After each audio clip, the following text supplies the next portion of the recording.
This season he scored 10 goals and he has also assisted 6 times. He is a man in form for this Vauxhall High team, a man who coach Kyle Butler looks to provide goals and indeed provide opportunities up front for the Vauxhall unit. So St. Catherine High coached by Anthony Patrick and Vauxhall, as we said, coached by Kyle Butler. His first foray into coaching at this level. Of course, he was an assistant at Mona High and helped guide them to Manning Cup success in 2023 and Walker Cup victory in 2024, and has now taken wings of his own. Vauxhall having finished third in Zone C, and they had 10 matches. They had 5 wins, 3 losses and 2 drawn results. Here the teams come as we get ready for the formalities before kickoff. Now we can tell you that for St. Catherine High, they topped their group, Group D, and they are currently perfect.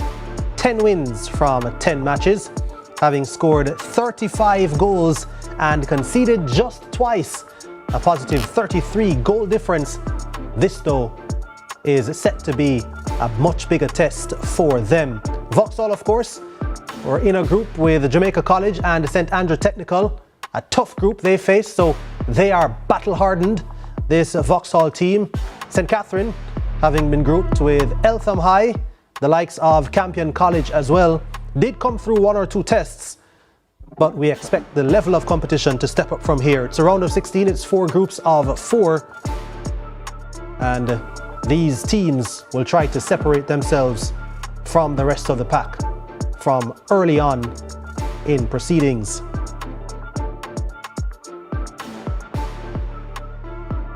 There are the officials. Alexi Perry is a man in the middle today, and his assistants are Rickton Archer, Andre Smith, and the 4th official is Shamor Reed.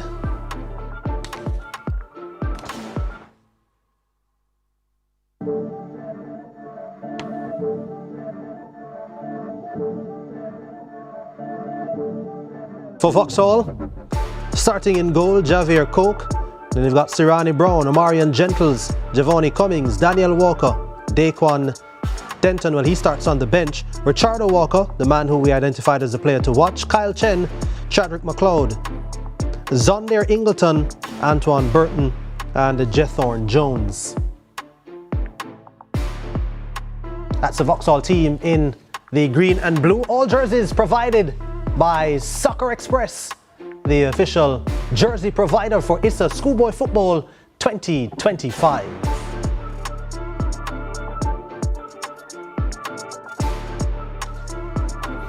And then for the light blues of St. Catherine, starting in goal is Keron Law. Rest of the starting 11, Javon Allen, Romario Bishop, Timothy Jones, Josh Reed, Ronaldo Stewart, Jordan Matthias, Dwight Gentles, Kadeen Young, who identified as a player to watch, Marlon Jones, and Tichani Riley.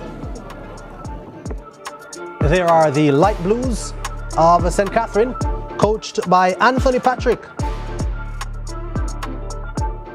who's a long-time coach and doing great work in the parish of St. Catherine, of course, at the helm here of St. Catherine High School. His assistant, Theo Brown. Team manager, Sean Michael Morgan. Assisting Kyle Butler on the other side, Mikhail Harrison. And there is the man in the middle, the referee, Alexi Perry.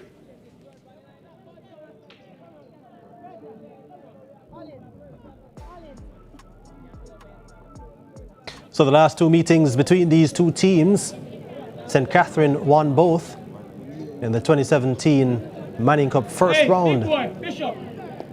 St. Catherine winning 4-0 and 5-0, so 9-0 on aggregate over 2 encounters. We have kickoff in this, the first of our doubleheader. It's live and exclusive on CVM TV. St. Catherine in possession. And they've won a foul early in the contest. Their star man is down. It's Kadini Young wearing the number 10 for St. Catherine. It's an early tackle, just leaving a sting on the ankle of Young. He's the man to watch today, carrying a lot of the hopes for the St. Catherine team, especially going forward. That free kick easily nestles into the arms of goalkeeper Javier Coke for Vauxhall.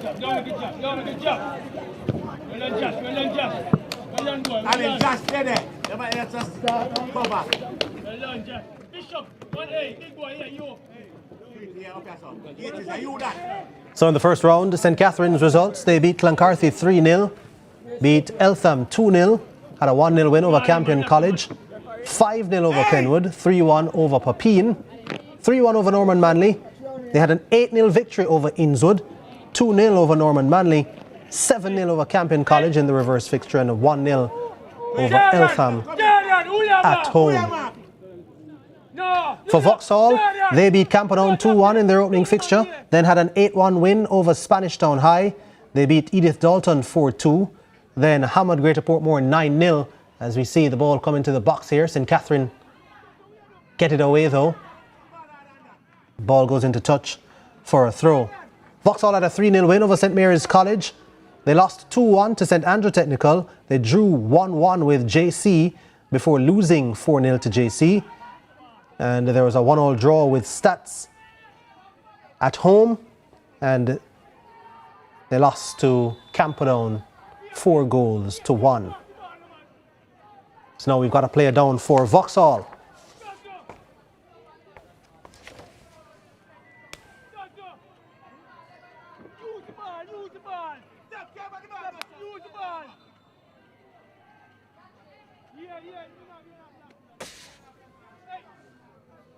So just to give you the starting 11 again for St. Catherine High, in goal is Heron Lamy.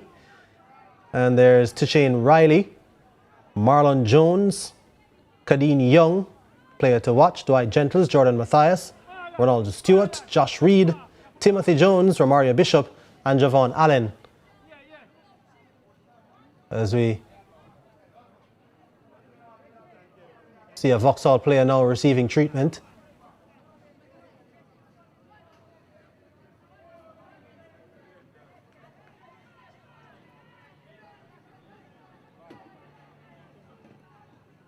Line up again for Vauxhall: Javier Coke in goal, Sirani Brown, Omarion Gentles, Giovanni Cummings, Daniel Walker, Richardo Walker, Kyle Chen, Chadwick McLeod, Zonder Ingleton as the ball comes in and goes into touch for a goal kick. Antoine Burton and Jethorn Jones.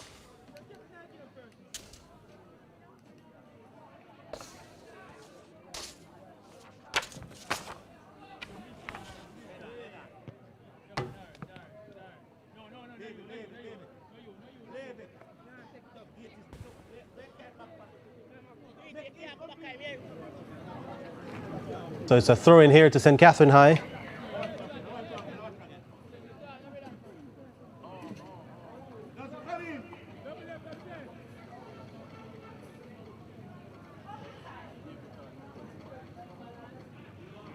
St. Catherine trying to advance down this right side.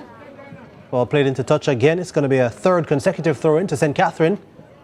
They're stealing some yards here as well, getting further forward.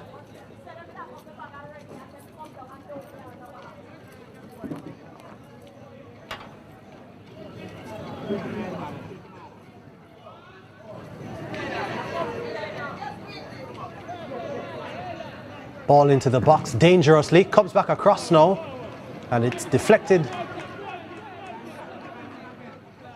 And the assistant is saying it's a goal kick. A Vauxhall player is down.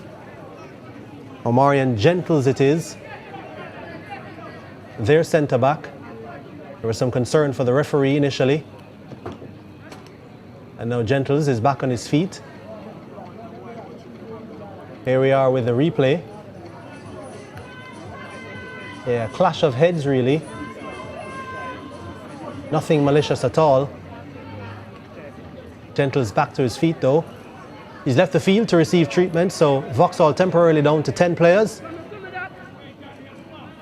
as they get ready for the restart.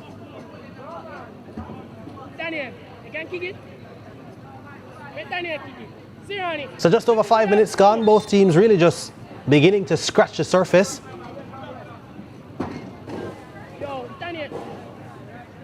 Not a blinding start by any means.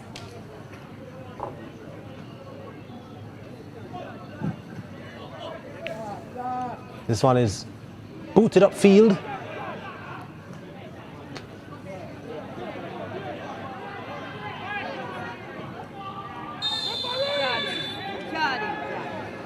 That's another foul. It's been quite scrappy. Players down quite often. That's Richardo Walker, the danger man for Vauxhall.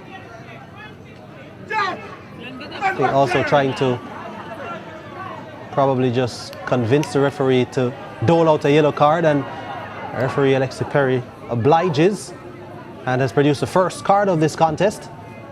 Now look at it again.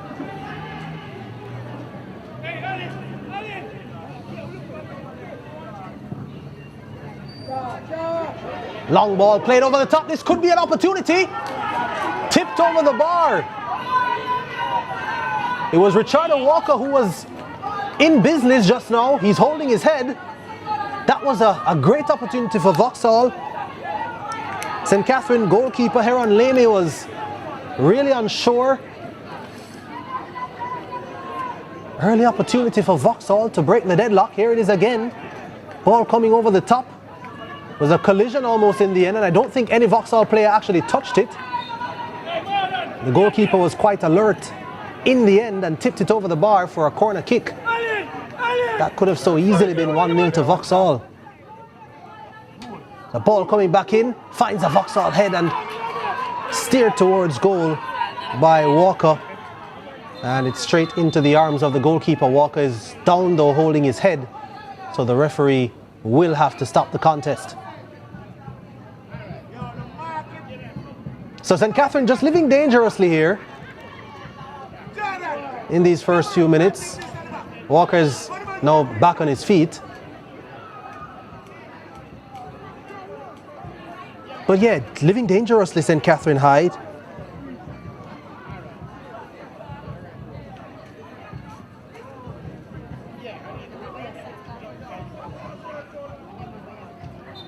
By the way, confirmation of the yellow card that was handed out earlier. Daniel Walker of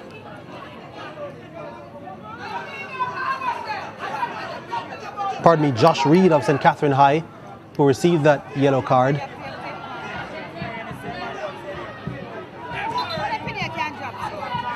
Again though, the referee Perry stops the game.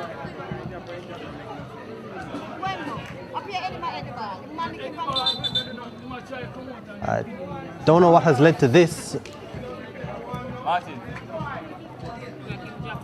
mean, we've had less than 10 minutes played and we've seen players down from either side. Again, it's St. Catherine High player Kadeen Young who's on the turf. He's holding his arm this time. It's like it might be the elbow. Looks to be in quite a bit of pain. Young. Let's have another look at it again. Yeah, just got sandwiched between two Vauxhall players and perhaps landed awkwardly on his elbow. And referee Perry ensuring that he received attention. And now St. Catherine temporarily down to 10 as Young gets attention.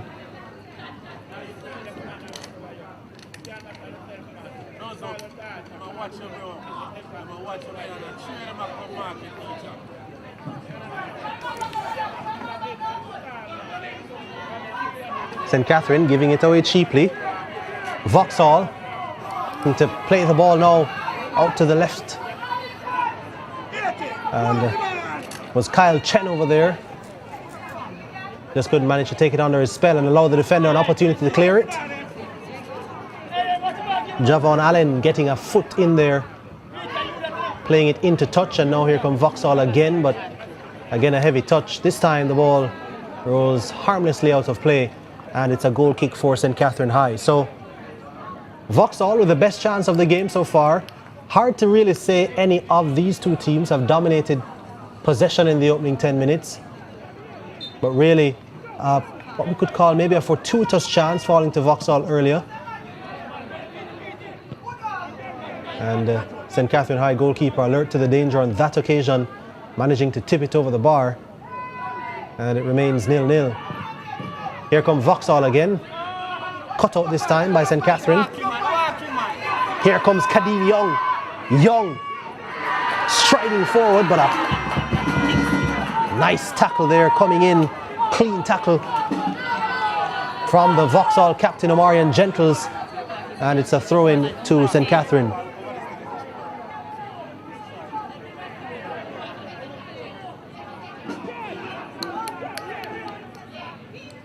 Here's Young, who's on it again. Cross coming in. Goalkeeper punches it out. Not the most convincing of clearances. And now, again, not the most convincing of defending. Mario Bishop just slipping as the ball came towards him.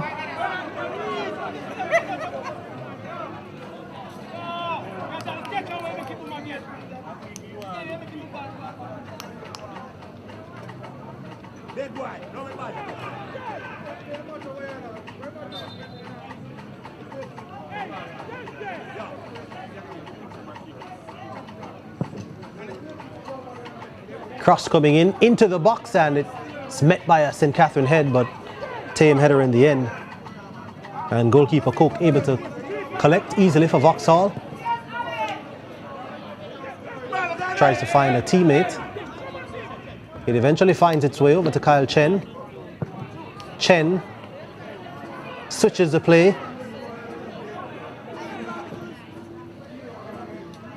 And Catherine cutting it out, but kicking it out of play for a Vauxhall throw. Here they come again, Vauxhall. The ball played forward for Vauxhall. Here comes Richardo Walker. Strike from the left foot. Way over, but there was a deflection on it.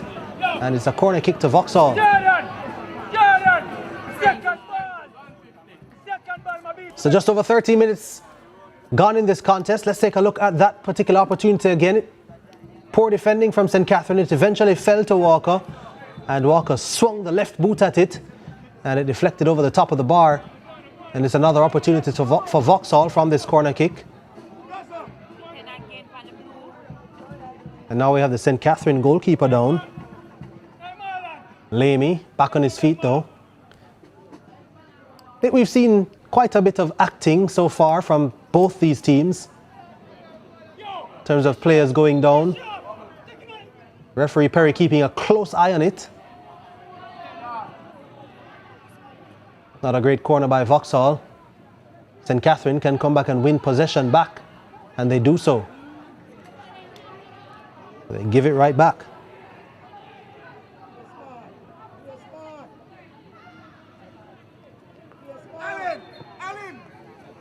And then Walker loses possession for Vauxhall and turns it back over to St. Catherine High. So some sloppy play from both teams. Here's Javon Allen with a throw-in for St. Catherine from the far side. Gentles plays the ball forward. Trying to go over the top. Not quite finding a teammate. That's good defending. A good tackle coming in there from Ingleton. Doing some work, running back, helping out the defense. It's a St. Catherine throw. Again, players down.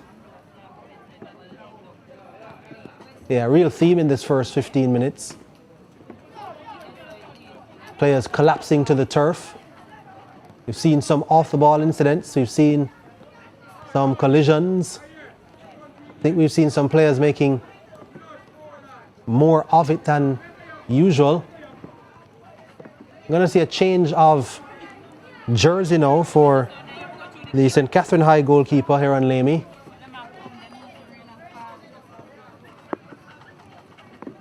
So perhaps he was in the wrong colour actually.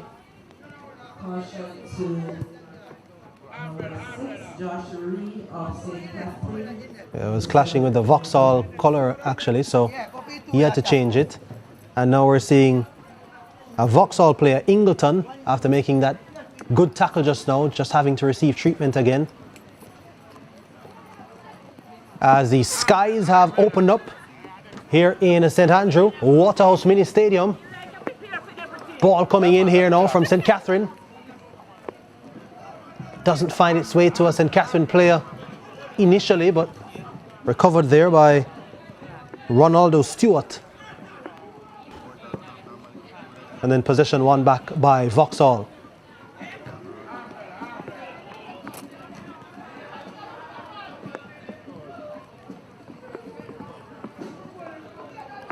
That was well done by Josh Reed of St. Catherine.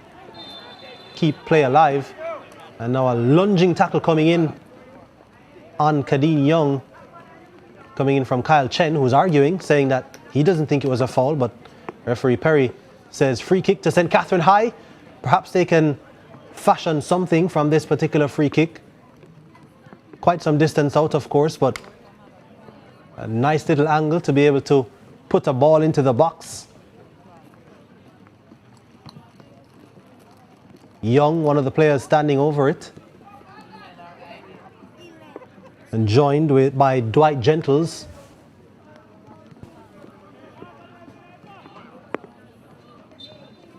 Coke just ensuring that his wall is in the right place. The Vauxhall goalkeeper. It's a left foot of Gentles who swings this one in. Went direct to goal. And easily and gleefully accepted by Javier Coke.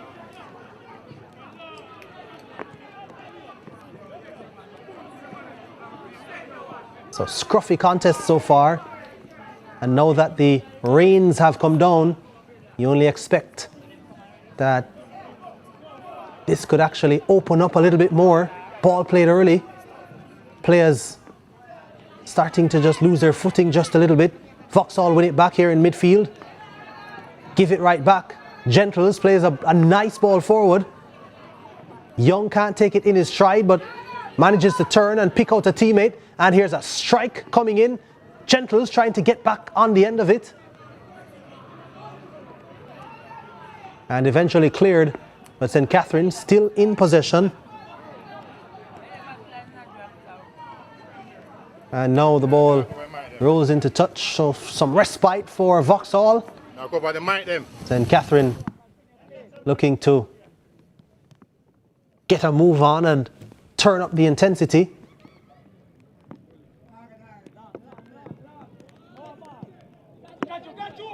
Here they come again, St. Catherine, headed on by Gentles.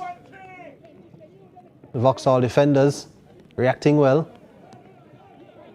And now Vauxhall in possession. Ball is played out to the right-hand side. It's Jethorn Jones. Jones's cross is deflected and he loses his footing. And the ball is won back by Riley. Here comes St. Catherine now on the charge down the left side. Ronald Stewart, it was, making that particular foray. Stewart finds Matthias. Matthias tries to launch a ball into the box and does, but only finds the waiting arms of the Vauxhall goalkeeper. So the pace has quickened a bit here now. Both teams seeming to have found their stride. There's a Vauxhall head coach, Kyle Butler. This now is another Kyle. It's Chen for Vauxhall. Loses possession though. Josh Reed plays this one forward for St. Catherine early. Going to be easily cut out. Vauxhall captain Gentles reading play well so far. There's a St. Catherine player down on the far side, but play continues. And now referee Perry will stop the game yet again. This must be about the 6th time the game has been stopped, and probably about the third time it's been stopped for Kadeen Young of St. Catherine. He's been at the wars so far in the 20 minutes that have elapsed in this contest. There have been a lot of tackles coming in. Referee Perry brandishing a yellow card early in the contest and having to give stern warnings to players from both sides. And now Young receiving treatment yet again. St. Catherine will hope that it's nothing serious for Kadeen Young. He's one of the star men, identified as their player to watch coming into this game. Kadeen Young, 18-year-old, his fourth season in the Manning Cup. 12 goals, 10 assists from 10 games so far this season.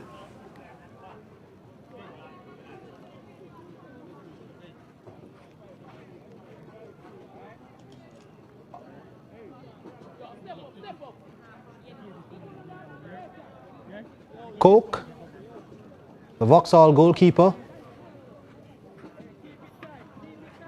hasn't had a major scare just yet, though St. Catherine has made some advances. Haven't been able to really test the Vauxhall goalkeeper. His opposite number, though, had to be alert from an earlier free kick. That was a poor clearance, though.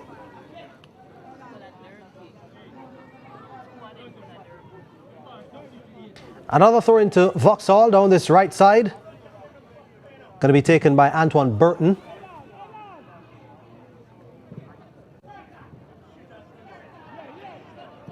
Booted into touch by Riley.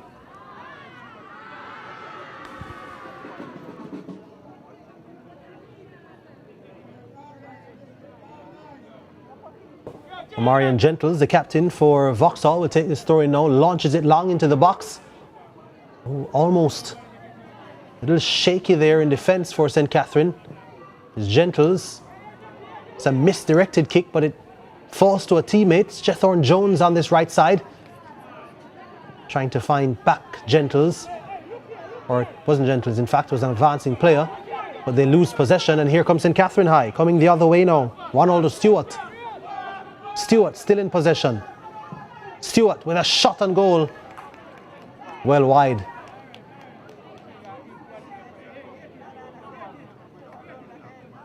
Yeah, had options left and right there, Ronaldo Stewart. Thought he would have brought one of his teammates into play. Opted for the shot. Turned out to be not a good decision.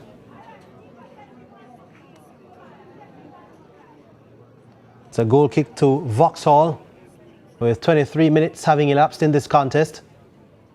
Gentles, the captain, will take this for Vauxhall.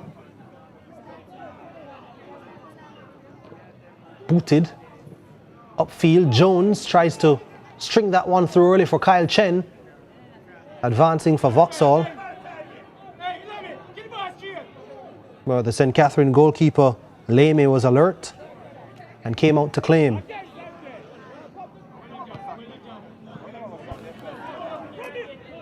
Here comes St. Catherine High. Trying to find Kadeen Young. Ball intercepted by Vauxhall. A lunging, sliding challenge comes in. Young with a snapshot from distance. Doesn't get the right connection. And it rolls harmlessly wide. So we spoke of Young, who we are seeing on screen with his 12 goals. Dwight Gentles has 9 goals and 3 assists. Antoine Marshall with 3 goals and 3 assists. Stewart himself, the number 7 for St. Catherine High, with a couple of goals so far this season as well. Multiple players with at least 2 goals for St. Catherine High. Timothy Jones and Tevin Gray have 2 goals apiece as well.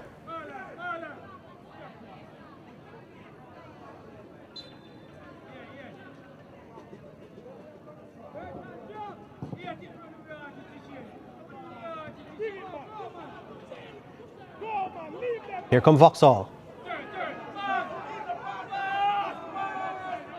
Richardo Walker in battle, keeping possession.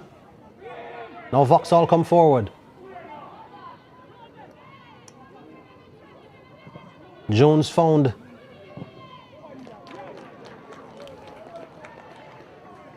a teammate, but that one launched over the bar. Somewhat disappointingly, I'd say, from a Vauxhall perspective, and just allows St. Catherine to regroup from this goal kick.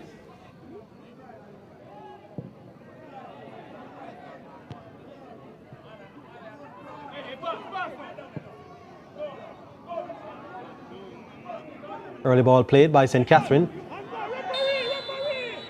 Goalkeeper comes and clears it, but there was a collision.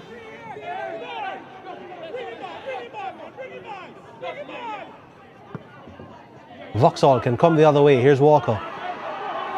Leaves his man on the ground. Does Richardo Walker. Trying to find a teammate now, but can't string the through ball. And St. Catherine trying to launch the early counter-attack. Vauxhall captain Omarion Gentles skies it.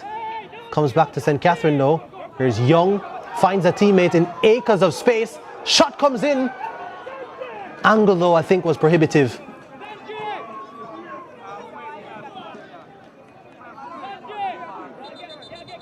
His eyes lit up. But it was always going to be difficult to beat goalkeeper Coke from there. And now we see Coke is down.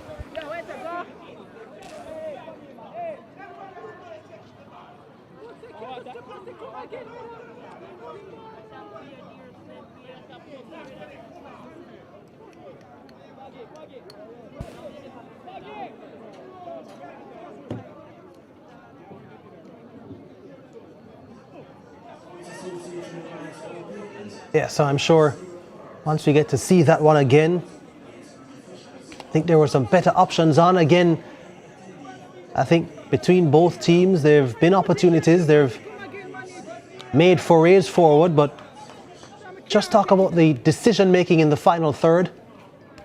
Hasn't necessarily been the best so far. There's Coach Butler speaking with Richardo Walker. Here's a replay of that particular shot. Yeah, that was always going to be a difficult angle to score from. And he was in acres of space. I think should have looked to make a cross. Should have looked to pick out a teammate. Could have carried the ball more, eaten up some more yards actually.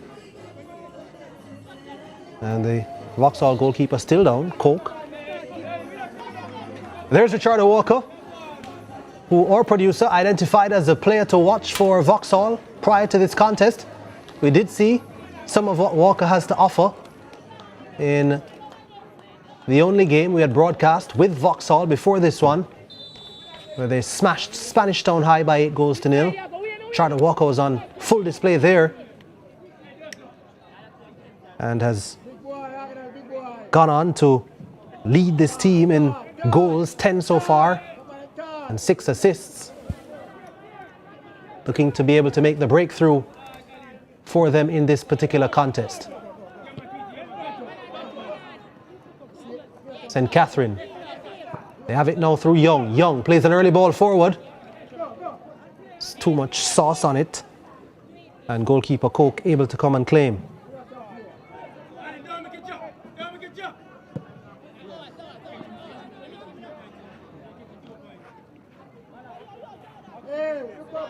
So throw into Vauxhall. Again, I said it with about 15 minutes gone. Saying it again with about a half an hour gone. No team dominating proceedings. As we see a swing here coming in. The goalkeeper momentarily just fumbles it lamey. Giving a sniff to the Vauxhall attacker, but eventually takes it. But yeah, no team really dominating proceedings. Both teams creating some opportunities. Both teams advancing, but decision making I think has been lacking from either side. And there's been some wayward shooting as well. That's why this contest remains 0-0. Comes an early ball forward for Vauxhall. Tackle coming in though. St. Catherine High back in possession. So nicely worked for St. Catherine High. And Jordan Matthias spreads the ball to the right wing to Ronaldo Stewart, who was then trying to play the ball in space for a teammate, but they weren't on the same page. Again, just an example there of what I've been describing about how this contest has gone so far, with 30 minutes having elapsed. Coach Butler still shouting instructions to his team, still trying to get everyone organized.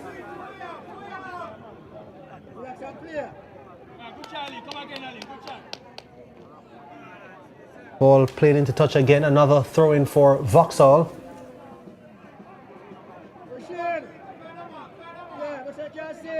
Yeah, there was that spell where both teams really picked up the pace, and there's more end-to-end stuff though than any one team having full control. Apart from that though, and that was maybe a 3 to 5 minute spell. Apart from that, it's been scruffy stuff, stop-start stuff. This clearance could be dangerous, but in the end the Vauxhall captain Gentles reads it well, plays it forward. Now it comes to the right hand side. This is Jethorn Jones on it for Vauxhall, almost outsmarting himself there, stumbles, and now St. Catherine can come the other way. Here's an opportunity for St. Catherine High from the right side, ball played across the face of goal, and a fresh air shot. He was through on goal. The flag, I think, stayed down, and inexplicably it's Marlon Jones who just wasn't even able to get a touch on it. Here's a look at it again. Goalkeeper beating all ends up. Jones, all he had to do was just tap that in, and doesn't even get a touch in the end. And that's the biggest chance of the game for St. Catherine High.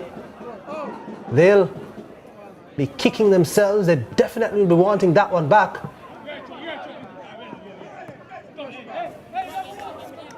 Here come Vauxhall. They look to take an advantage of that particular gaff. Cross coming in but blocked. Vauxhall can recover. Here's Richardo Walker. Walker weaving through. And Walker just over dribbling, losing it, and then when the St. Catherine player made the clearance, like Jones it was who made the clearance, there was a collision.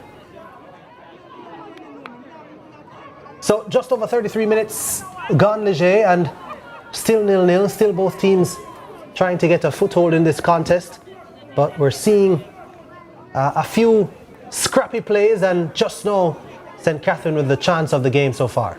Yeah, definitely the biggest chance of the game so far. It's been a ding-dong battle, both teams going for it, both teams attacking. It's been very open with neither team really establishing dominance. Maybe not what many people would have expected coming into the contest. Vauxhall, many people would say, would be flying above their weight so far this season. St. Catherine, having reached the Manning Cup final last season, possibly coming into this one as favourites. But so far, apart from that massive chance to Marlon Jones, it's been a very even contest. It certainly has been, and as you mentioned, in terms of the expectations coming in, Vauxhall having scored 30 goals in the first round and they conceded 14. Of course, 8 of those 30 goals came in one game. St. Catherine High scoring 35, only conceding 2. So St. Catherine High with a fantastic defensive record in group play. We know this though is a completely different ball game from group play, but they scored quite a bit, barely conceded. Vauxhall did put the goals in as well. So I think that suggests to us that there are goals in this contest. It's just that neither team has been able to put a real good spell of football together just yet.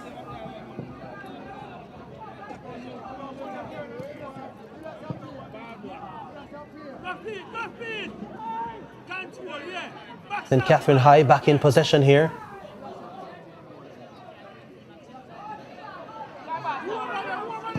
asking for a teammate, Riley, and in fact, in looking for a teammate, just allowed the ball to roll out of bounds. So it's going to be a throw into Vauxhall. Referee Perry has been busy. Players from both sides have gone down on numerous occasions. You've seen a little bit less of that now. This one stays in play. Does it? It does, but I think eventually the flag went up. And it's an offside decision that goes against Dwight Gentles, the number 9 for St. Catherine. From one Gentles to another. It's Omarion Gentles, the captain for Vauxhall, who will take this one. Here's Richardo Walker now for Vauxhall. Walker turning possession over. It's Kadeen Young. Tackled to the ground by Walker. Perry, the referee, goes straight to his pocket. That was an obvious yellow card. Yeah, despite Richardo Walker saying that it was his first challenge of the game, certainly was a dangerous one, intentional one as well. Yeah, first challenge, second challenge, third challenge. Anytime you wrestle someone to the ground like that, it's always an easy call for any referee, and referee Perry was standing right there. So that's the second yellow card of the contest. First one for Vauxhall. Richardo Walker, their danger man, now into the book. Joining, of course, Josh Reed, who was yellow carded earlier for St. Catherine. Here comes St. Catherine on the right side. Cross attempted from Ronaldo Stewart, but deflected, and it's a corner kick. St. Catherine are pretty dangerous from these set-piece opportunities. Have some players well adept at putting in some dangerous deliveries. This time it's going to be Riley to deliver an in-swinger.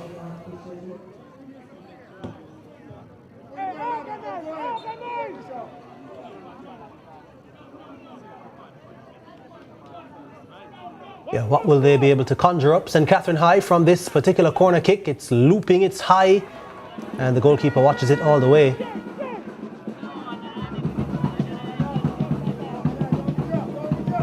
Ball booted upfield, trying to release Kyle Chen early, but still Vauxhall in possession, and that's a good move and a shot from distance.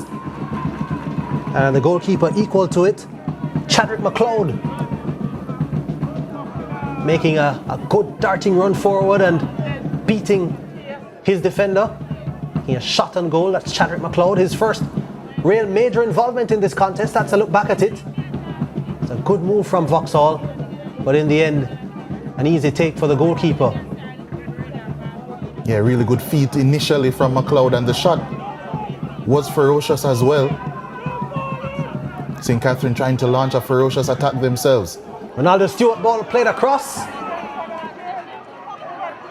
And it was Marlon Jones again peeling off his defender. It was good movement to get free from Marlon Jones, but no control on the shot. Well over the bar. And it's a goal kick to Vauxhall. Remember that glorious opportunity fell to Jones with the Vauxhall custodian fully beaten. And Jones made no connection when all he had to do was tap it in. Any boot on it would have seen it bulging the back of the net. He took a fresh air shot, and that was the best chance for St. Catherine High. Could have easily been 1-0 up. And Vauxhall, I'm sure, will be trying their best to make them rue missing that opportunity. Big frame of Gentles trying to obstruct Vauxhall from taking this free kick quickly. Here it comes, a free kick from Vauxhall. Saw the intent. Ball played back in, but Walker was offside, so couldn't touch it.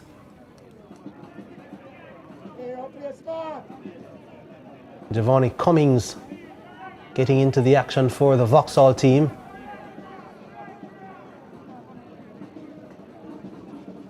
He's playing in the center of midfield, Cummings.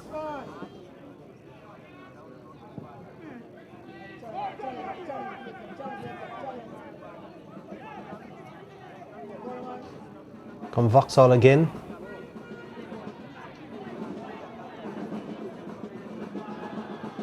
Trying to find Chadwick McLeod. McLeod though will take the throw in. No, he leaves it for his teammate, Burton. No, Burton leaves it for the captain, Omarion Gentles.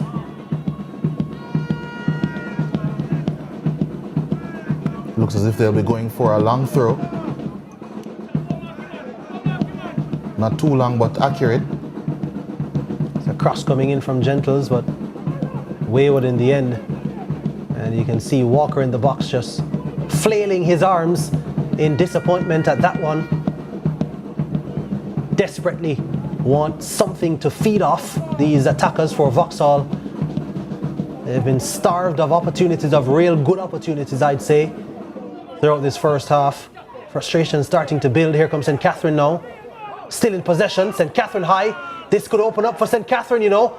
St. Catherine high, shot and goal. Just goes wide of the post. Coke was advancing, and Ronaldo Stewart was hoping to see that one nestle in the bottom corner. As we look at it again, Leger. Yeah, once more St. Catherine opening up this Vauxhall unit. Had space and time for an accurate shot, but just whistled that one wide.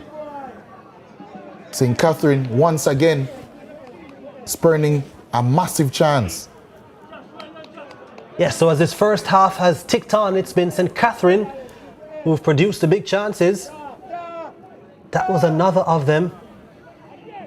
At least 3 of them now have fallen to St. Catherine. Haven't been able to turn one in just yet.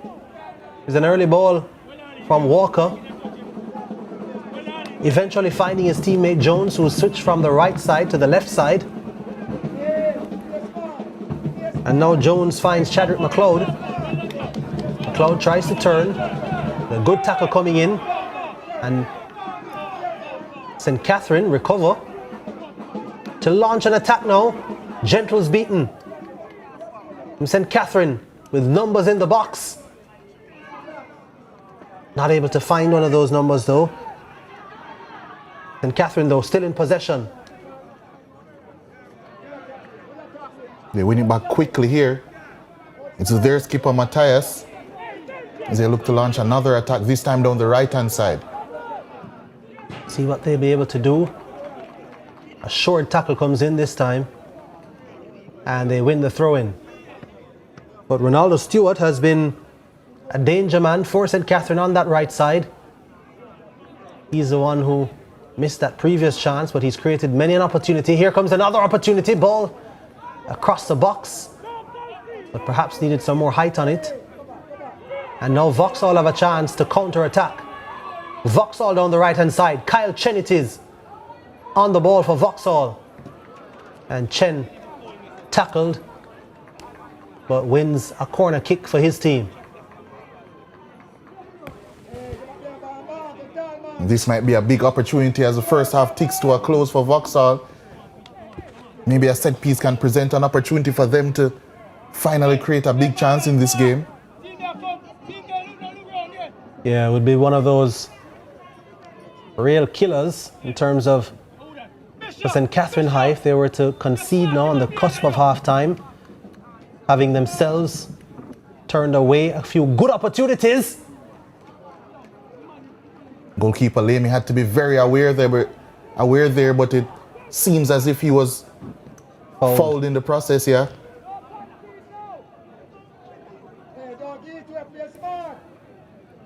So danger averted for St. Catherine High. We see the replay of that particular incident. And I think it was actually after he punched the ball that referee may have seen an infringement. Come Vauxhall, launching it forward early. This is Walker.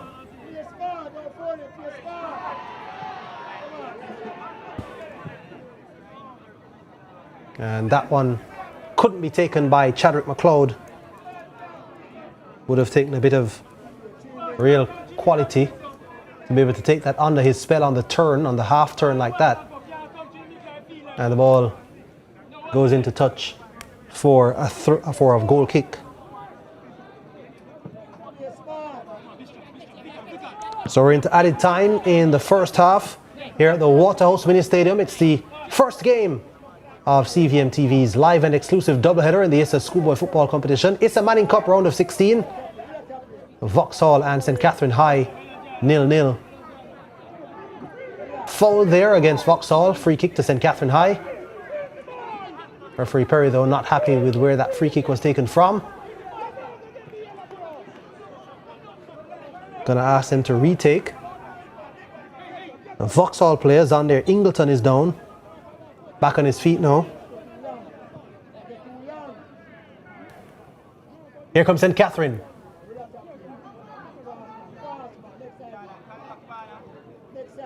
Either of these teams now would love to get a goal right on the brink of half-time.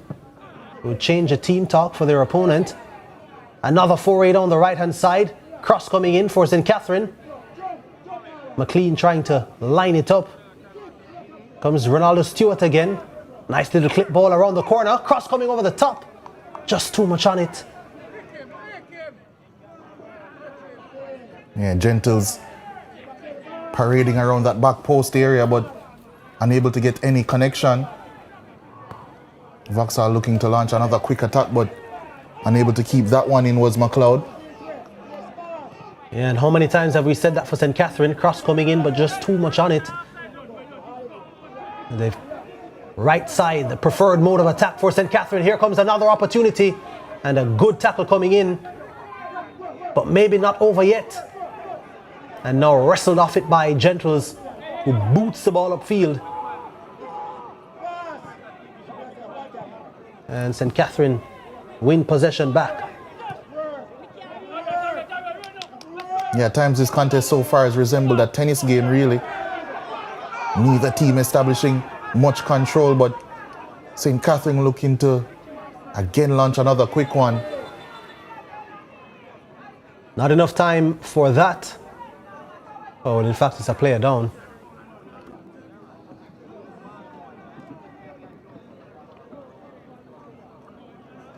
So over 2.5 minutes now have elapsed beyond the 45.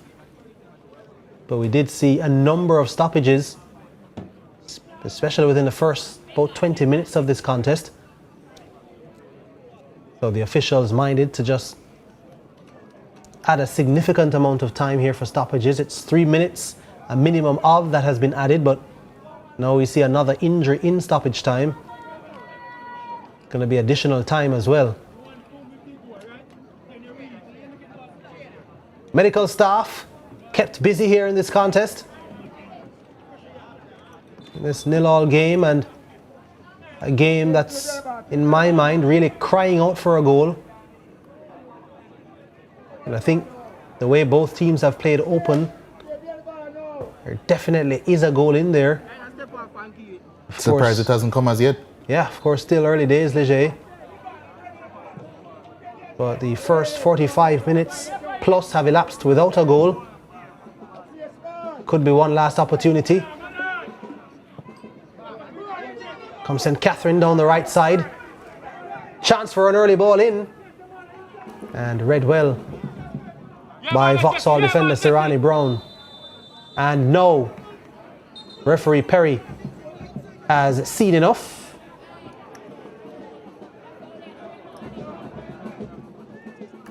And he calls a halt to the first 45. It's 0-0 between Vauxhall High and St. Catherine High here at the Waterhouse Mini Stadium. It's the start of the round of 16 in the ISA Manning Cup. And we're going to take a quick break here on our coverage. When we come back, we'll give you first half highlights and statistics.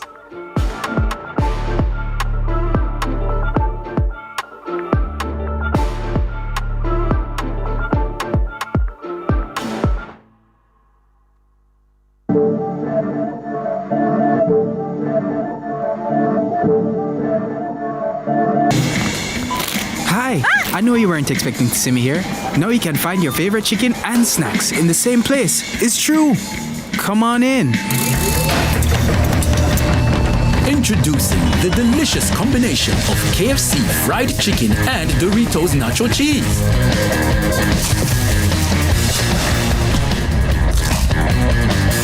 the KFC Doritos Zinger, a crunch that's finger-licking good.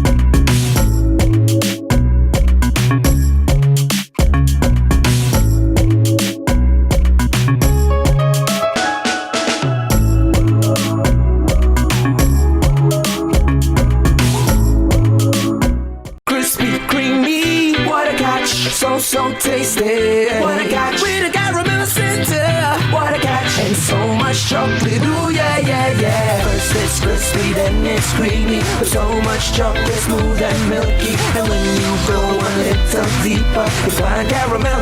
Ooh, yeah, yeah, yeah. What a catch. Oh, oh, oh, oh, oh. What a catch. You know we love you. What a catch. Oh, oh, oh, oh, oh. First it's crispy, then it's creamy. What a catch. Team, we need to pass the ball quicker, much quicker. And you need to make sure. Need to. I'm the coach. And I'm the assistant coach. No. Your job is to bring the water and keep us hydrated. Matter of fact, where's the water? I've got it, coach.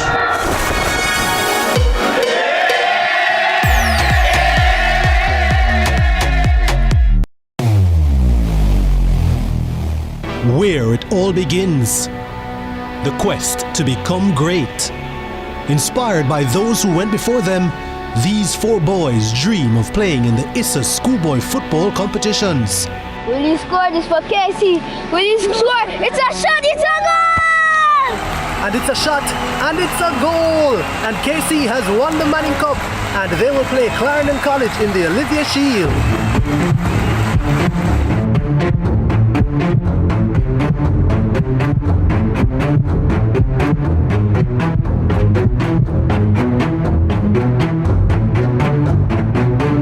And that's what you love to see. They may be rivals, but the camaraderie is what it's all about. Can't wait for the final. When the bus the man, I want to watch my son up here finals on CVM, you know. But mums, you can't watch it on CVM website, man. Boy, my son score, my son score, my son score, my son score. Greatness begins here. Let's delve deep into the issues. We'll take you beneath the surface.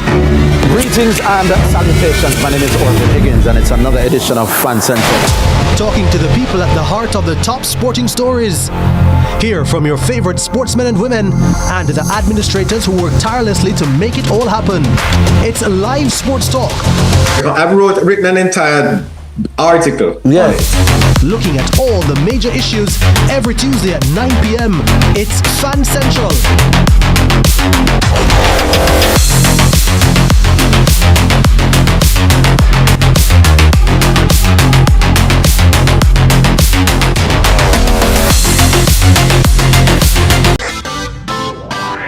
Every dream conquered is another dream game. I land and I fly again like a jet plane.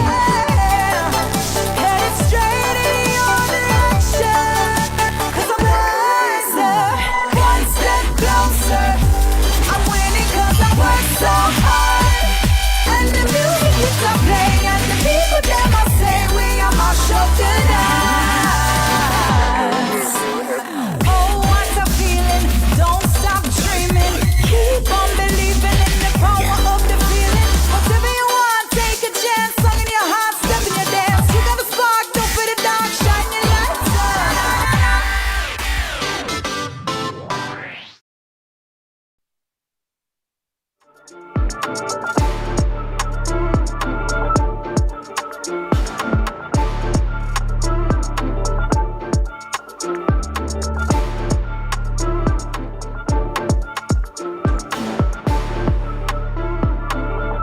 Welcome back to the Waterhouse Mini Stadium.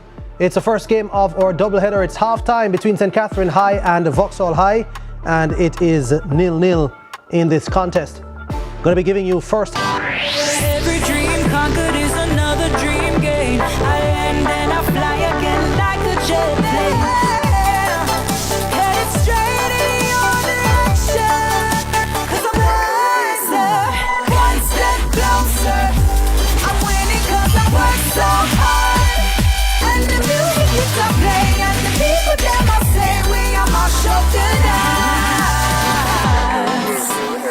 Oh, what a feeling! Don't stop dreaming. Keep on believing in the power of the feeling. Whatever you want, take a chance. Song in your heart, step in your dance. You got the spark, don't fit the dark, shine your lights on. Let's delve deep into the issues. We'll take you beneath the surface. Greetings and salutations. My name is Orville Higgins, and it's another edition of Fan Central. Talking to the people at the heart of the top sporting stories. Hear from your favorite sportsmen and women and the administrators who work tirelessly to make it all happen. It's a live sports talk. I've written an entire article. Yes. Looking at all the major issues every Tuesday at 9 p.m. It's Fan Central.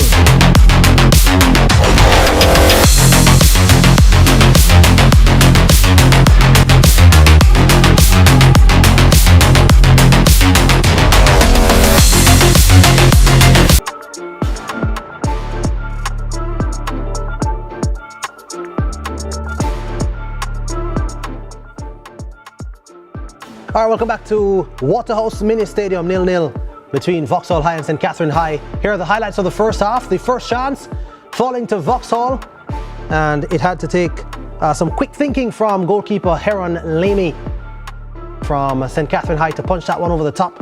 This one was easily accepted by the Vauxhall goalkeeper, Javier Coke. There's Kadeen McLean, the star man for St. Catherine, playing that one out wide. It was Ronaldo Stewart, who scored a few goals so far this season, taking his chances, but from a prohibitive angle. Here was Stewart again, who was involved all first half.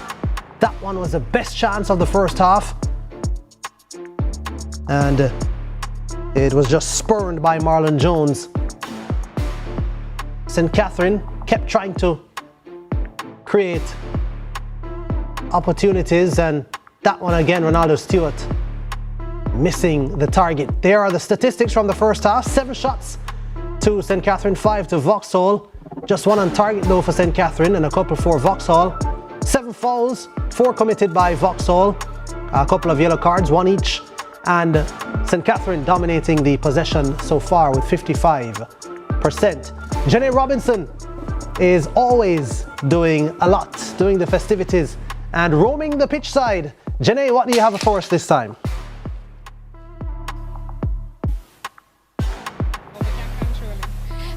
It's halftime with your sports girlie here, and we're at Waterhouse Mini Stadium. Now, luckily for you, we have fans from both the St. Catherine High and Vauxhall, but I'm going to start with the ladies because ladies before gentlemen. So, St. Catherine High, you guys said to me off air, we're supposed to score about 3 goals now. So, what are your thoughts on the match so far?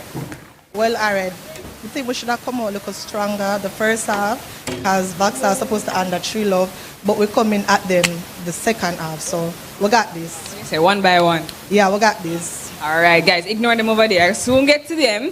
But I have a mommy here, and I want you to tell me who is your son and how are you feeling so far with the match? I feel so good. One St. Catherine, my son name is Timothy Jones.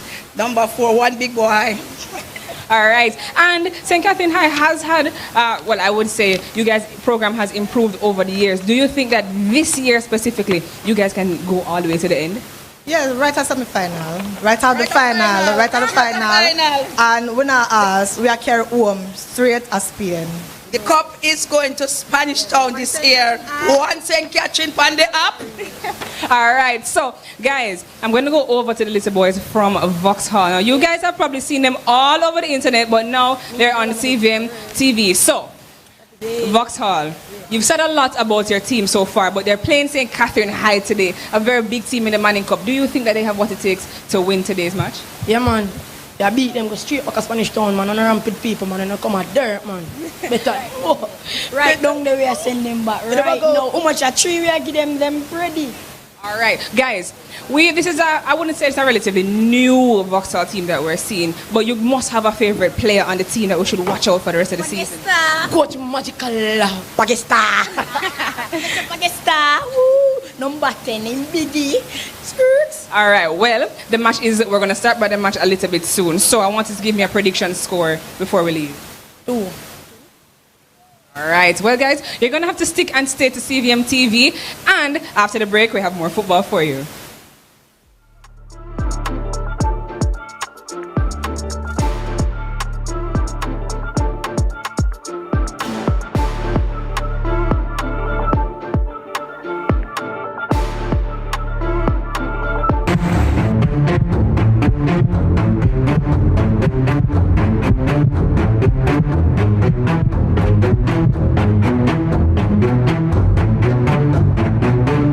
And that's what you love to see. They may be rivals, but the camaraderie is what it's all about. Can't wait for the final.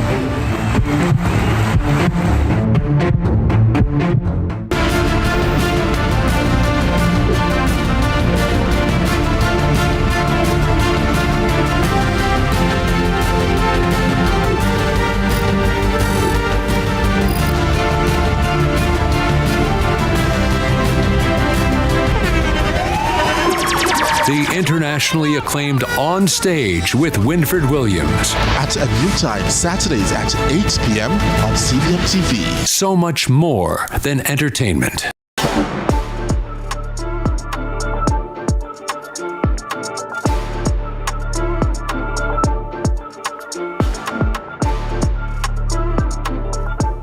Yeah, back here at the Waterhouse Mini Stadium, it's St. Catherine taking on Vauxhall. Round of 16 Issa Manning Cup action. It's 0-0 after 45 minutes. The second half about to commence, but it has been an exciting watch. It has been a very open game so far. And I'm almost relatively certain that we're going to see some goals in the second half. The game is certainly due for one. St. Catherine with many big chances in that first half. Vauxhall yet to create anything huge of note, but they have been threatening, they have been promising. But it remains to be seen if they can breach this St. Catherine defense that has been pretty sturdy so far in the season, moments away from second half kickoff. Indeed, Leger, and I agree with you that there seems to be at least one goal, and I'd say multiple goals in this one. And it's a game which I've said in the first half is really crying out for a goal.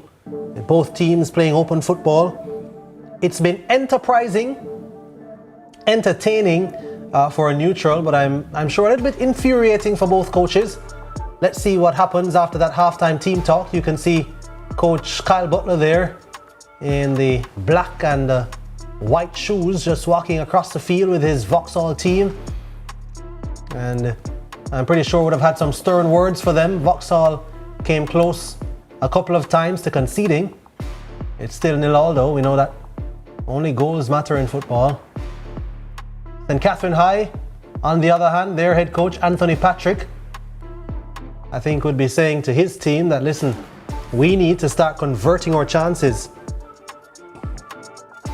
And that's going to be the difference in this game. It's going to be who can convert their chances, because if both teams continue this end-to-end style of play and this open play, then there are going to be several more opportunities created throughout the next 45 minutes plus. So as you said, it's round of 16 action in the Issa Manning Cup. And of course, both the Issa Manning Cup and the Da Costa Cups are now at the round of 16 stage. The men starting to separate themselves from the boys as we head into the business end of the competition. We expect to see a lot of those perfect records now, Leger, starting to fade. And we talked about St. Catherine's record in the first round, or the group stage. 10 wins from 10, 35 goals for, 2 against. Completely dominant last season's Manning Cup runners-up.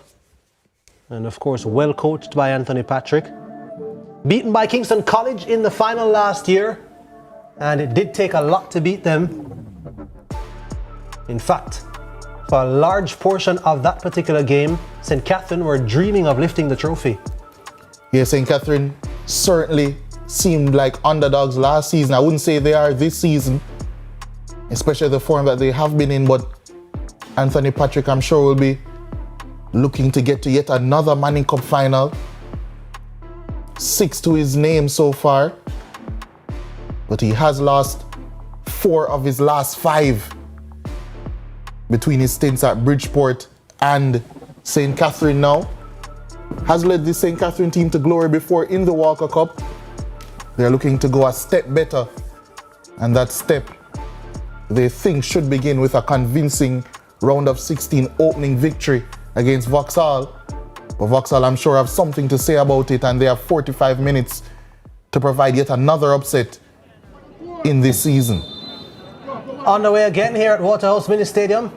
St. Catherine High, Vauxhall High. Early ball played forward to Ronaldo Stewart. Can't control it though. And it's going to be a Vauxhall throw. So as we mentioned, St. Catherine having been absolutely dominant in this particular fixture. 4-0 and 5-0. Their wins the last time the two teams met in 2017 in the Manning Cup first round. Here's a defensive mistake.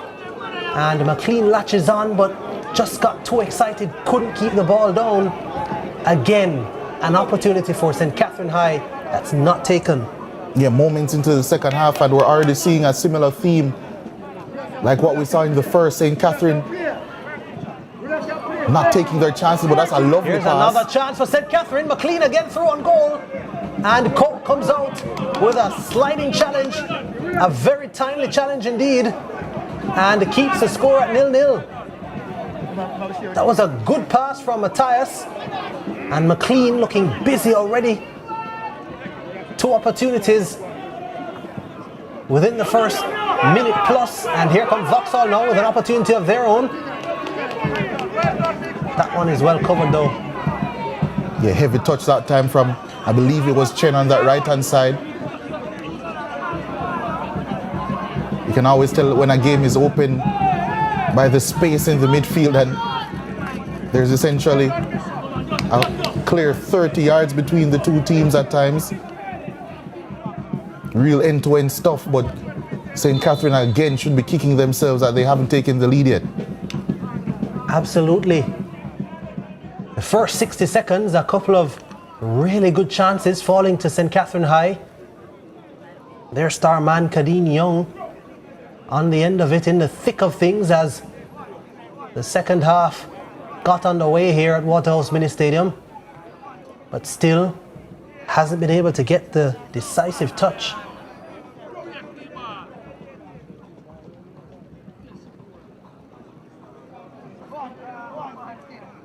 So the referee not happy with something.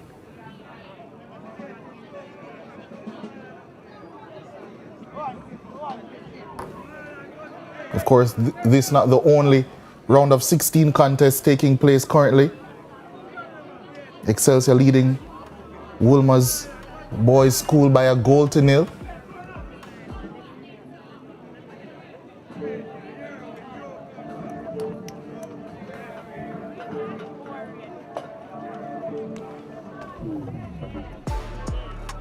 Yeah, some interesting groups, I think, Leger in the round of 16. As play has resumed here. You mentioned Excelsior leading Woolmer's boys by a 0-0. Excelsior, Tivoli Gardens, STATHS and Woolmer's in that particular group, Group 1. The champions, Kingston College, grouped with Calabar, Campion College and Heidel. Group 3 is this particular group, with St. Catherine and Vauxhall, joined by Charlie Smith and St. George's College. And Group 4 has Mona and Jamaica College, as well as Eltham and St. Jago. Here's St. Catherine advancing again through Ronaldo Stewart. Stewart will be able to get by his man. Puts the ball across the face. And it's cleared away by Vauxhall. A slight slip temporarily. Vauxhall win it back though. Here's Matthias. Gonna pick out Stewart yet again. Lots of space over this right side for Stewart. Is it kept in by McLean? No. Referee Perry says that went out of play. Yeah, disappointing cross that time from Ronaldo Stewart.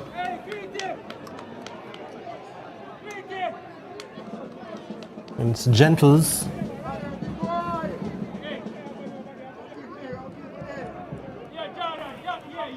Gentles, the captain, who's down for Vauxhall.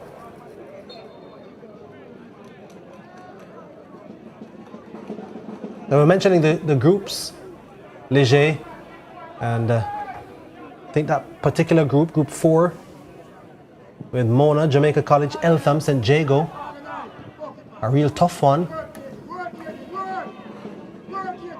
Not sure if we want to be handing out the group of death labels.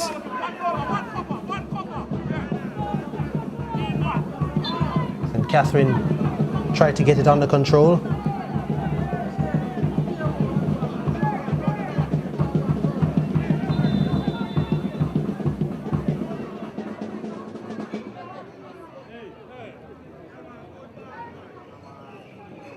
Another Vauxhall player down. This time he will need assistance. Has been a highly physical game, not necessarily only in terms of the challenges being dished out, but also the amount of running that the players have had to put in. Especially coming right after a grueling first round, the conditions being played in. Yeah, it's on there, Ingleton, the player down for Vauxhall.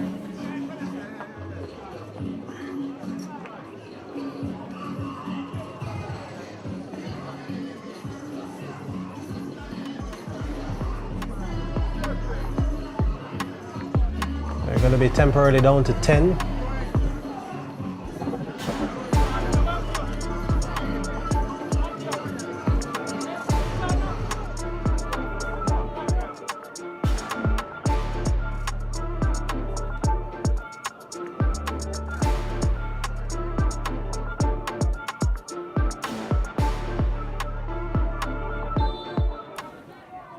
So Timothy Jones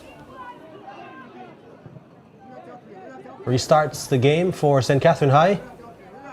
It's early ball over the top. It's Young over the left side. St. Catherine losing possession now. Here's Walker for Vauxhall. Plays it forward early. Vauxhall still in possession. Here's Walker again, trying to get it back under his spell. Ball just bouncing around. McLeod. Loose touch, or should I say a loose pass, I would say. St. Catherine looking to start another attack, but the pass not accurate from Gentles. So to that one coming in. Yeah, from Stewart. Son coming over to Young. Looking to win a foul, but still on his feet.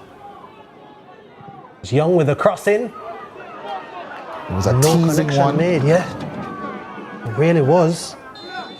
Again, it was Marlon Jones finding himself in a good position. We've seen that a couple of times, or maybe at least 3 times now from him. Again, not able to make connection. Here's another look at it. Yeah, Jones was in a good position there.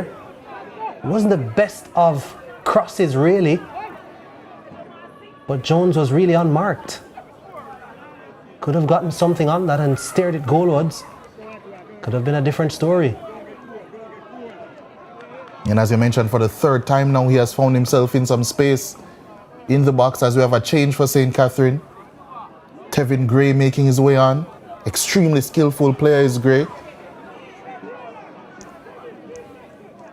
And that will be the last bit of action actually for Marlon Jones. Yeah, no, he'll be kicking himself because, again, some real gilt-edged chances falling to Marlon Jones, and at least on a couple of occasions, not even managing to make connection with the ball when the goal was gaping, really.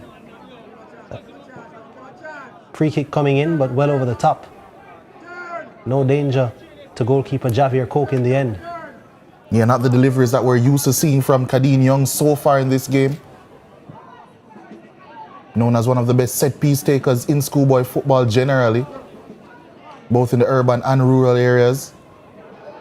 Experience in the Jamaica Premier League as well with Racing United, and Ronaldo Stewart is telling his marker to calm down. Wild challenge coming in and a yellow card going the way of Giovanni Cummings.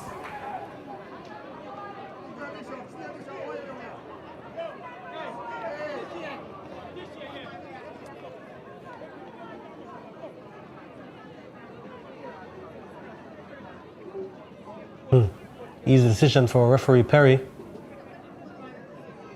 I think Perry has tried to control this game, just ensure nothing spills over, but having to reach for the pocket a few times now. The cross coming in from this free kick. Just trying to get a glancing header on it, Young. Didn't manage to do so, but manages to track the ball down, and that one is fired across. Goalkeeper comes, does not collect.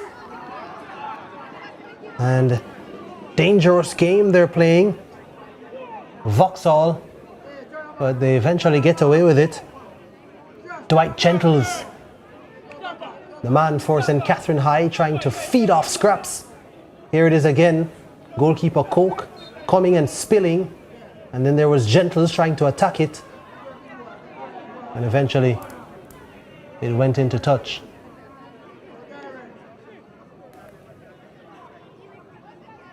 St. Catherine again creating the better chances. Still yet to take one, but Vauxhall through Chen looking to create one of their own.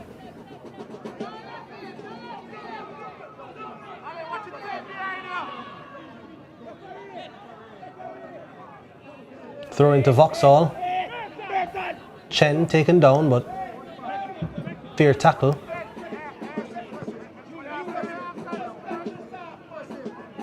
Vauxhall just trying to create some space here. But Stewart can come the other way now for St. Catherine. Comes Stewart in a foot race. Gentles comes across. Stewart still manages to get to the byline, still manages to try to fire in a cross, which is deflected out of play, and wins a corner kick for his team. Good work by Ronaldo Stewart. Yeah, it's been a live wire for this St. Catherine team so far. Again, he will give to Shane Riley a chance to swing in a corner and in-swinger with his left boot from that right-hand side.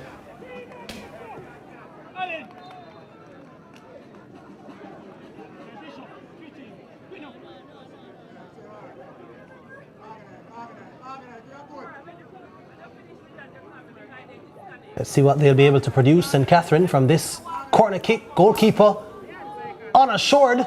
Shot comes back in. No, another shot comes in. This time blocked by the goalkeeper. And now Vauxhall tried to come away. Here's Walker.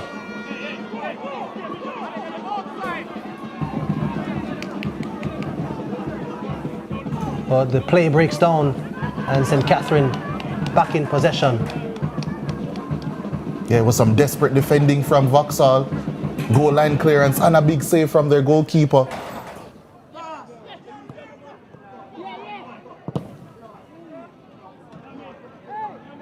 Hanging on by a thread at this point, but still hanging on.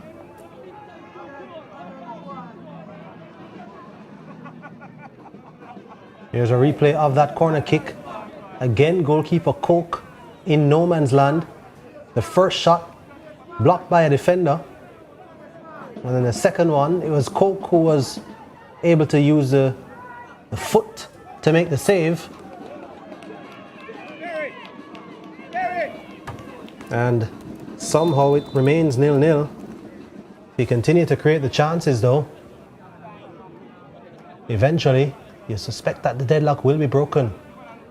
Speaking of Coke, he's down. Certainly has been busy in this game, Coke. Yeah, he has. I mean, St. Catherine really has stepped up the intensity. And they've created the better of the chances, of all the chances in this game. Just have not been able, though, to take advantage. St. Catherine High. Here we are again looking at that particular collision. A good clearance off the line from Antoine Burton. And then when the shot came back in, it was Coke who made the foot save. And now feeling the effects of that particular exertion is Javier Coke. Doesn't look to be an injury caused by a blow from Coke. Well, I'm not too sure, but that maybe some chest pains, perhaps. Yeah, but that's where the ball had struck him when he was fired back in from Gray. The second of those 2 attempts. Yeah, maybe some...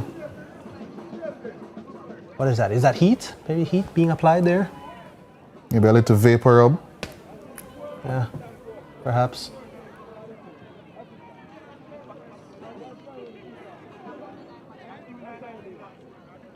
Players from both teams talking things over. 30 minutes plus to go in this game. Both teams, I'm sure, wanting to start this round of 16 with a victory.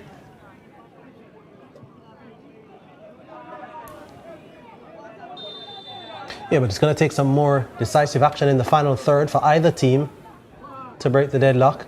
You get the feeling, though, that if a goal does come, it's going to open things up even more, and then we could see maybe 2-3 scored in quick succession.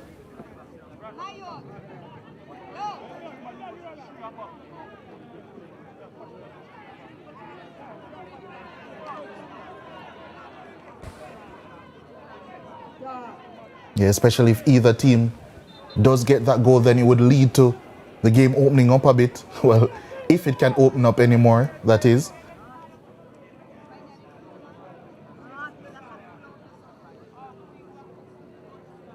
St. Catherine High with another free kick in a good position. Looks like the left-footed Gentles will try to swing this one in. Allen was standing over it initially as well. I think he's now vacated the scene.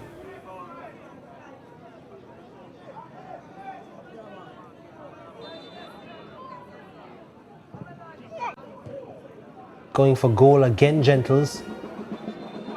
Headed out. Goalkeeper has to stop it. A head injury this time. It was Gentles with the free kick and then Gentles with the header out.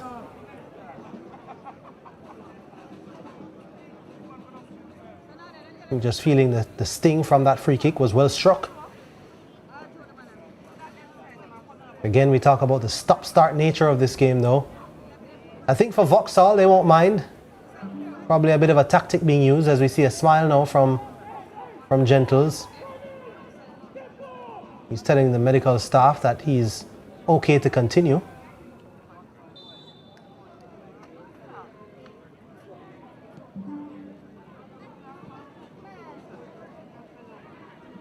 Going to be another throw-in for St. Catherine here. Deep into Vauxhall territory. Again, ball just cleared out. Vauxhall just hanging back, hanging on. Trying to repel anything that comes in from St. Catherine. Here comes a cross this time to the back post. A good cross. The acrobatic attempt being made by Gentles. Doesn't make the right connection, though.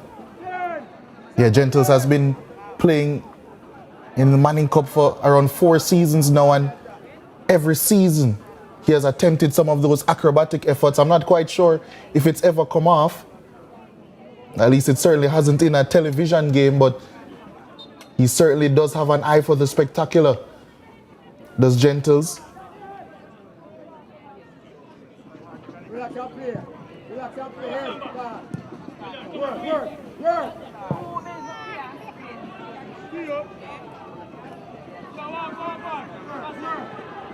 Here he is again, Gentles. And the other Gentles, or Marion that is, from Vauxhall, grabbing at his shirt, and the assistant awarding the free kick to St. Catherine High.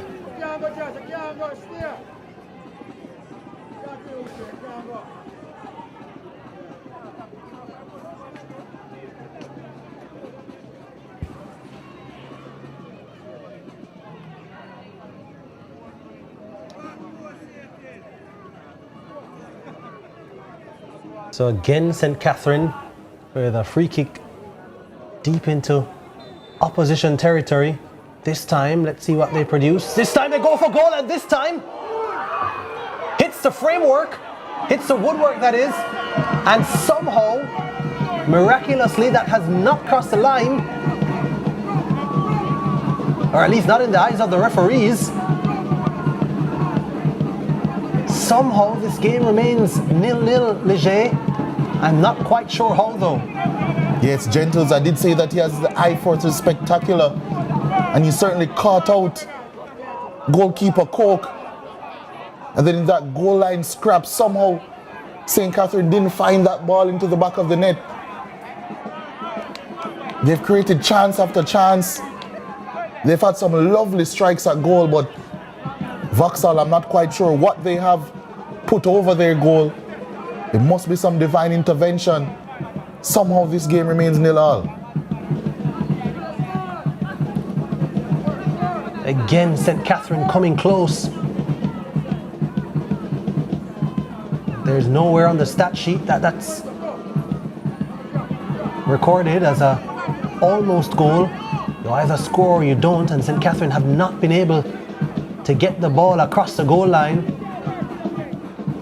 That one I'm sure would have nestled into the net, but I was wrong.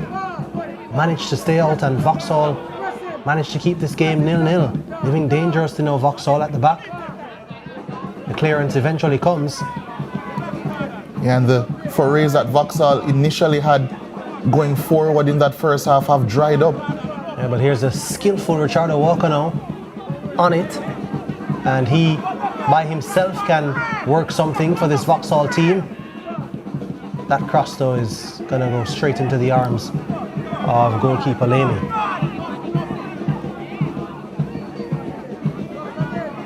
Stewart playing the ball to Gray. Gray back to Stewart. Stewart taken down right on the edge of the box. The referee has already reached for the yellow card, and another Vauxhall player is into the books.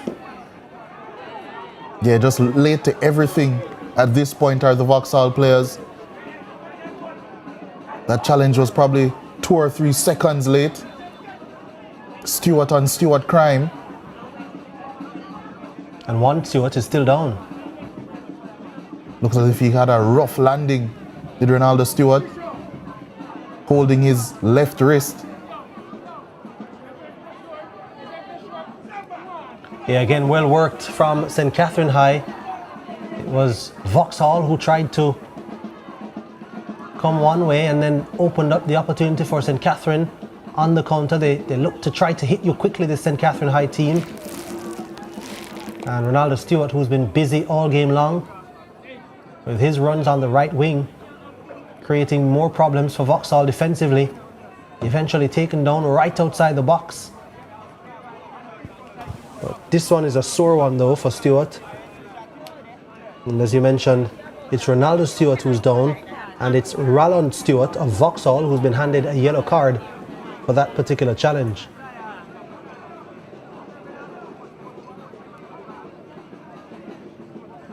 In the 69th minute of the contest, still 0-0.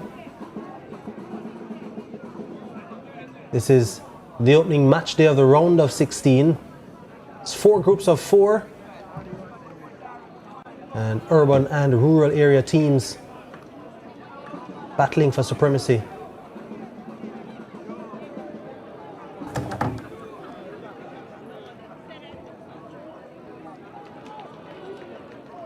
Dwight Gentles came close on his previous free kick. This one is from a similar position, and Gentles tries to go for goal again, but this time lightning doesn't strike the same place twice. He was always going to line up an effort there. Overcooked that one, the Gentles.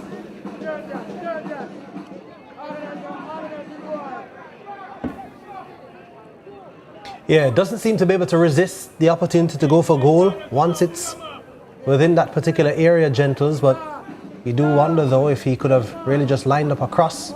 Here's Chadwick McLeod trying to take this one under his spell. Not able to do so. St. Catherine with another attack trying to find Kadeen Young. Young not able to track that one down. There's Coach Anthony Patrick. Still got quite a few players on the bench at his disposal.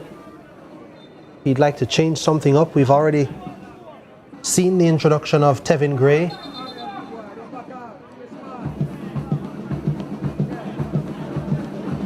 Yeah, Anthony Patrick, one of the most successful and well-renowned coaches in schoolboy football this century. Won the Manning Cup in 2001 and 2006 with Bridgeport High. Walker Cup victory in 2001 as well. An Olivia Shield title to his name also that he shared with Glenmuir. But has lost his last 3 Manning Cup finals, 2 with Bridgeport in 2007 to JC, 2009 to St. George's College, and then 2024 with St. Catherine against Kingston College. But the Walker Cup successes that he has had with St. Catherine High have been their first 2 titles in under-19 football. Won those titles in 2019, beating Excelsior, and 2021, beating Kingston Technical, that time by a 1-0. Looking to get back to those title-winning heights this season. But first we'll see his team try to defend this advance being made by Vauxhall. Early shot by Kyle Chen, way over the bar.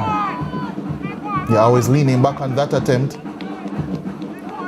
As there were some afters there between Chen and Timothy Jones. Yeah, Timothy Jones' mom is in the stands looking on as well. Spoke with Janae Robinson at halftime and expressed full confidence that St. Catherine will be winning this one. And now we have Walker, Charlie Walker down for Vauxhall, feeling the effects of a follow through on the previous challenge. Back on his feet. No, I think with Walker it's tough to tell how much pain he's really feeling. He looked like he was writhing in pain there, and then the next second he's back on his feet.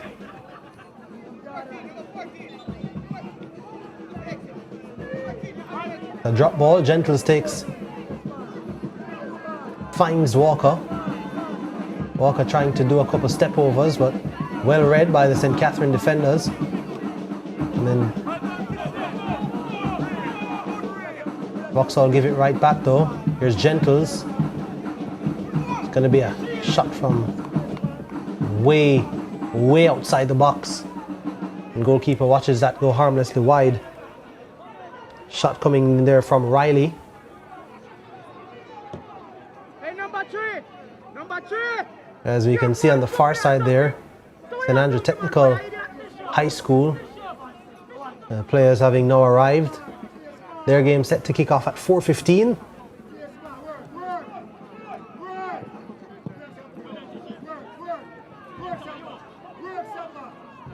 The feature game of this doubleheader. Here comes St. Catherine. Here's Young. Ball into the box and a wicked deflection. That could have gone anywhere. Luckily for Vauxhall though, goes behind for a corner kick. Yeah, it had keeper Javier Coke rooted. You are right though. Extremely lucky that they only conceded a corner, at least for the time being, as Kadeen Young prepares to whip this one in. Does whip it in, and I believe that came off of Vauxhall head. And it did. It will be another corner kick for St. Catherine.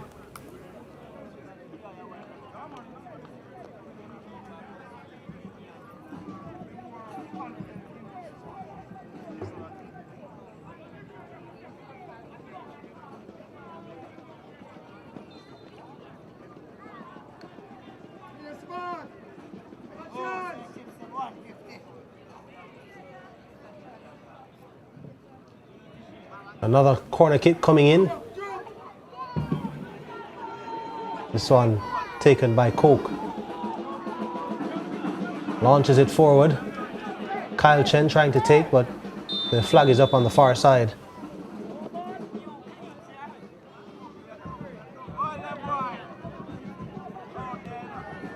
St. Catherine have been relatively comfortable with defending against this Vauxhall team in the second half. No real threat. But they have been able to turn that territory and turn that dominance that they have had into anything tangible as yet.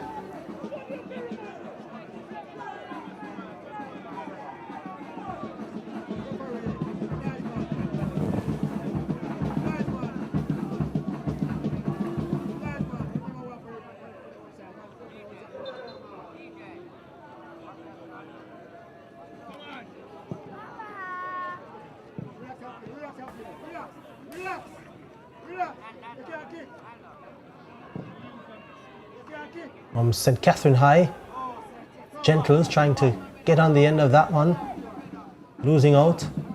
McLeod flicking that one onto Kyle Chen, who wins a foul.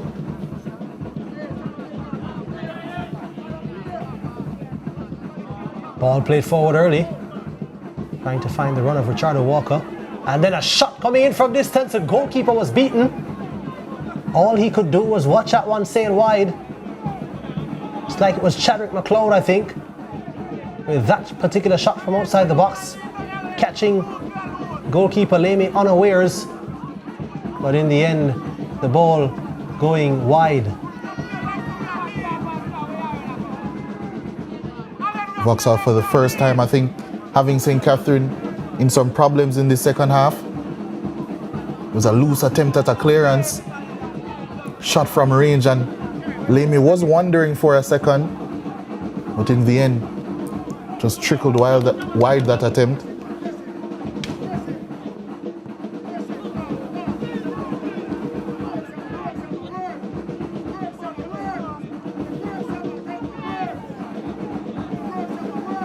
Vauxhall in possession again on the right side. And they win a throw in.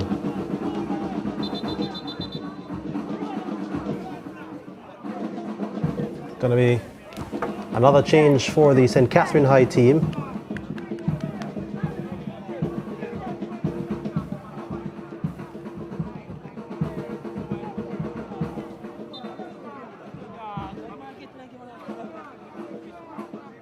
Gentles it is, who's withdrawn.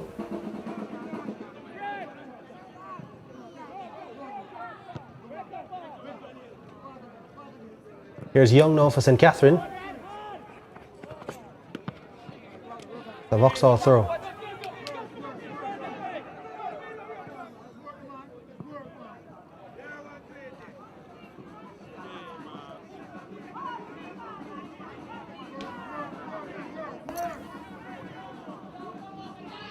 On the left side now is Walker, outside of the boot, trying to find a teammate. It's a good attempt. You could see what they were trying to do, Vauxhall.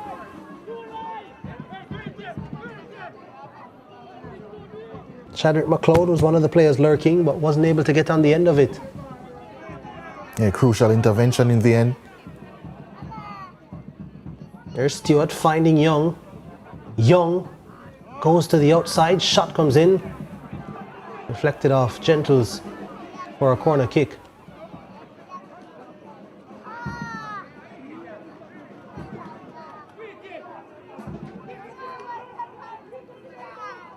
It's a colourful gear there provided by Express Sports, the official gear sponsor, ISA SBF 2025.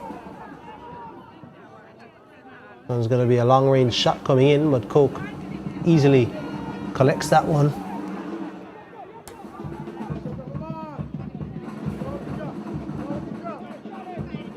Soccer Express.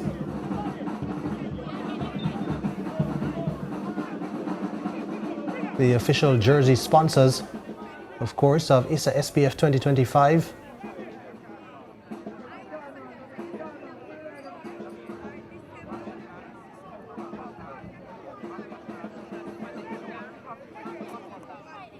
Giovanni Cummings now with this free kick.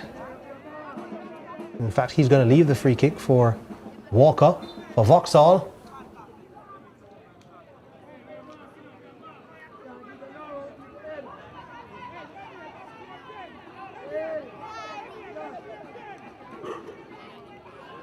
Referee Perry once again giving stern instructions to both teams as he awaits the free kick. So on some good height on it. He did meet a Vauxhall head. Not able to get any meaningful connection though. It's cleared away by Vauxhall, a throw into St. Catherine High.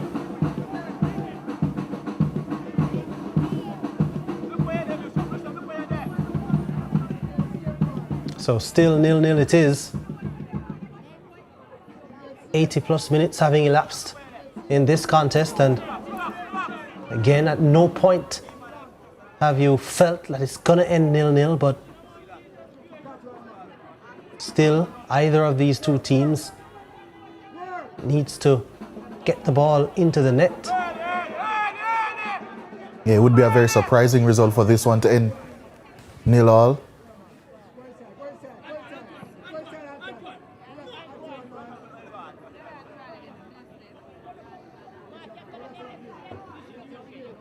Coach Butler still on his feet, still giving loud instructions. Here's a chance for Vauxhall. Chen, and a brilliant tackle coming in at the last second, sparing the blushes of St. Catherine High.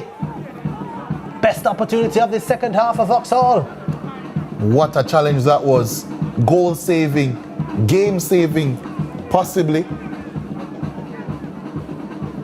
Vauxhall have been crying out for a chance like that practically all game long. Chen racing through, but that challenge absolutely crucial from Javon Allen. And can that boy Vauxhall on now to finally get a goal in this game? We talked about their defensive record. St. Catherine only 2 goals conceded so far. Here's another attempt from this corner kick from Vauxhall, but no Vauxhall player there to meet it. St. Catherine coming away with it through Antoine Marshall, but Marshall was taken down, and now Vauxhall have a throw in from this near side.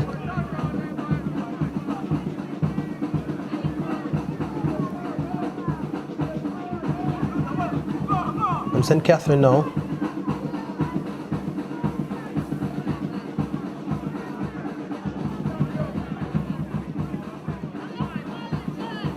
Another good tackle coming in. And Vauxhall, after that chance, seemingly now on top in terms of momentum in this game.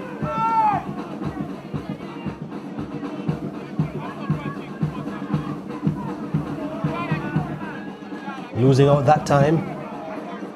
Ronaldo Stewart given something to chase. Still lots of running in those legs after all these minutes. Stewart goes to the byline. Stewart puts the ball across.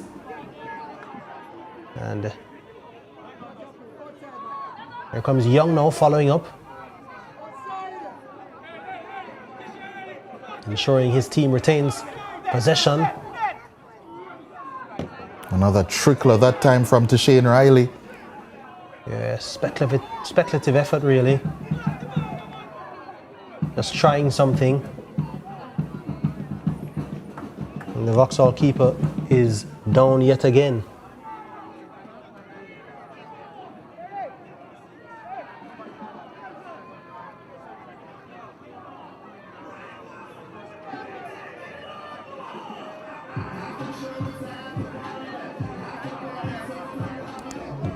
So another change being prepared here by coach Anthony Patrick. St. Catherine High looking to constantly freshen things up. Terry Harvey is going to be coming on in a short while. Yeah, for Kadeen Young. The number 10 withdrawn. As St. Catherine look to find that decisive blow. and get a leg up in this round of 16 affair.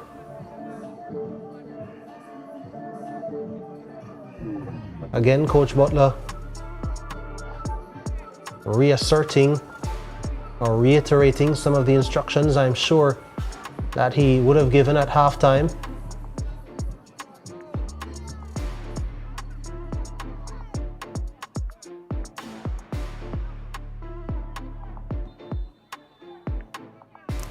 I don't think he would be too displeased with a draw in this game against one of the favorites for the title, again proving how difficult they can be to play against this Vauxhall team.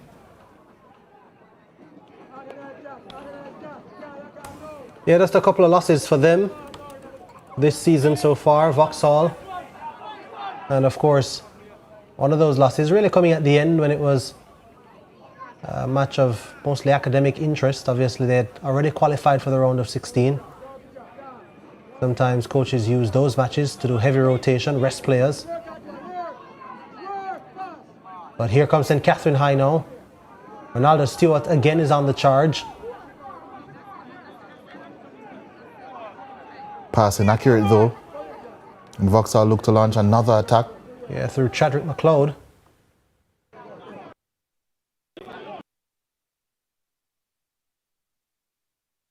Yeah, McLeod losing it. And St. Catherine back in possession.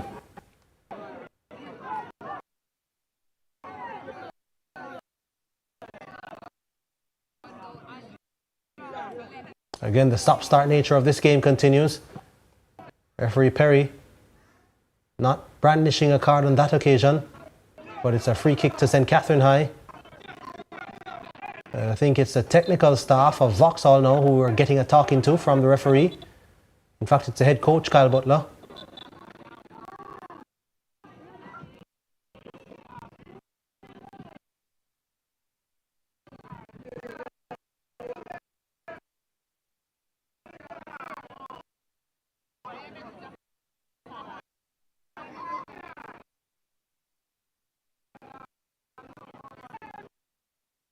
It's a long ball coming in. So not able to line up a shot here. St. Catherine. Vauxhall win possession back. The early attempt at trying to find a forward player for Vauxhall, but not successful in doing so. And again, the end-to-end nature of this game continues. St. Catherine through Josh Reed.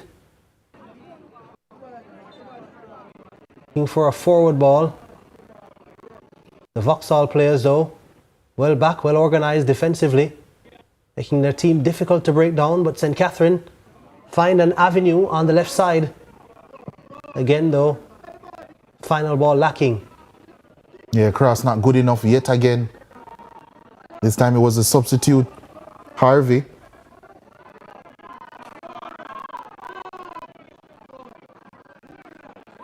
Yeah, that's what we've said time after time in this contest.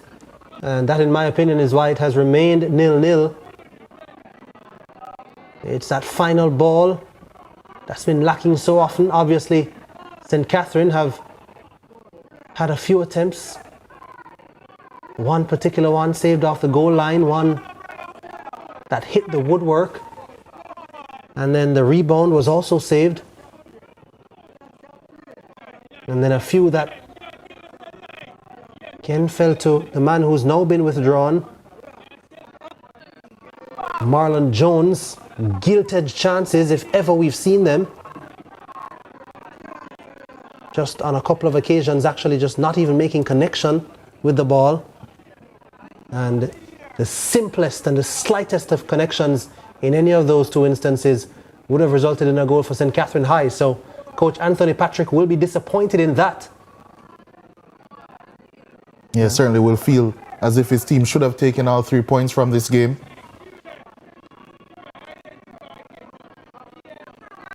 Makes their next game in the round of 16 even more important.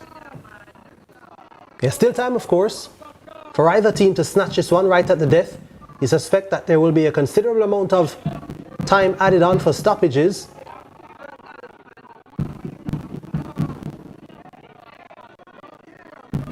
come Vauxhall again. Most all game long, not really putting any sustained spell of pressure on this St. Catherine High team. They had a few good forays into opposition territory, Vauxhall, but here's one of them again. Chen giving something to chase. In the end, doesn't get anywhere near it. And he's had precious little, has Kyle Chen, to feed off in this contest.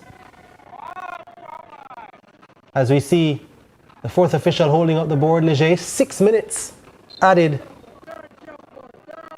Understandably so, with the number of stoppages that we've seen. Trying to play the ball over the top, Vauxhall, unsuccessful in doing so. And Catherine have it back now through Stewart.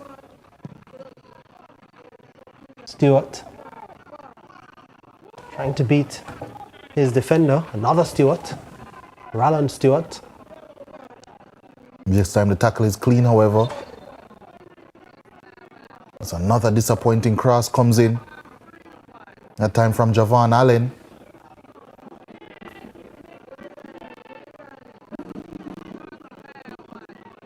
Yeah, and we're into the first minute of the 6 added minutes.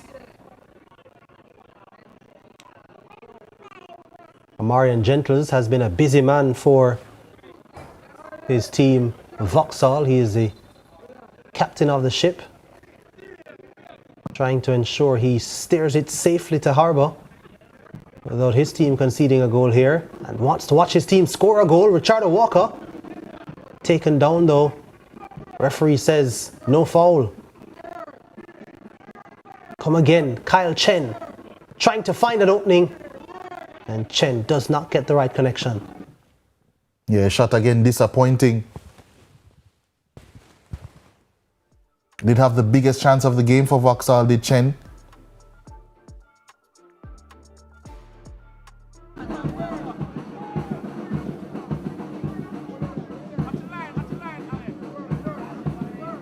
Chadwick McLeod, Charter Walker, brought down, nothing doing, says the referee.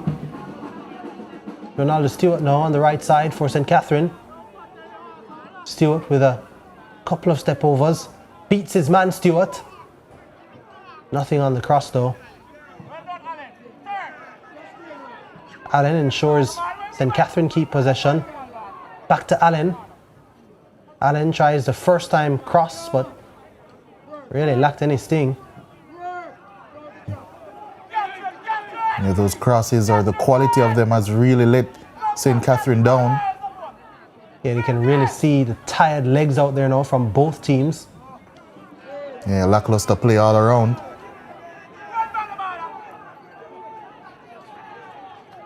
Been a battle of attrition for the 90 plus minutes between these two teams, and neither of them have been able to break the deadlock. There is still time, with 6 minutes having been added for stoppages. Yeah, and 3 of those minutes remaining. But if the game so far is anything to go by, it doesn't seem as if we'll get that all-important goal. Yeah, it's just always seemed like even the best of chances have been spurned, have been denied, turned away. And luck on the side of both goalkeepers, you would say. More so on the side of Javier Coke of Vauxhall, as St. Catherine High have created numerous chances. But also St. Catherine High have to take some of the blame themselves for not taking some of those chances created. The aforementioned Coke. Gentles manages to keep it in and boots it upfield.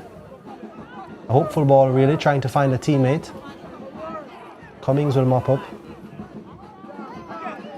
Just long pass after long pass for Vauxhall, trying to hope that something will stick.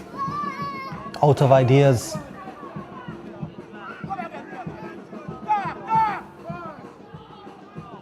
That's a late challenge coming in, and will be a foul heading the way of Vauxhall. Yeah, Richard Walker has really been in some tough challenges. That time Terry Harvey leaving something on him.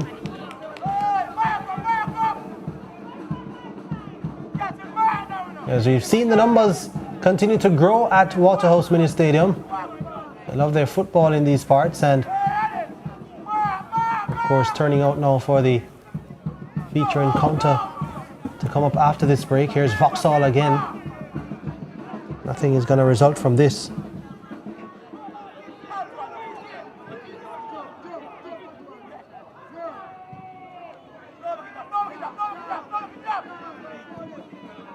Seems as if right now it's just a tennis game. Both teams just exchanging baseline rallies. Long pass after long pass, but Vauxhall have won this one, and that's a good cross, you know. Albeit too heavy. Oh, there's a player lurking in the box unmarked. That's going to be a corner kick for Vauxhall, possibly the last chance of the game. There's the young Vauxhall student who has now gone viral on social media for his takes and his witty deliveries.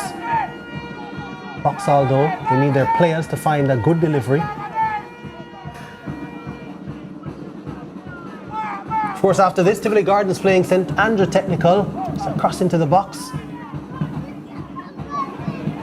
Tivoli and St Andrew Technical as a feature encounter. Here comes St Catherine now, opening up for St Catherine. Just a bit heavy for Stewart, but Stewart gonna lay it back across. Shot comes in. Deflected as Antoine Marshall with that shot, and then really a hopeful shot from Josh Reed from way outside and nowhere near the target. That will do it. Indeed, it will do it. That sums up the contest. Referee Alexi Perry having seen enough. It's going to be 0-0 between Vauxhall High and St Catherine High in the first match of this doubleheader. Let's take a quick break now on our coverage, and when we come back, we give you the full match highlights and analysis as well as statistics.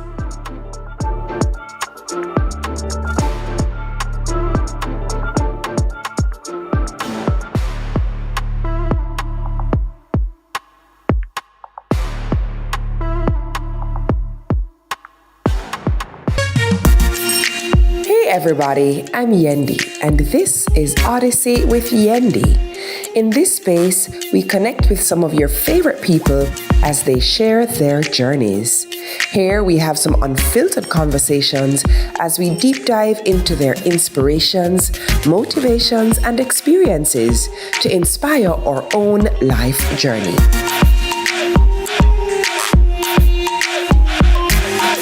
Odyssey with Yendi. Brought to you by Grace, Singer, and IslandNet Services. It's time! Welcome to High School Pitchside. We have another fascinating episode for you.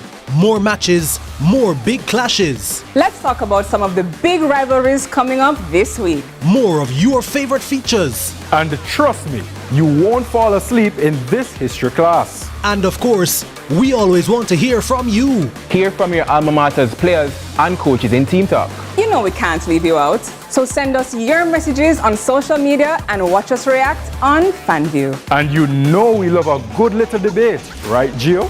We've got you covered all season long on High School Pitchside. High School Pitchside, your ultimate guide to all things schoolboy football, Thursdays at 8 p.m. on CVM TV.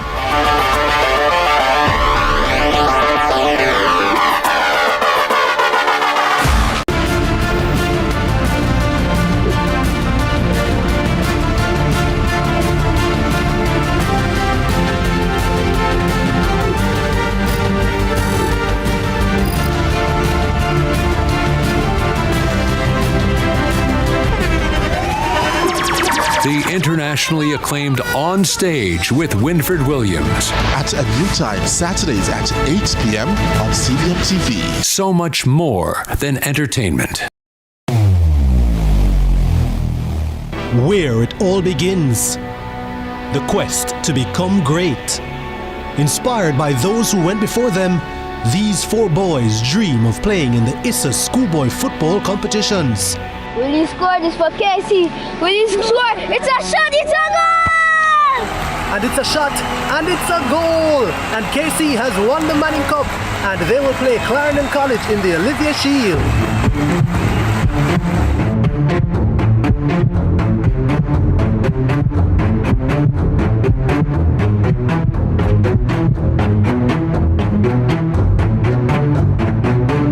And that's what you love to see.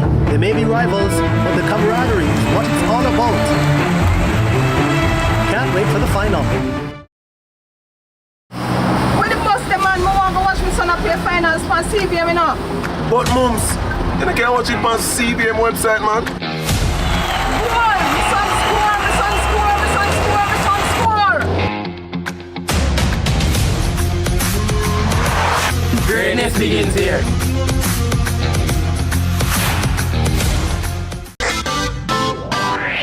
Every dream conquered is another dream gained. I land and I fly again like a jet plane. Headed straight in your direction, 'cause I'm wiser, one step closer. I'm winning 'cause I work so hard.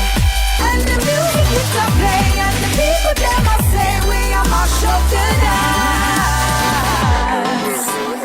Oh, what a feeling! Don't stop dreaming. Keep on believing in the power of the feeling. Whatever you want, take a chance. Song in your heart, step in your dance. You got a spark, don't put it down. Shine your lights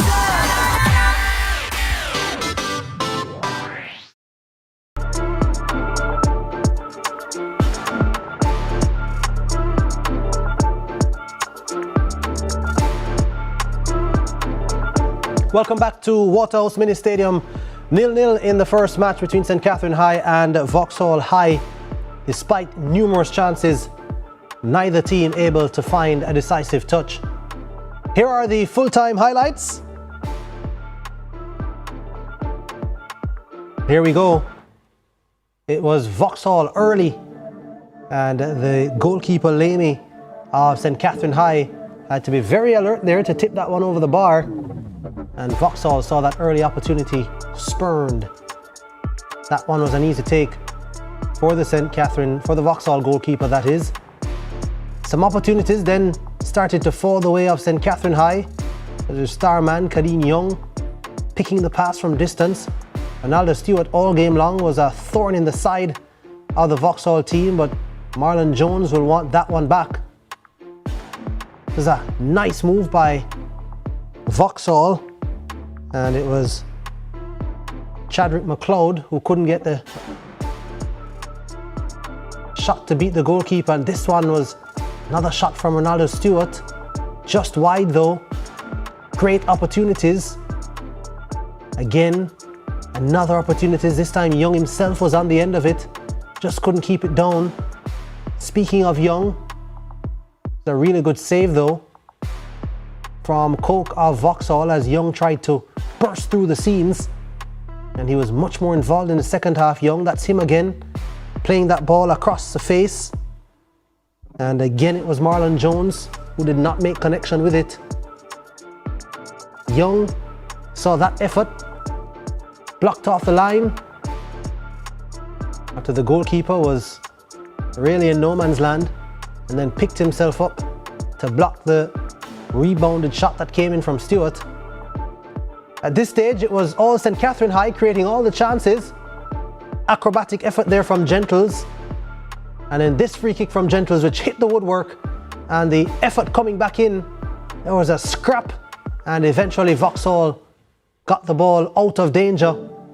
Don't know how that one stayed out, but for Vauxhall, they're thanking their lucky stars it did. This was a rare opportunity in the second half. Kyle Chen parading forward, but goal-saving challenge, and 0-0 it ends between Vauxhall and St. Catherine.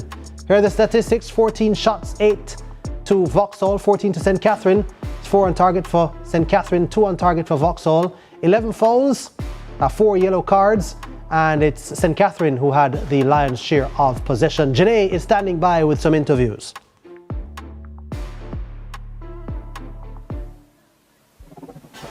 Thank you, Jordan. And I'm joined by assistant coach Theo Brown. Coach, St. Catherine came into this encounter as what some would call the favourites based off their attacking record. What do you think went wrong today? As you see in the game, we get a number of chance. We never capitalize on it, and it really affects us in the game. And I think we need to work on that coming in the next game.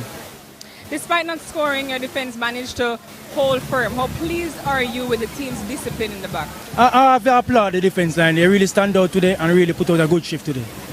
And was this goalless draw more about missed chances, or would you say it's more about Vauxhall defensive organization? I mean, I would say more missed chances. And as you said, we have an attacking side where we depend on, and we need to go do better. Okay, Coach. So how do you plan to refocus your team after a result like this for the upcoming fixtures? I mean, we have worked on that in the training ground, come again, and we're not going to kill the guys. They're young, and we believe in them, and we can know they can do better. All the best, Coach. Thank you. All right, thank you very much. And now we're joined by head coach Kyle Butler, who doesn't really look pleased with the result today. But, Coach, you managed to earn a hard-fought point against St. Catherine High. How proud of you are for your boys? I'm very proud. Yeah, these are the Manning Cup finalists from last year. Not much change within them team. We knew that what we were up against, but we got a chance to win the game. There's a game of moments. They had their chances as well. So I feel like a draw is a fair result. Coach, the team seemed well drilled defensively. Was that the plan coming in to frustrate St. Catherine some bits? As I said, we knew what we were up against. Katie Young, Dwight Gentles are talented players. So we knew we had to be very disciplined defensively. But we didn't want to play a defensive game. We knew that we had to hit them in transition. So it was more of a transitional approach. And yeah, we got our chances from it. They got their chances. And it's football. And Coach, with this result, what message do you send to your boys heading into the upcoming matches? The mindset remains the same with discipline, stay focused. We have to do the job against Georges. Of course, the result is encouraging. But we wanted to win the game, so it was more comfortable for us. But the next game is more important. We focus on that. We're going to recover now and get ready for the next one. Thank you, Coach. All the best. Thank you. The spoils shared between Vauxhall High and St. Catherine High in the first game of the doubleheader. ISA SBF round of 16. This is the Manning Cup, and this is CVM TV's live and exclusive coverage. We're going to take a break on our coverage. We're getting word from our team that the next match will in fact kick off at 4:30, where St. Andrew Technical will be taking on Tivoli Gardens High. Stay with us for that feature encounter.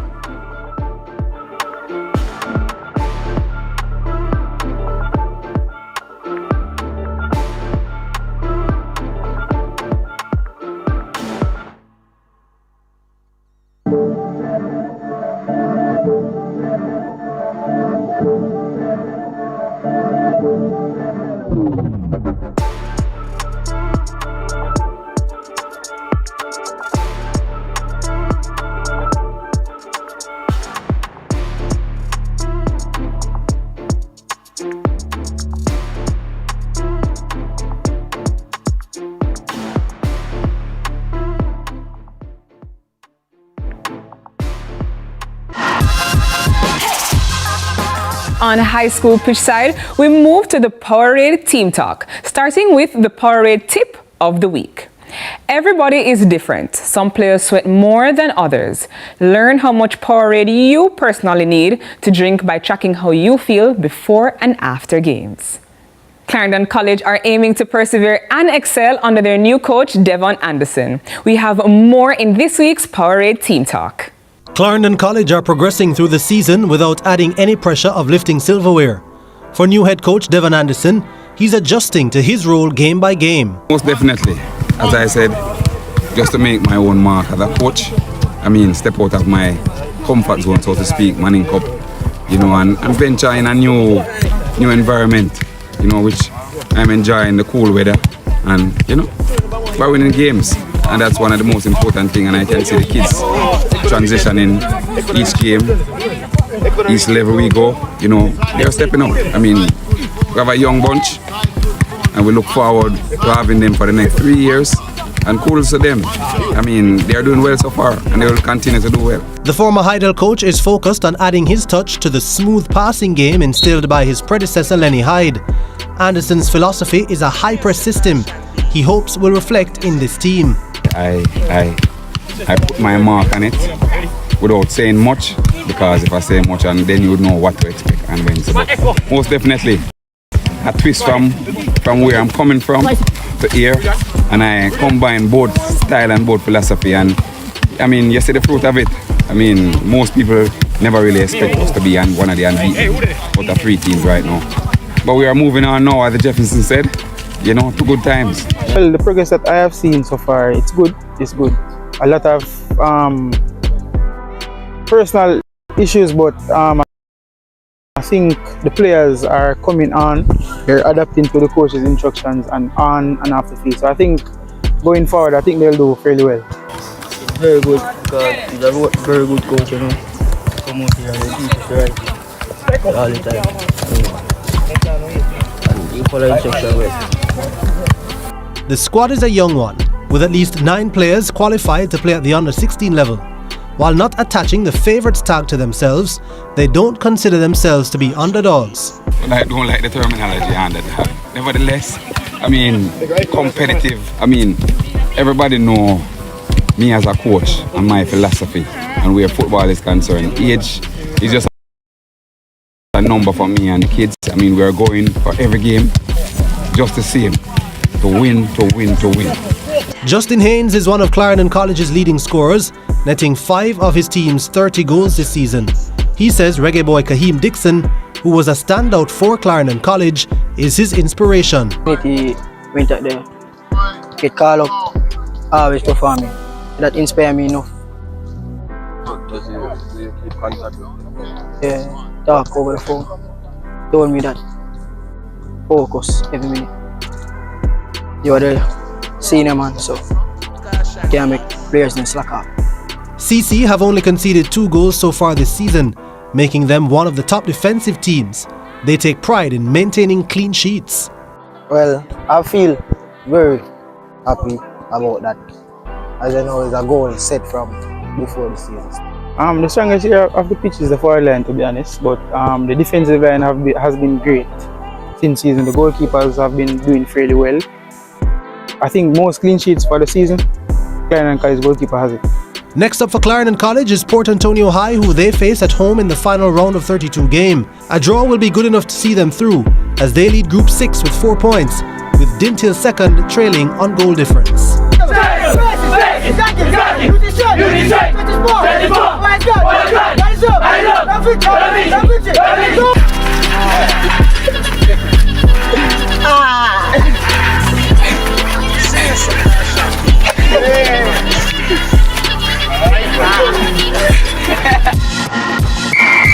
CVM Sports Issa Schoolboy Football is brought to you by KFC, Ping Pong, Catch, Water, Pringles, True Shake, Powerade, Burt's Auto Parts.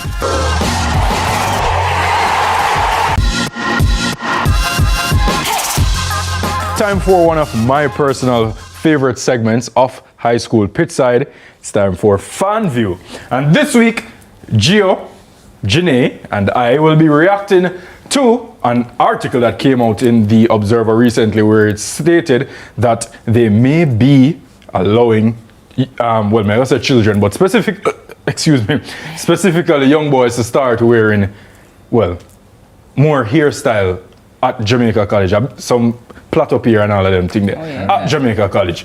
The comment section was quite, how would I put it? Festive, yes, thank you, Ginny. So we're going to take some comments, starting with Major Supreme. Major Supreme says, so Iman, them are going to cream them here? No, brother. I agree, I don't like that comment. You don't want them cream them here? No. Oh, okay. Unorthodox 764 says, I strongly support this measure. After all, one's hair is a part of their identity. I hope it will be done in good faith. Yes, so no cream here. No cream here. In good faith. All right. Instruction_root says, haven't they been doing this? Exactly, because every match we see the JC man them with them locks down in them back, don't you? Locks, plait, Kenro. Yeah, but probably never, who knows? I don't know, man. I don't know the workings of JC. Plus, man, look at me, I pick on JC. I picked on JC earlier. You know, so all right. Moving on. Let me not say anything. Cash says, it was always relaxed. what them gonna do now? Start wearing weave? I'm not sure what more is gonna be introduced. Something I think happening. I think because we're calling it out, they're now taking the step to make it legal. So we call it out now, they say, but it's legal, you know? So yeah, I think that's what's happening. All right, Will Ryan Wilson says, as they should. Hope the other institutions follow suit. Ginny, how do you feel about that? Okay, so this is my thing. Everything in moderation and context. I don't have a problem with students wanting to express themselves through their hair, but I think because this is a secondary education institution, I think there needs to be boundaries as it relates to that, because it can be a distraction, right? And it can become the main focus instead of the schoolwork, and that is the issue I have with it. I don't have a problem with students wanting to wear froze or whatever, but it needs to be groomed, it needs to be at a certain length, it shouldn't be anything that's untamed, in good measure, you get me? That is the limitations that I have as it relates to this guy says, hope the other institutions follow suit. Hopefully he knows a school what about schoolboy football, the matches are not. Whoa, is that a pistol list? Wow. All right. Oh, Jay, earlier I did say you want to read. Take the floor, my boss. Show them say you can read.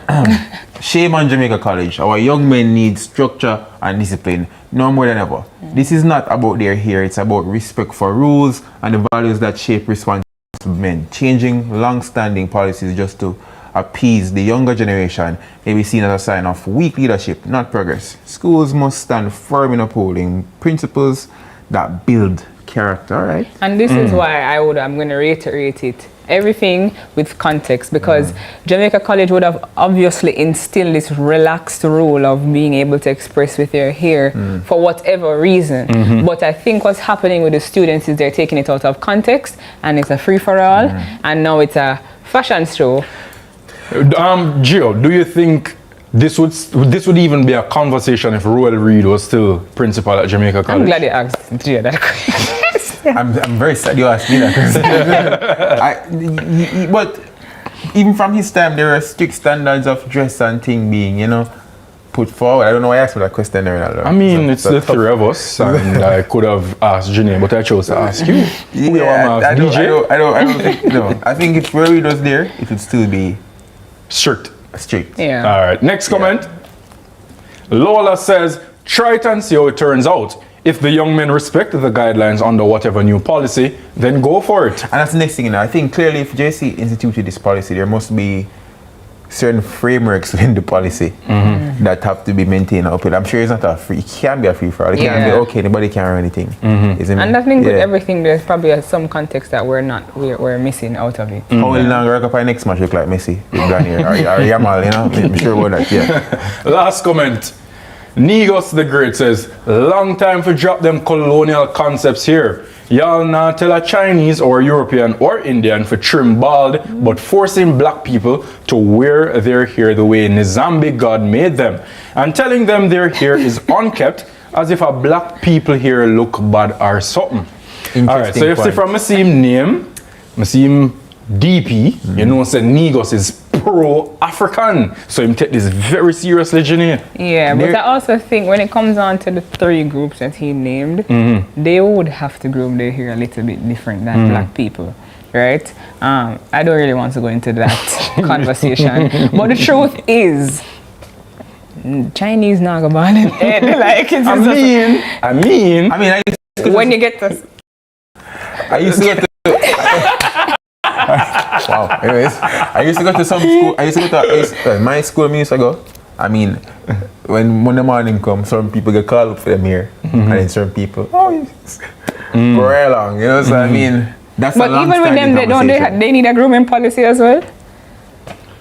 I'm sure. Based from when I attended Wolmer's, there were times, excuse me, when they can't go past a certain length and certain styles and the hair gel and them thing that them couldn't do. Oh. But them here, they still enough for them here. Anyway, schoolboy footballers. Yes, keep your hair properly gripped. You have to tie this all back in the schoolboy No, football. for Keep real. your hair properly gripped. And also remember that your image is what is left in the room after you've left. It is very important to just groom yourself properly, irrespective of whatever the rules are. Just as a person, groom yourself properly. And young men out there, it is imperative that this is something that you guys, take into consideration. It lives on, and when you finish high school and you look back at those pictures, you want to look at something that you'll be proud of. Yeah.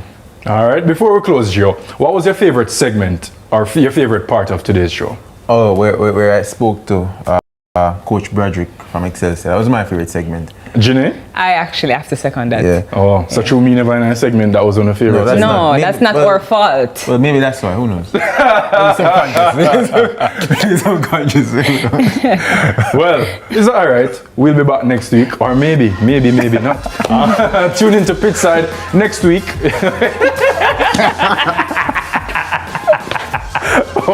Ronaldo!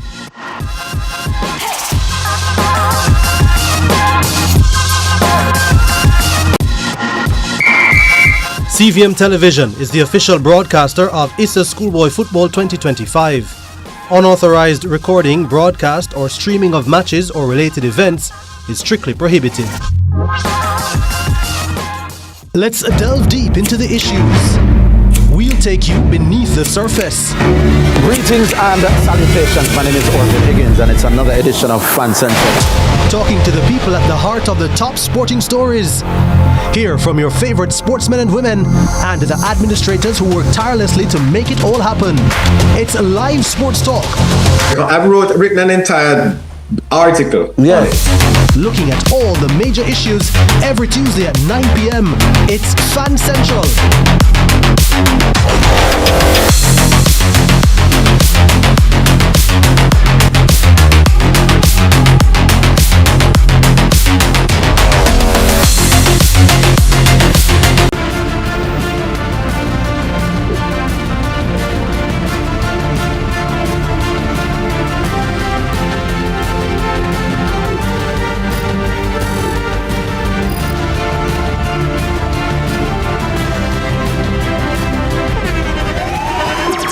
The internationally acclaimed On Stage with Winfred Williams. At a new time, Saturdays at 8 p.m. on CVM TV. So much more than entertainment. When the bus the man, I want to watch my son up play finals for CVM, you know. But mums, you can't watch it on CVM website, man. Why? My son score, my son score, my son score, my son score. Greatness begins here.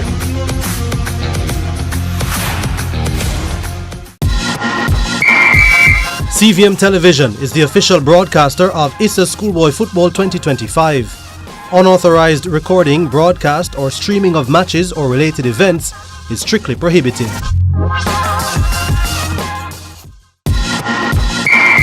CVM Sports ISA Schoolboy Football is brought to you by KFC, Ping Pong, Catch, Water, Pringles, True Shake, Powerade, Burt's Auto Parts.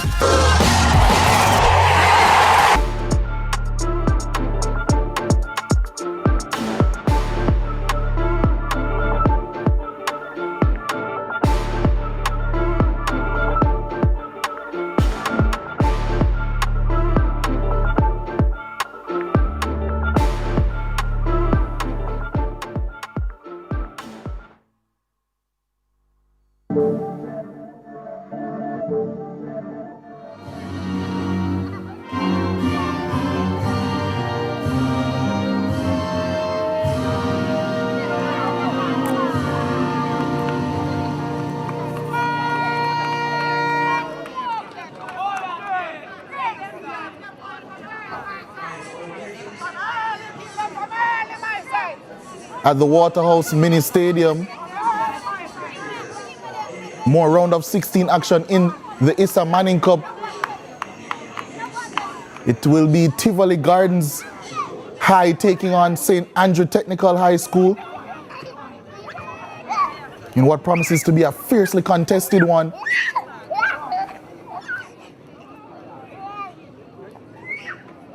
Both teams lining up. St. Andrew Technical in a bit of a change strip. Their top now, gold and brown. Referees Odette Hamilton, assisted by Jacette Kerr Wilson, Robert De Silva, and Shamor Reed. Tivoli in their usual black and, well, they love to say for the Jamaica Premier League team that it's black and tangerine, so I'll stick with that. There's the STATHS team, a team looking to return to the heights that they've shown in the past. Several disappointments over the past few seasons or so.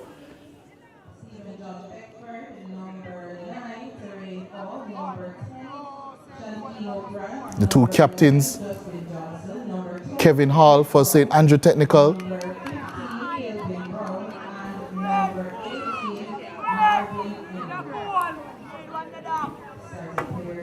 and Malachi Rose of Tivoli.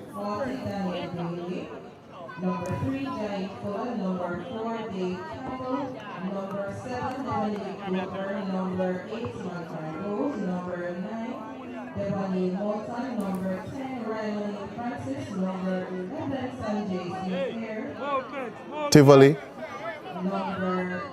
Let's see how they got to this round of 16. St. Andrew Technical, actually, they finished second in Group C, joint on points with Jamaica College, but an inferior goal difference, plus 41. Crazy to say that sounds inferior, but it was plus 52 for Jamaica College, so they finished second in Group C, ahead of Vauxhall, who we saw earlier, and in Group B, Tivoli, they finished 7 points behind Kingston College with 21, a positive 19 goal difference. Tivoli, a team that have been threatening to do major things in the Manning Cup. They'll have to get past this STATHS team early. They opt for a long goal kick or a long kick to start proceedings, but it's out of play. This Tivoli team, supremely talented, of course, led by their talisman Ryan O'Neill Francis, 13 goals this season in 9 games, and they've won it high here.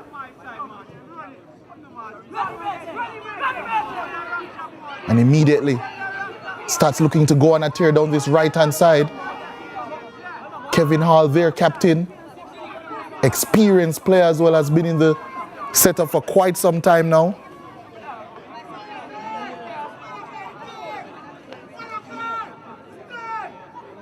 Looking to turn out of pressure there was Kenrick Brown, I beg your pardon. One of the two Browns in the lineup for this STATHS team. Kevin Hall looking to win a foul, and he's still feeling that challenge, but nothing going his way.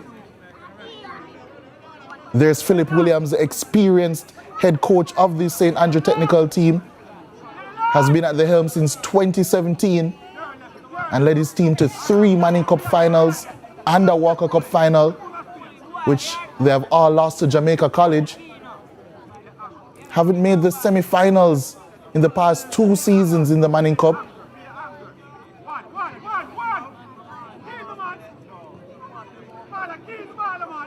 They're looking to get back to those heights which saw them make the semi-finals 5 seasons running. Tivoli looking to play their quick brand of football as they usually do. This one promises to be an end-to-end battle. STATHS marauding down this left-hand side. Settling now. Not opting for the cross as yet. That's a good challenge coming in, you know. Now it's laid back to the top of the box. Now on the right, Kevin Hall a little bit more infield. Beckford. Back to the left wing they go. Circulating well. Tareen Hall. Ball not out for a corner. Cross finally comes in. Tivoli deal with it. Initially at least, but wanted too much time on the clearance. It's eventually cleared. Not the most convincing defending there from Tivoli. STATHS looking to go down this right-hand side once more. But Tivoli finally get their foot on the ball and look to break down the left. And here they come. That's a tough challenge coming in from Mark Watson. real end-to-end ebb and flow in this game so far. Here's a challenge once more. Sliding in is Watson. And he wins that header there as well. And a foul for his team. Live here on CVM TV and CVM on YouTube as well, CVM News. My name is Leger Williams. Should have said that quite some time ago. Where were my manners? But we're here in this round of 16 clash. St. Andrew Technical taking on Tivoli Gardens High School. Trying to find a pass was Shankina Grant. Tivoli win back the ball high. And they look to get some settled possession going finally. They give it up though on this left-hand side, and that attempted pass from Grant looking for Marvin Henry. Tall, imposing figure. The number 18 striking for Stats.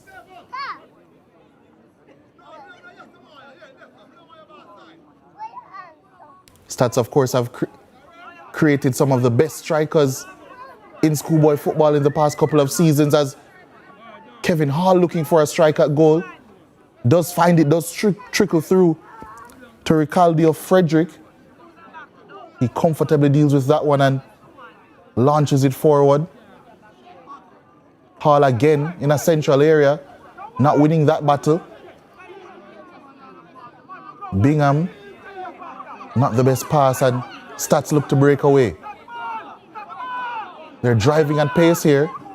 The shot comes in. Again, not a strong one.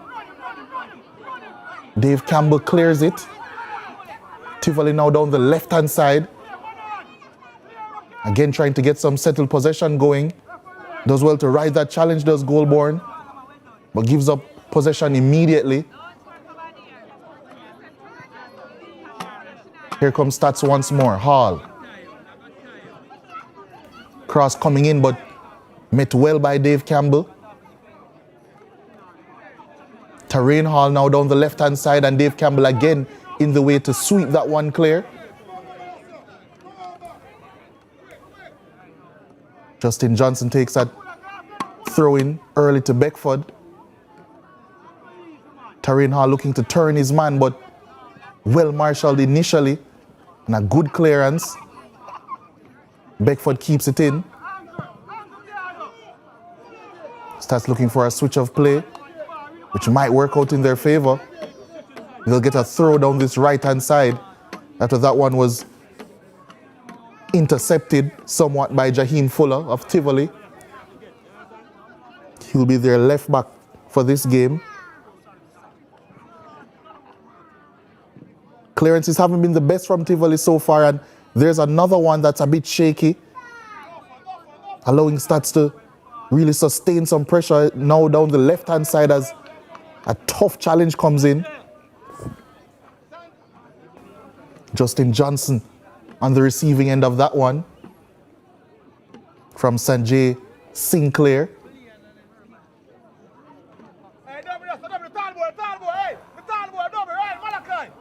Let's see if it will be a long throw coming into the box. They do have someone to aim at, but they take it short, then get the cross in. It is met by a Stats head, but Tivoli clear. Again, not the most convincing clearance. Stats looking to break down this right-hand side, but impeded once more. And Tivoli look to clear. Again, not convincing once more, but they win a throw down this left-hand side in their own territory.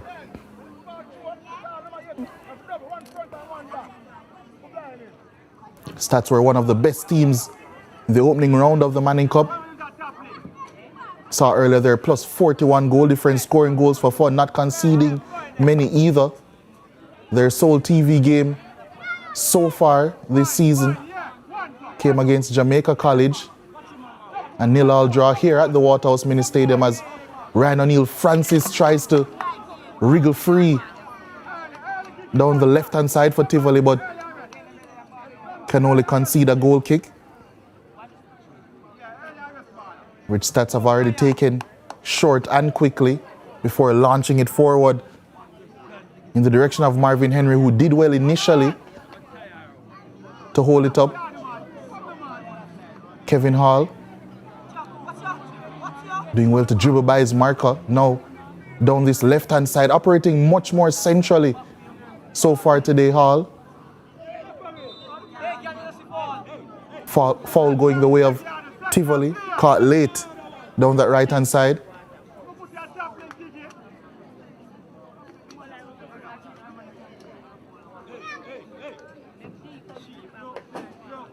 Looks as if it will be Dave Campbell to take this one and take it long. The lanky centre-back puts that one all the way into the Stats penalty area, trying to work a shooting opportunity, but Stats clear. Again met by Dave Campbell. I think that's something that you'll have to get used to me saying in this game, as that's a wayward pass coming in from Fuller, gifting possession and a throw-in to St. Andrew Technical.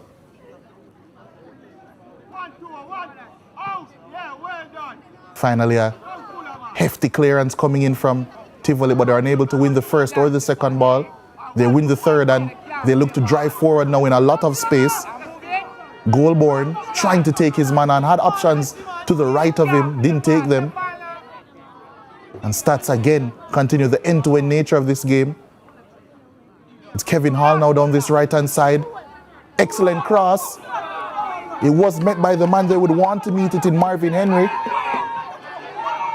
And it's again nonchalant in terms of the clearance from Tivoli, and Stats win it back high. In the box once more, execution poor. But Stats win the first ball, and they look to start the attack again. That's an excellent pass, you know. He cuts it back. It was Shankino Grant in acres of space in the penalty area. That's a tough challenge. No foul. And Tivoli, they really need to settle things down now. But that should have been the best chance of the game. Shankino Grant opting to pass across the goal from the right-hand side. The shot was there to be taken, you know. And 13 goals to his name. I would have heavily suspected that he would have taken it. Frederick, the Tivoli custodian, taking a breather. I think it's a chance for his team to settle down a bit. Defensively, they've seemed a little bit susceptible. Excellent pass from Beckford here. And Shankina Grant. The shot was there, chose the unselfish option. But they really opened up Tivoli there, and that's a space that they will certainly want to close down in the future in this game.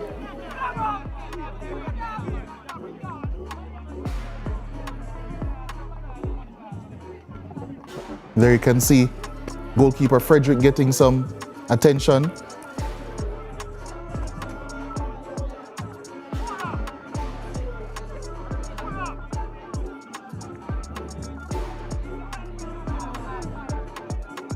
Entertaining start to the game here at the Waterhouse Mini Stadium. Home, of course, of Waterhouse in the Jamaica Premier League. Iconic venue being used here for schoolboy football for this doubleheader. First game of that doubleheader saw Vauxhall draw 0-0 with St. Catherine High, last season's beaten finalists in the Manning Cup. Unfortunately for St. Andrew Technical, they know a bit about losing Manning Cup finals as of late. They've lost 3 since 2017. Looking to go one better this year, but so much competition in the Manning Cup, of course, including this Tivoli team who have done well to win this one. It swung in, and that's an attempt coming in from Tivoli's number 9, Dave O'Neill Moulton. But the technique was an errant one, leaning back. And it's a lackluster shot in the end. Stats again looking to go long. Henry does well, but intercepted That time by Jaheim Fuller. Ryan O'Neal Francis now looking to turn away from his marker down the left-hand side, but unable to do so. Tivoli would do really well to get him involved as much as possible in this game. Their leading goal scorer, 13 goals, 3 assists to his name. Ryan O'Neal Francis, his fourth season, I beg your pardon, involved in this Tivoli setup. A part of that 2022 Walker Cup winning team, in which they beat Haile Selassie. And that's going to be a foul down the right-hand side for Tivoli. Really poor challenge coming in, a late challenge as well. And Malachi Rose.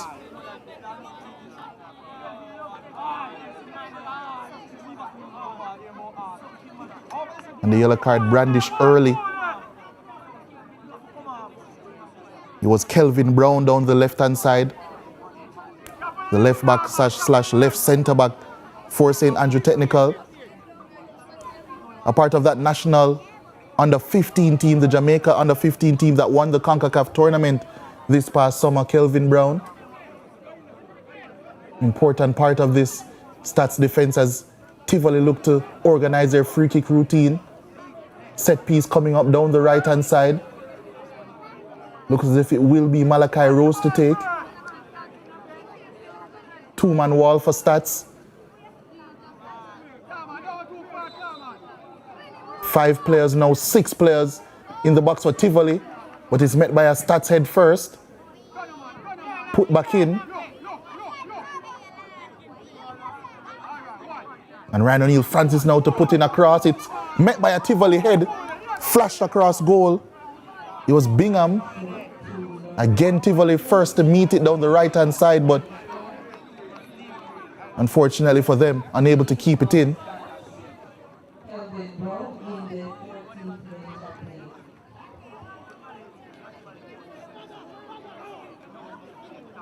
There's a challenge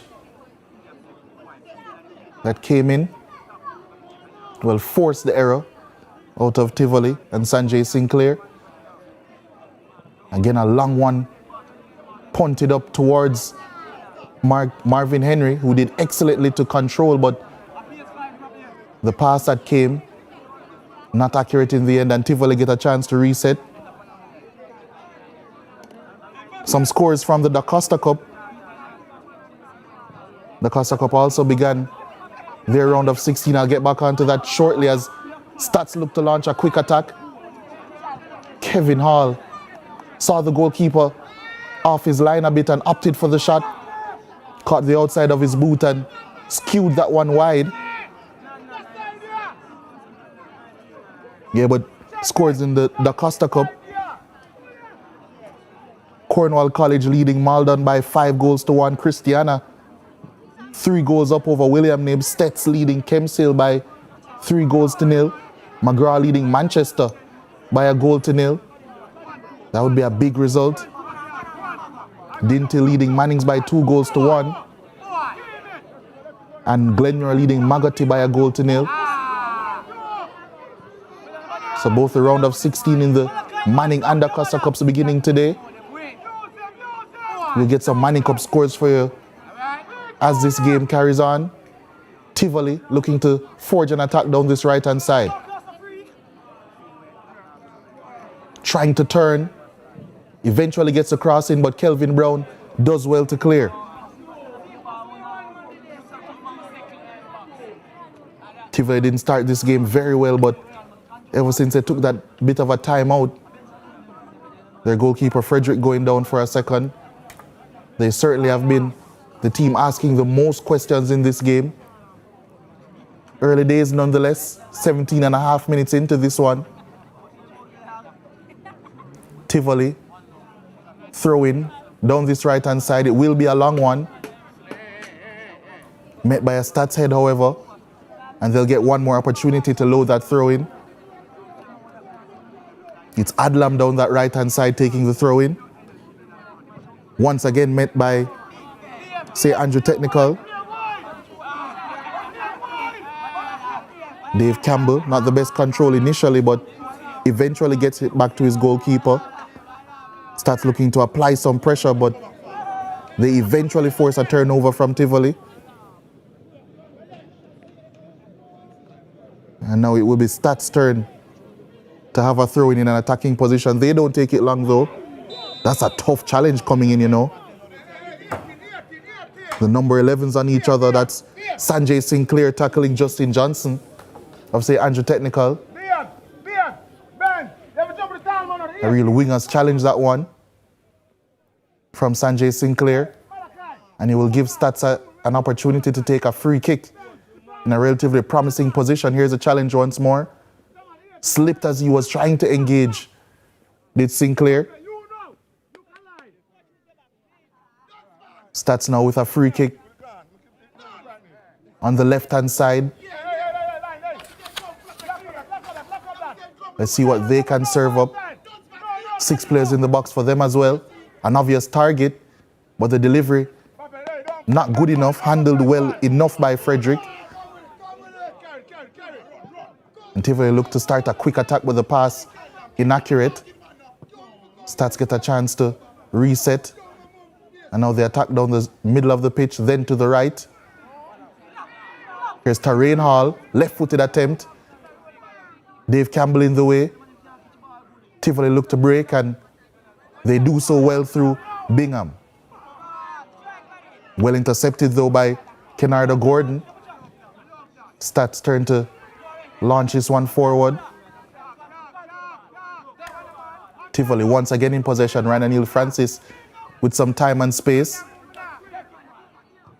Finds his left back, and that's a decent cross coming in, a bit deep. And then the shot from range skewed.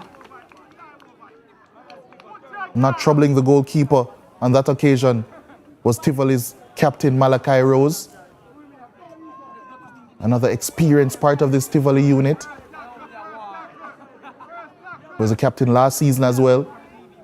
And mostly played his football at left back, did Malachi Rose.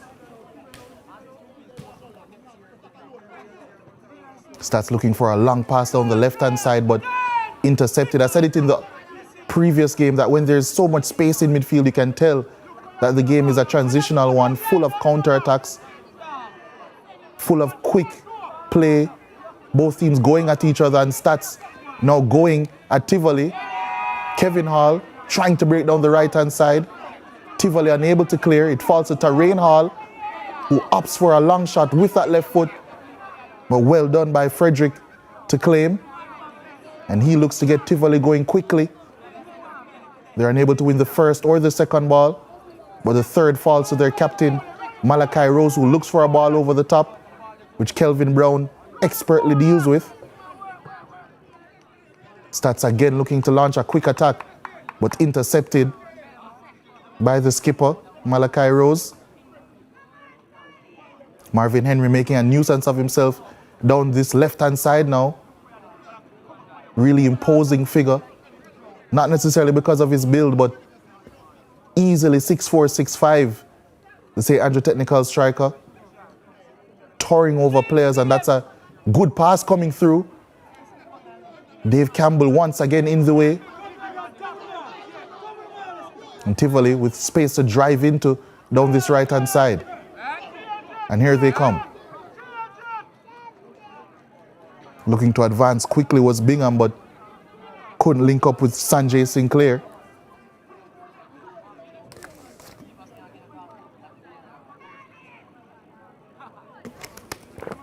Throwing now for Tivoli down this right-hand side. They will attempt another long one, and again, it's intercepted before it can meet a Tivoli head.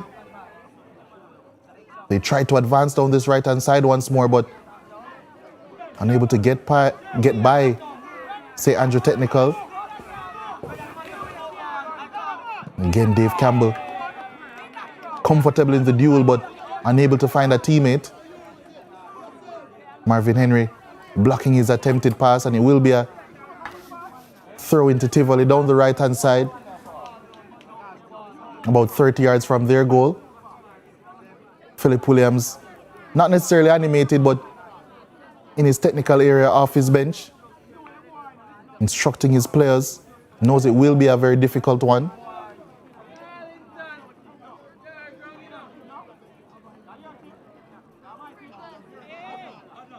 Stats with possession now.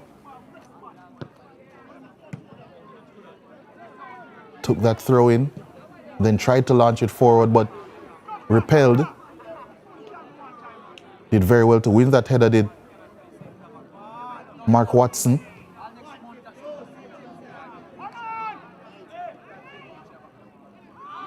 And that's a late challenge on Shankina Grant. Yeah, I thought maybe that would have attracted more, some harsher punishment from the referee, Odette Hamilton.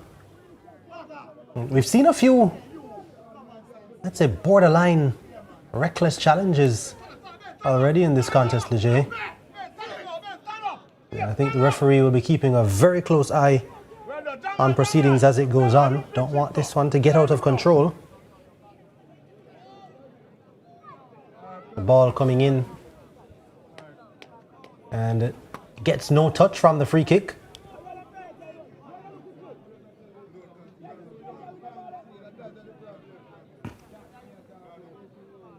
And goes all the way into touch for Tivoli Gardens goal kick. Yeah, pace of the game has slowed a little bit. After the frantic start we had in the opening 15 minutes or so. Both teams jostling for superiority in this one.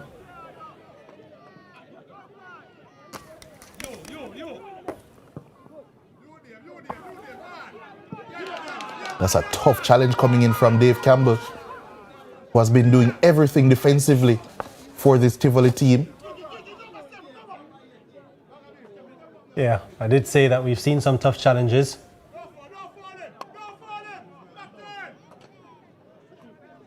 St. Andrew technical now. The opportunity to take a shot, but it goes wide. Yeah, Marvin Henry trying a left-footed effort from the top of the box. Caught it sweetly, but not troubling Ricaldi or Frederick too much.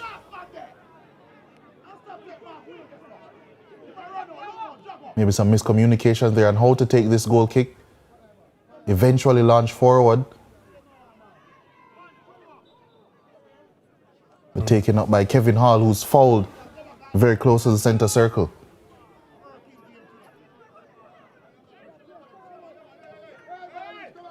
Yeah, so this one still just evenly poised. It's a bit tense from both teams, but St. Andrew Technical coming forward a bit more now, pushing this Tivoli Gardens team back, and that's a poor attempt at a clearance, but then a slip and a handball, and Tivoli Gardens able to take the free kick quickly, and offside. Stats players knew it. Raised their arms immediately as that ball was played forward. Yeah, Davaniel Moulton didn't time his run there. Caused an inquiry from his coach, Christopher Nicholas, who knows a thing or two about striking. For Tivoli. For both the school and the Jamaica Premier League team. And as a matter of fact, for Jamaica themselves.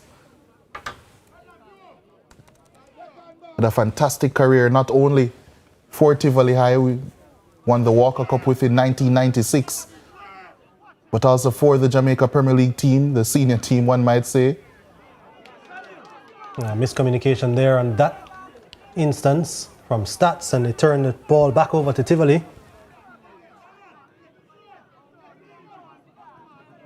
But Ryan O'Neill Francis giving it away cheaply. Tivoli though with an opportunity to rescue possession back. Here's O'Neill Francis. Ryan O'Neill Francis again at the wars and loses out on that occasion. Here comes St. Andrew Technical now. Kevin Hall. Can't get around Dave Campbell, who certainly has been a standout defender for Tivoli so far. Yeah, he's covered the entire back line, hasn't he, Dave Campbell? Yeah, something we're used to seeing from last season when it comes on to Dave Campbell, but poor pass that time from Tivoli. And that's a high boot. A difficult one for Malachi Rose to take, and it will be a yellow card heading the way of Shankina Grant.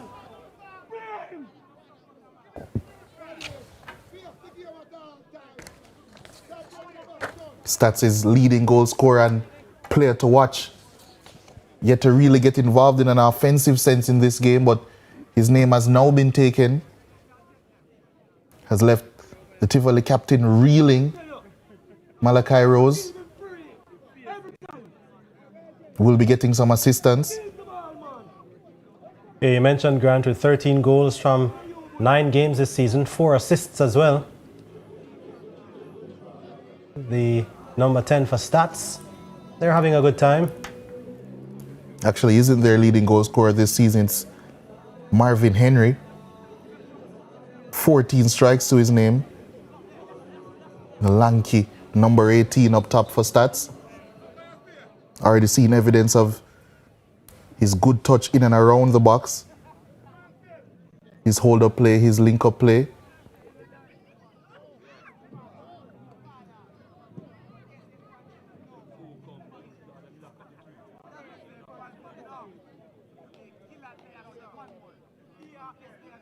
And of course, Stats, for what it's worth, entering the contest with the unbeaten tag,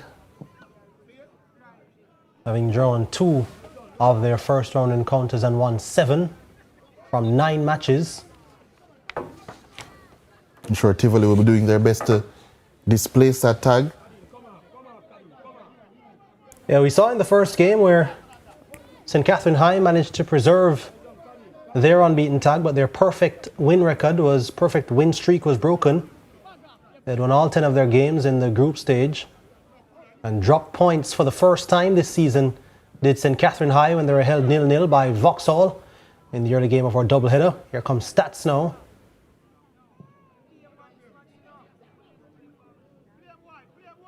Talked about the height of Marvin Henry up front as a target man. That time not able to take it under control, and Tivoli coming the other way, but they lose possession to Stats again. Here comes Stats. That's a lot of space for them to run into now. And this one could come across the face of goal, and it's turned towards goal and saved by the goalkeeper. Still in play though. Another opportunity for Stats. That was a fantastic save. Instinctive save as well. Coming from Frederick. As the ball is worked back to the right-hand side.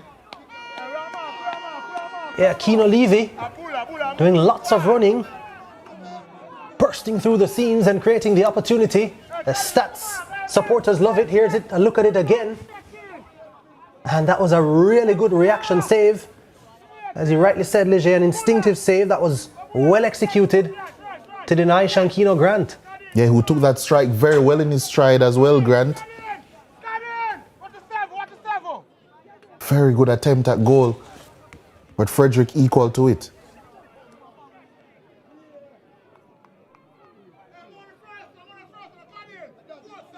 It will be Tarain Hall to whip this one in. 10 assists to his name this season. Unable to add another there as Tivoli clear. Moulton looking to win it for Tivoli, but instead it's Johnson for Stats.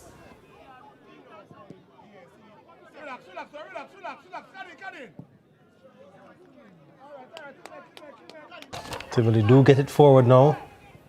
Ryan O'Neill Francis is on it, tries to pick out a teammate early, and well read by Mark Watson coming across there to deny Kadeem Bingham from getting on the end of that one. But it's a throw for Tivoli Gardens deep in their opposition territory. And with 32 minutes on the clock, a chance for them to give Stats something to worry about, but they won't do it by doing that. Stats with a long pass forward. Marvin Henry gets those long strides in now, cuts it back on the left foot, and it's a disappointing effort in the end. Didn't hold his head up and look for teammates, was all focused on trying to get a shot in. Yeah, disappointing effort on his favoured left foot. Really scuffed the shot in the end. Just as how Stats have scuffed that clearance, and here comes Bingham down this right-hand side now for Tivoli.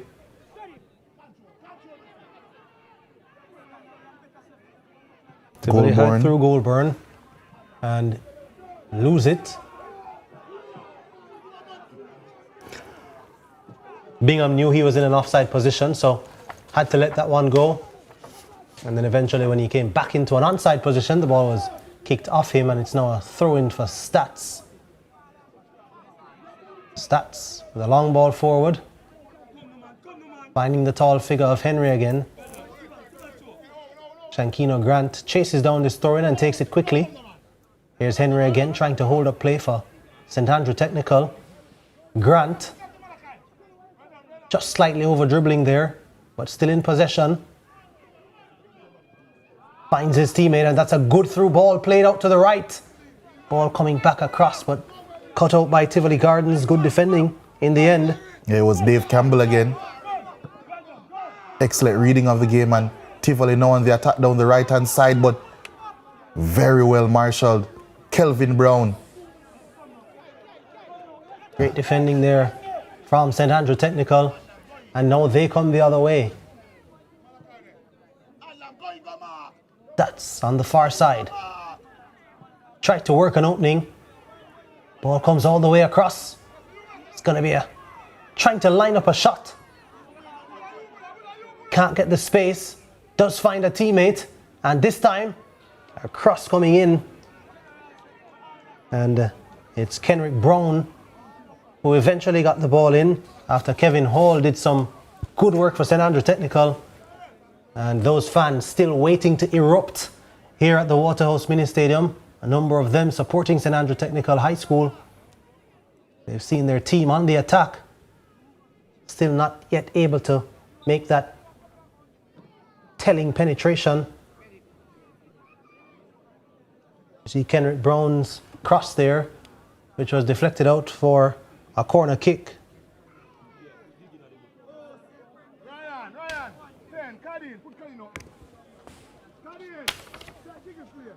Charlie Smith leading St. George's College by 4-2 in second half action in their contest. As we continue to track the other scores going on in the round of 16. Yeah, both of those schools in Group 3 in the round of 16 in the Manning Cup. That group also comprised of St. Catherine and Vauxhall, who we just saw draw nil also. If that result holds, it will see Charlie Smith go to the top of that group.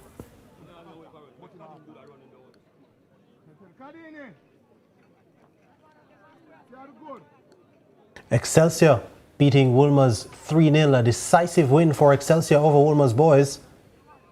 Yeah, and those two teams are competing in this group, Group 1 of the round of 16 in the Manning Cup. Yeah, so Excelsior taking the early lead in Group 1, and with that 3-goal margin of victory, probably in a very good position to ensure that at the end of the day they still lead Group 1. Yeah, especially how tight this game has seemed so far. Has a lot of similarities to the first game of the doubleheader we would have seen between Vauxhall and St. Catherine. It's open, yes. End-to-end, yes. Chances, yes. But neither team looking overly convincing to find the back of the net so far. Maybe it can change now with this Terrain Hall corner. Oh, and it's still alive for St. Andrew Technical, and it's blasted towards goal. Kept out. And it's another corner kick for STATHS. Yeah, I think it was Kelvin Brown in the end there was the strike at the back post. These corner kicks causing some havoc for Tivoli and their defense. And look at it again. Ball coming across. Grant had missed the header. Then it was blasted back towards goal by Kelvin Brown, but eventually resulted in no damage to Tivoli Gardens. And it's still 0-0. So STATHS creating some good opportunities. STATHS really keeping the pressure on Tivoli, keeping them penned in. Tivoli surviving though so far and ensuring that they have not gone behind. Surviving probably is the right word. They have had some very hairy moments defensively.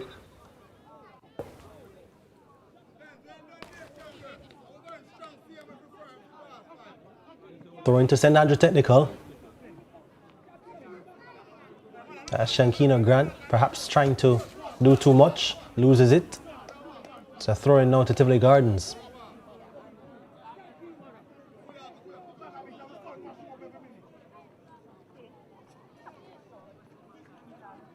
Just under 7 minutes remaining now in the first 45, plus any additional time for stoppages. Both teams still looking for a way through. Both teams looking for a route on goal to break this deadlock. St. Andrew Technical has had some really good chances, and here is another foray down the left side. The cross does not find its intended target. It's deflected into touch. It's going to be a throw-in to STATHS.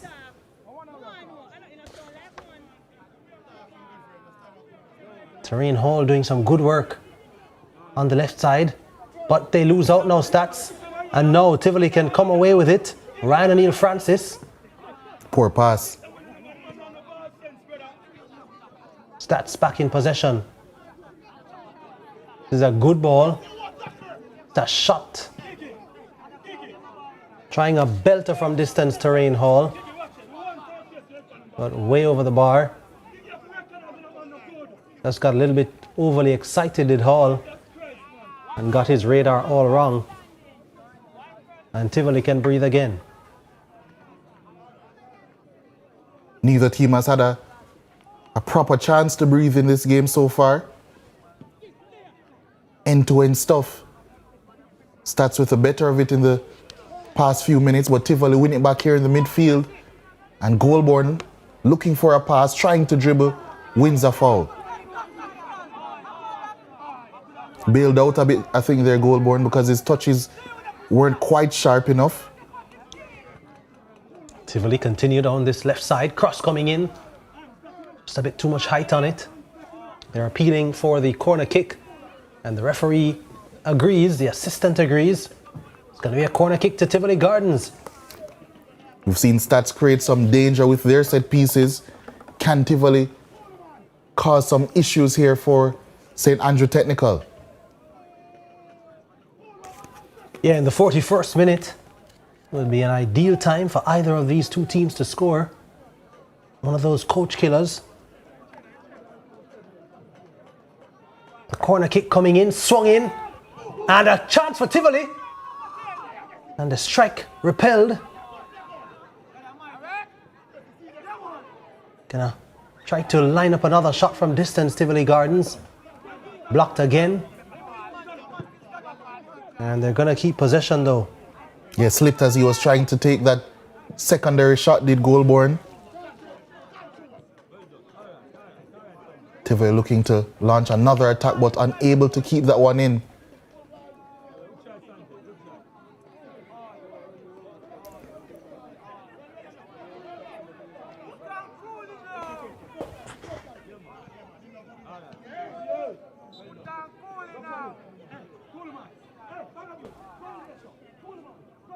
So the action frantic here in this round of 16 clash between Tivoli and St. Andrew Technical.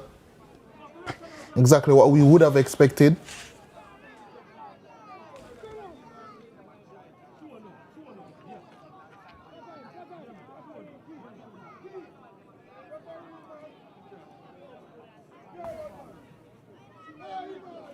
Good bit of skill there to evade his marker.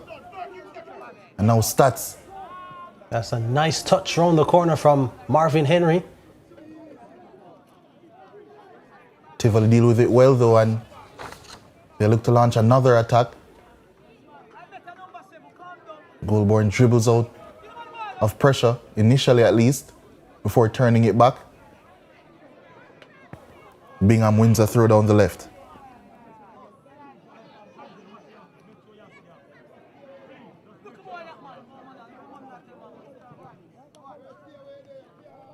Attempted pass on the left-hand side for Bingham again.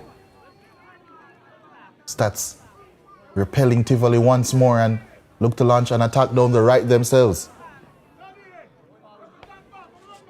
Kevin Hall being given one to chase for STATHS, but was never going to get there. His team, though, do have a chance to continue piling the pressure on from this throw-in. Taken by Levy. Ball back to Levy. Levy. Cross along the surface. And then it was Kenrick Brown who was taken down, but fairly so says the referee. Stats come again on the left side this time. It's a good turn, leaving the defenders in his wake. Attempted ball through though for Marvin Henry. Not read well, I think, by Henry, but read well by Dave Campbell.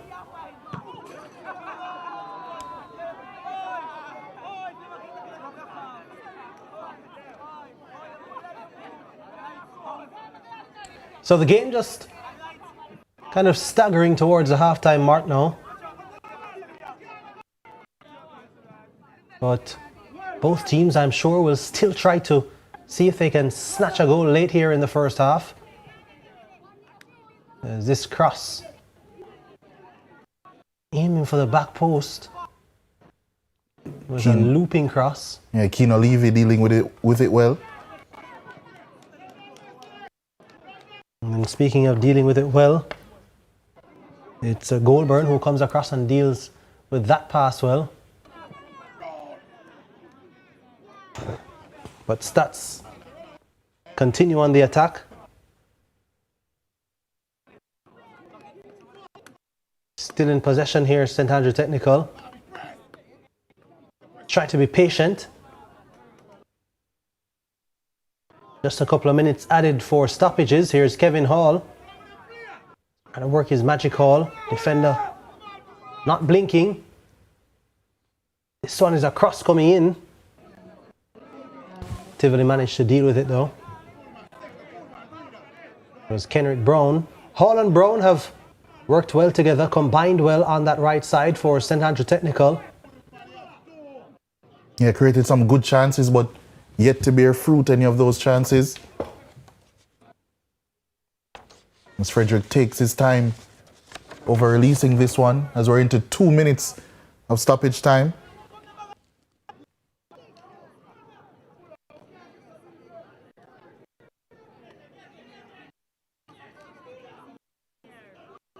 1 minute of it already elapsed. Here's Tivoli with an opportunity now. This one goes out of play though.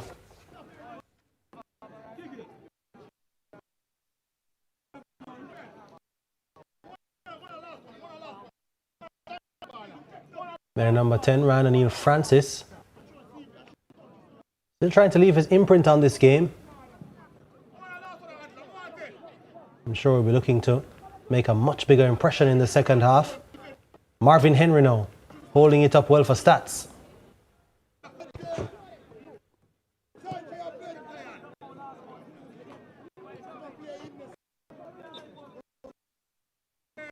A foul and a free kick awarded to St Andrew Technical.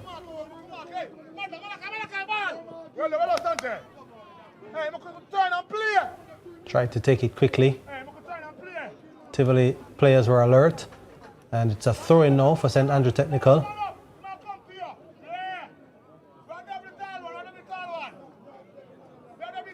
Going for the long throw. Henry gets a deflection on it, and a shot comes in from distance, but couldn't get his body over it enough to trouble the goalkeeper. And referee Odette Hamilton says that is the end of the first half. So goalless between St Andrew Technical and the Tivoli Gardens here at Waterhouse Mini Stadium. It's a second match of our doubleheader, live and exclusive on CVM TV. When we come back, we'll have first half highlights and statistics.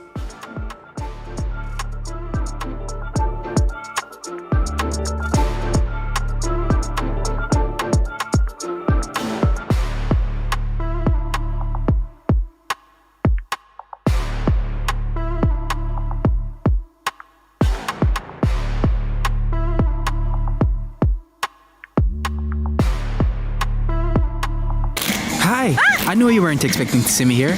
Now you can find your favorite chicken and snacks in the same place. It's true. Come on in. Introducing the delicious combination of KFC fried chicken and Doritos nacho cheese.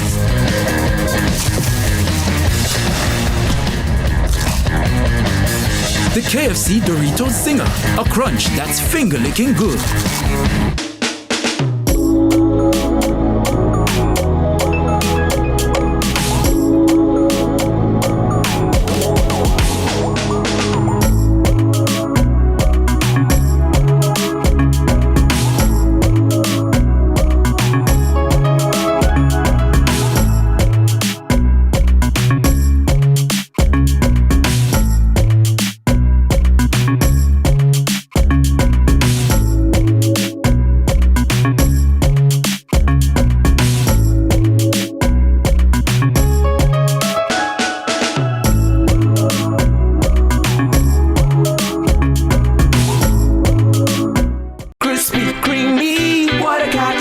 So tasty. What a catch. With a caramel center. What a catch. And so much chocolate. Ooh, yeah, yeah, yeah. First it's crispy, then it's creamy. With so much chocolate, smooth and milky. And when you go a little deeper, you find caramel.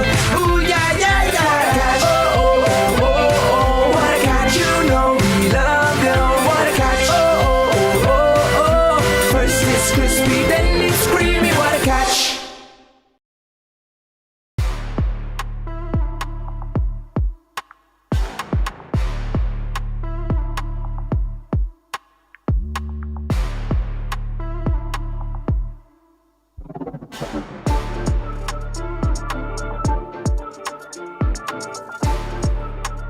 It's a Manning Cup action, schoolboy football here at the Waterhouse Mini Stadium. It's Tivoli, Gardens High School against St. Andrew Technical High School. It's 0-0 after 45 minutes in their round of 16 clash. Not too much action to report, but here are the highlights we've had so far. Stats certainly have had the better of play in what has been a ding-dong battle. Tivoli, I'm not quite sure what they were doing there with their clearances, but they certainly need to calm down early. Shankino Grant shanking that one across, should have taken the shot on, I think. Terrain Hall, decent attempt, but Frederick behind it all the way. And Keno Levy with a burst forward and a good cross to boot, forcing the best save of the game so far from Frederick Shankino Grant. One more chance from a set piece. It was Kelvin Brown. Good attempt, but the goalkeeper even to it. Tivoli would threaten from a set piece as well, but Stats getting their bodies in the way. And that's really the tale of the first 45 so far. 11 shots in the game, 8 of them to St. Andrew Technical High School. They've had 4 on target. There have been 8 fouls in the game, 3 yellow cards, 2 of them to Stats, 3 corners, 2 of them to Stats, 60% possession to Tivoli, 40 to Stats of course, but not a lot really happening in front of goal in terms of real gilt-edge opportunities as you would have seen. Jenny, she's in Waterhouse. I just have a feeling she has a really special guest beside her right now.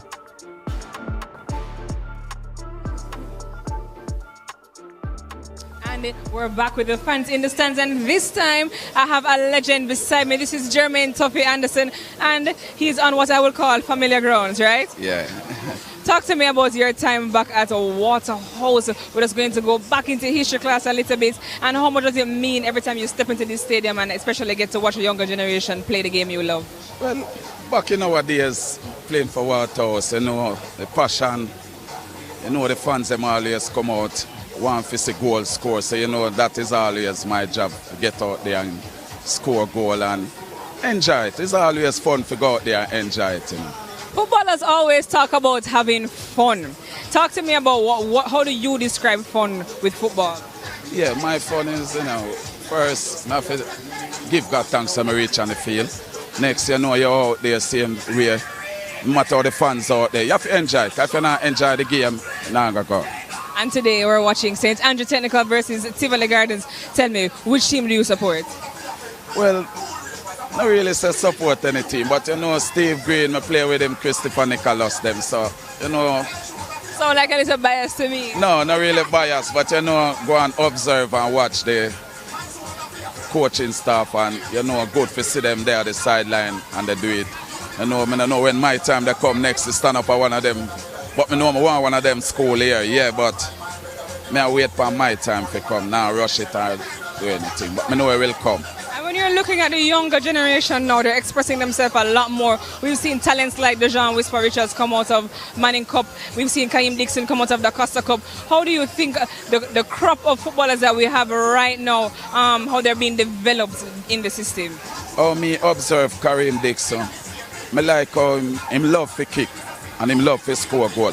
I think this is what some of them youth are like.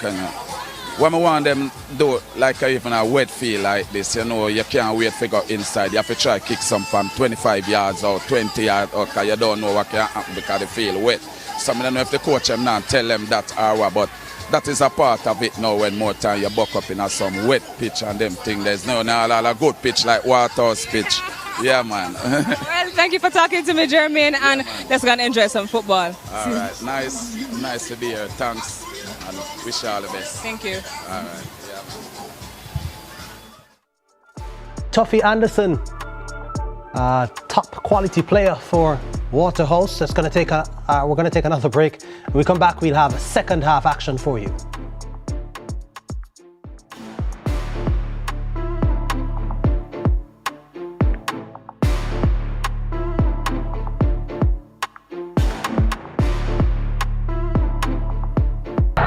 We need to pass the ball quicker, much quicker. And you need to make sure. I'm the coach. And I'm the assistant coach. No.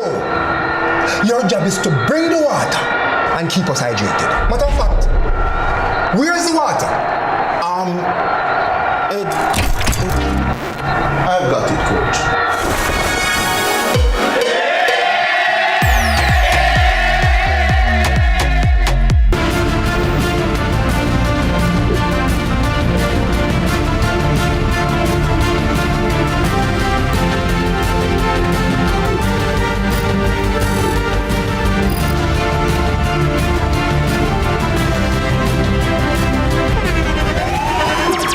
The internationally acclaimed On Stage with Winfred Williams. At a new time, Saturdays at 8 p.m. on CVM TV. So much more than entertainment.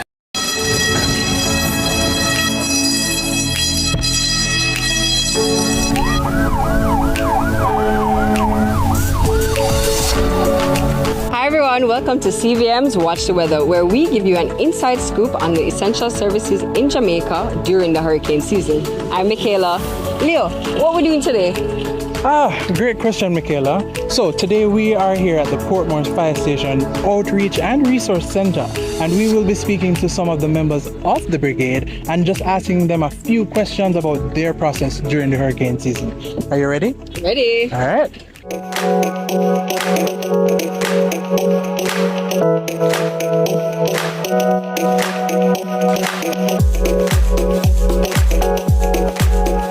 The Jamaica Fire Brigade is the legal institution that the Jamaica Fire Brigade Act of 1993.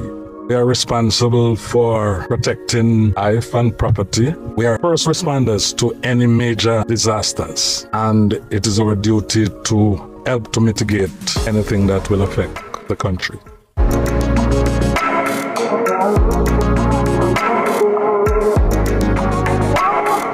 As a first responding agency, the Jamaica Fire Brigade is always in a state of readiness.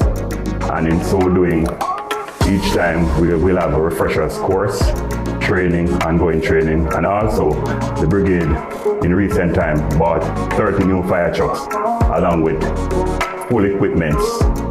And we also train persons in search and rescue. And in our fleet, we have a small boat as a dinghy. And also we have persons who conduct swiftwater rescue.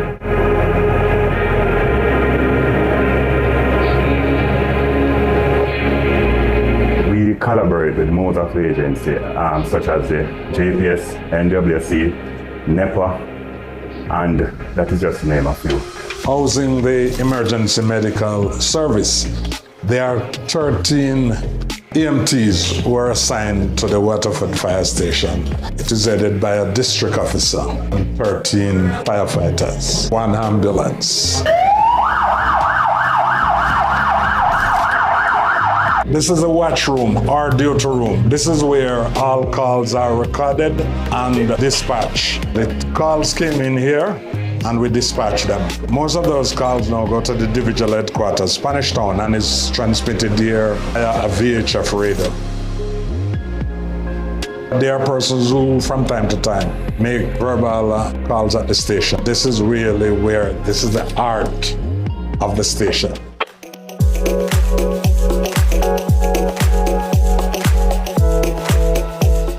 All right, so we are at the female dorm at the Waterford Fire Station. There are females who are assigned here on operation and as emergency medical technician. So this is their dorm.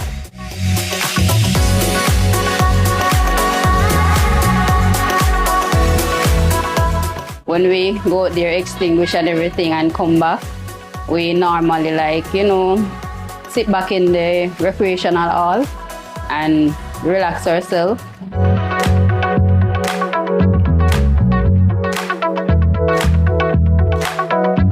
We conduct multiple rescues. One of those rescues is water rescue. Experience that I had recently with Hurricane Beryl is that a young man was stuck inside his car. Water level came up to the step of the truck, and what we had to do, we had to maneuver our way throughout the water, connecting a line from the truck to the car, and making our way to the young man, taking him from his car and having him brought to the rescue unit. Now, what we face more often is that there are potential hazards with trees falling down. So, message to Jamaica that they have trees that poses a threat before the hurricane can have them cut down, right? So that's something that we can work on because we had multiple challenges with removal of trees from houses. When the bus the man, I want to watch my son play finals on CVM, But mums, you can't watch it on CVM website, man.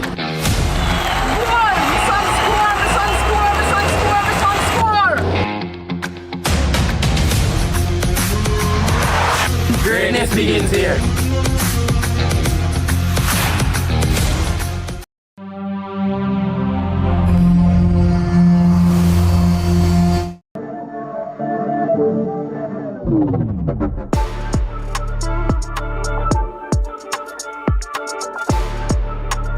All right, welcome back to the Waterhouse Mini Stadium. It's CVM TV's live and exclusive coverage of the Issa Manning Cup round of 16. Tivoli Gardens High and St Andrew Technical High School still 0-0 after one half of football.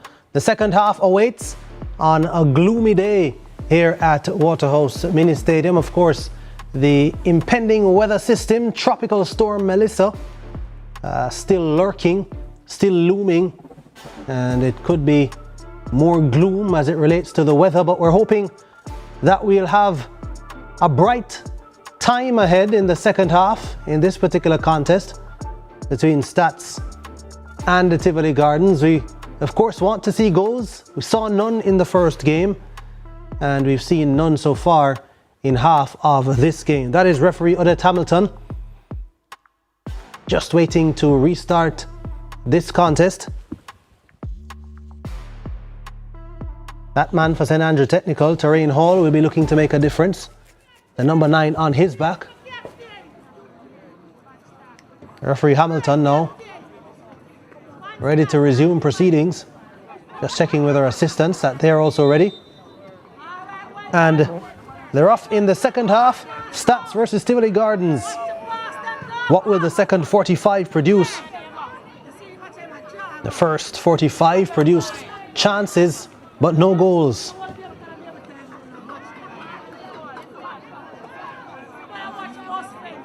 Plenty of goals being scored elsewhere in schoolboy football. Bringing up to speed with some of those. Now, Ligier told you about some of those results in matches that were ongoing. We've got some final results coming in now. St. Andrew Technical, the long throw-in, looked to try to conjure something. Marvin Henry was on the doorstep. All 6'4" of him, or thereabouts. It's a cross, and here's Henry. Just probably mistiming that jump. Was all alone, Marvin Henry. Eyes lit up. Jumped too early. Yeah, and for a man of his stature, I'm sure he would expect to get better contact on that one. That's going to be a foul heading the way of St. Andrew Technical. Yeah, Sanjay Sinclair was running like a scared hare, trying to just catch St. Andrew Technical out as they attacked. But giving up the foul, and Stats back in possession. So we do have some full-time scores from the Da Costa Cup. Dintil beating Mannings by 2-1. The Stets beating Kempshill 4-0. As we see St. Andrew Technical come forward again. That pass though, too much meat on it. Goes into touch. Garvin Maceo, Clarendon College, 0-0. And back in the Manning Cup, Calabar beating Campion College by 4-1, Leger. I realized you only called my name for one of those scores, Jordan.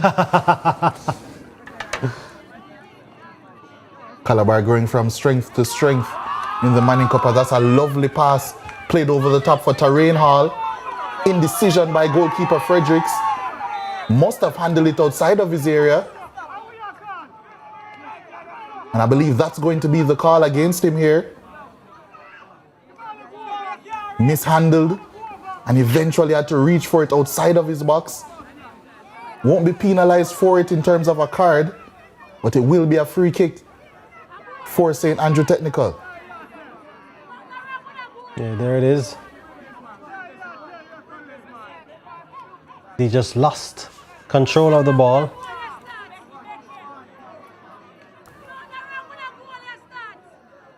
It will be Kenrick Brown or Stefan John Beckford over this one.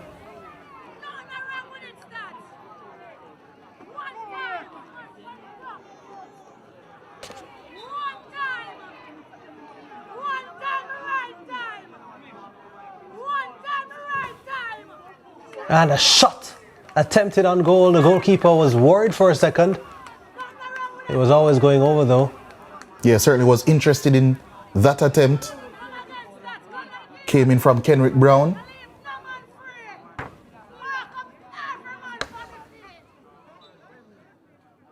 The Tivoli still holding firm.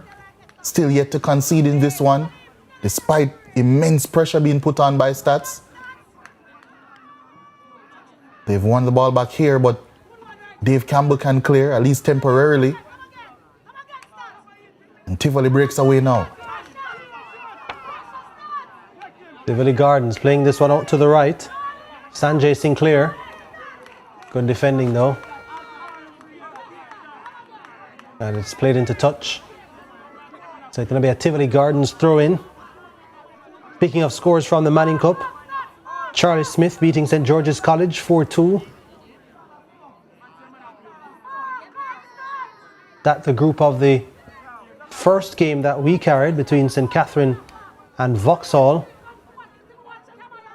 So with that one ending 0-0, the St. Catherine Vauxhall encounter means that Charlie Smith now on top of the group after that 4-2 win over St. George's College. And then of course Vauxhall and St. Catherine with a point each. Malachi Rose trying to intercept a pass there, but only gave up a throw-in. Here's Kevin Hall. Goalkeeper was off his line, but he's back in the goal now. 2 balls on the field. A bit of a reprieve there actually for Stats. Yeah, indeed it was. As of course, as we expected, conditions continue to deteriorate. Drop ball, referee Odette Hamilton. Stats not able to make the most of it. Cleared away by Tivoli.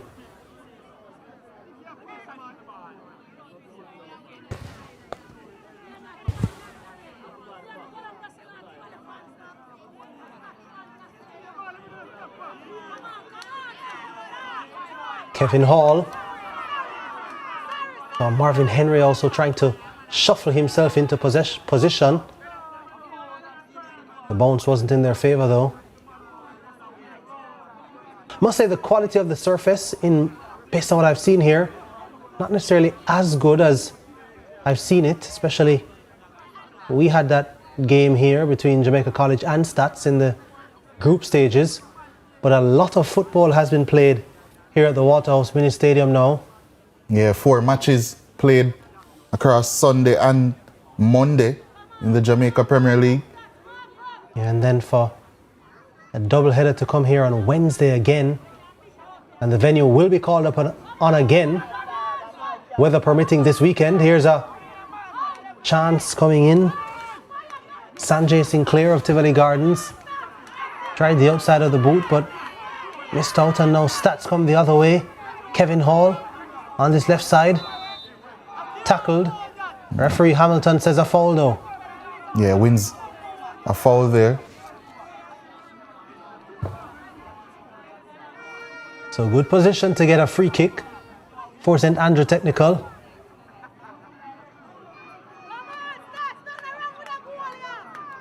Can serve one up into the box. And the ever-present tall figure of Marvin Henry is going to be looking to latch on. Hasn't timed his head as well so far in the game.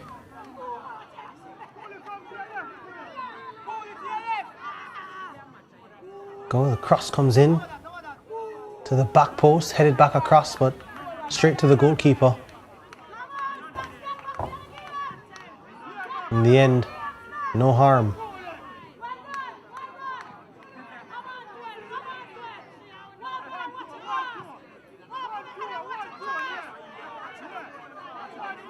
Henry couldn't get a boot on that one.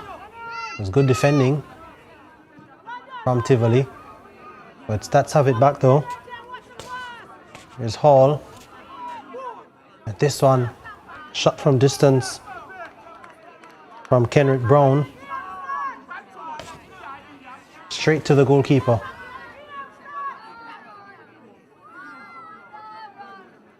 Tivoli again. Stats searching for that goal. It might open things up for Tivoli. But they have been a bit careless in possession. Here they are giving it away again. It was well read by Marvin Henry to win possession back for his team. And this is a good ball played forward. And Stats have the opportunity to take the lead. And they do so with aplomb. St. Andrew Technical from the boot of Shankino Grant, the man identified as a player to watch. They take the lead. And all that pressure that they have put on Tivoli Gardens has finally resulted in a goal. Yeah, took his time, settled under that one, and eventually the pressure told. Stats have been the better team in the second half and for majority of the game. A lovely pass over the top from Beckford. Shankina granting acres of space, and the finish, I won't say it was convincing, but he won't mind one bit. Putting that one past Frederick, who has been reliable so far, unable to make that save. And Stats have driven home their advantage. They're 1-0 up in this contest. Yeah, so Shankino Henry making no mistake that time. As you said, it was close to the goalkeeper, but it was from point blank range and it was not a lot of time for Frederick to react. And his 14th goal of the season. And Shankino Grant has St. Andrew Technical ahead. Has been drifting in and out of the game, but when he has been involved, he has looked extremely dangerous, Grant. The danger has turned into something very tangible here, a lead for Stats. And here they come once more. Kevin Hall it is.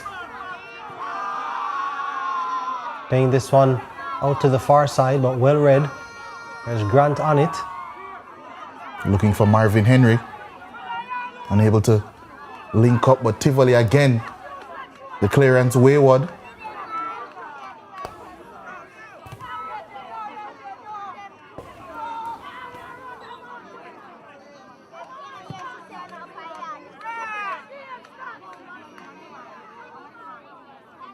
Stats certainly have been plugging away, especially at the start of this second half. Haven't allowed Tivoli to settle whatsoever. And they're still on a lot of pressure here.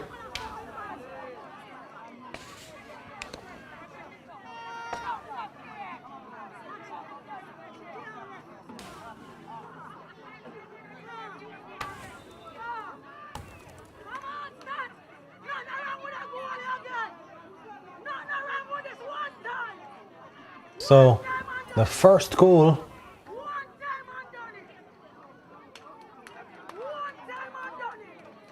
after lots of football being played.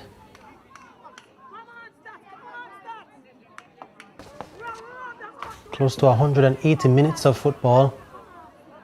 Finally, a goal has come here at Waterhouse Mini Stadium today, and it's St Andrew Technical who's grabbed the lead in this contest, got their noses in front. Remember, Excelsior beat Woolmer's boys by 3-0 in the other game in this group. So they currently lead the group. Stats looking for more though.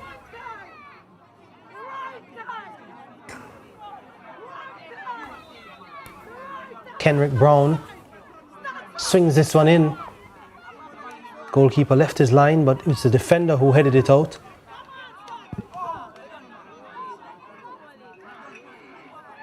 This one coming over the top, and the goalkeeper off his line. Marvin Henry was aware of that. Ball coming over his head though, wasn't quite sure where the goal was. Yeah, it was in no man's land there, Frederick. Lucky for him. The shot not accurate in the end.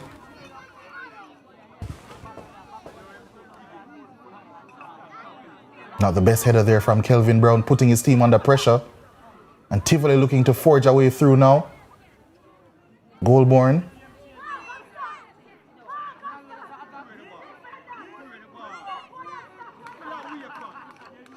Did well to react in the end, did Keno Levy to block that cross.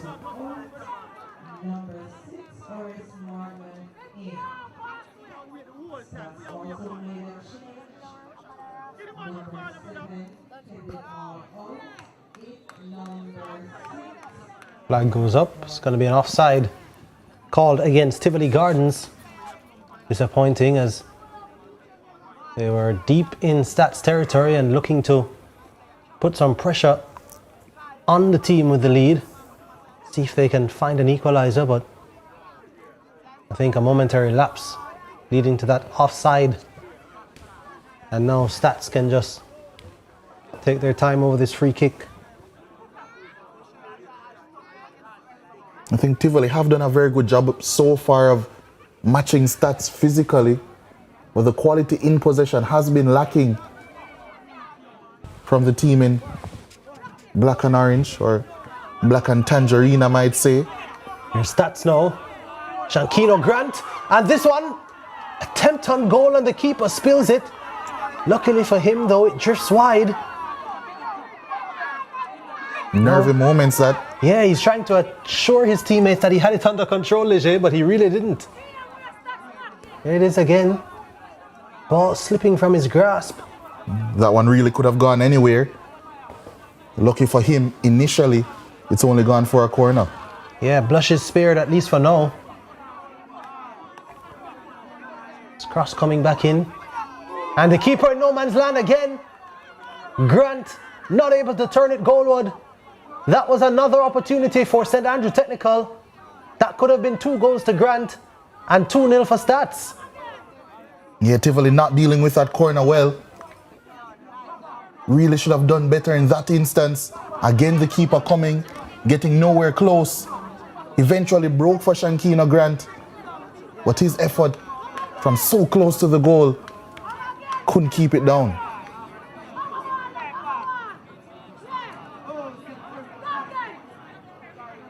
And Andrew Technical knocking on the door.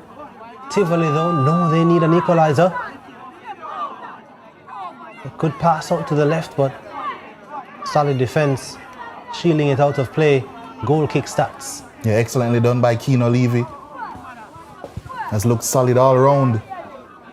Stats is number 5.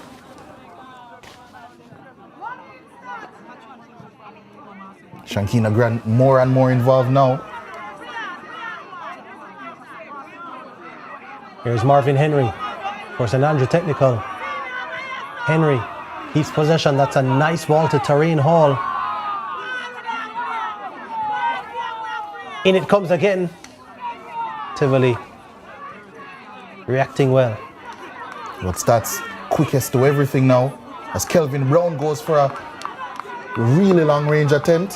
Hail Mary, really. Prayer, that one by Kelvin Brown.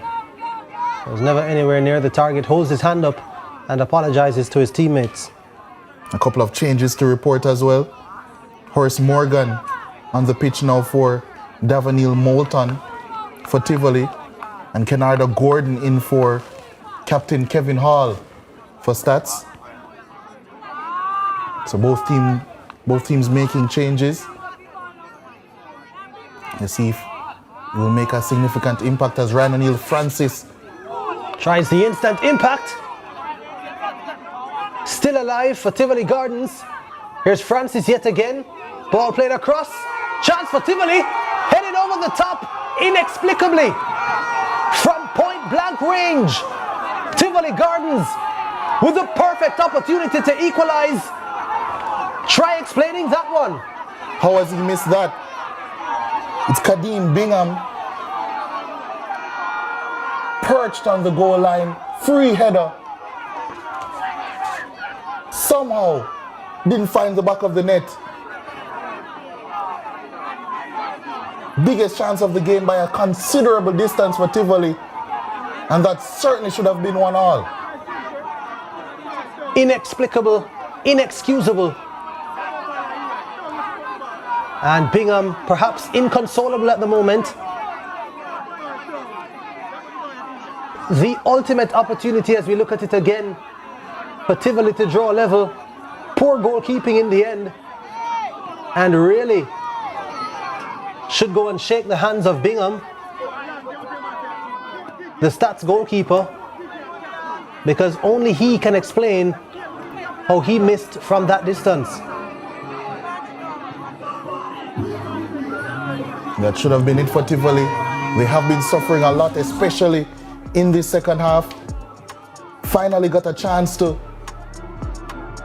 pull themselves level once more. A massive chance at that. And Bingham still sauntering back to his own half. Really should have made it 1-1 there. Yeah, and the opportunity for the players to get some refreshments as the Stats goalkeeper receives some medical attention. Christopher Nicholas ruining that missed chance for Tivoli Gardens.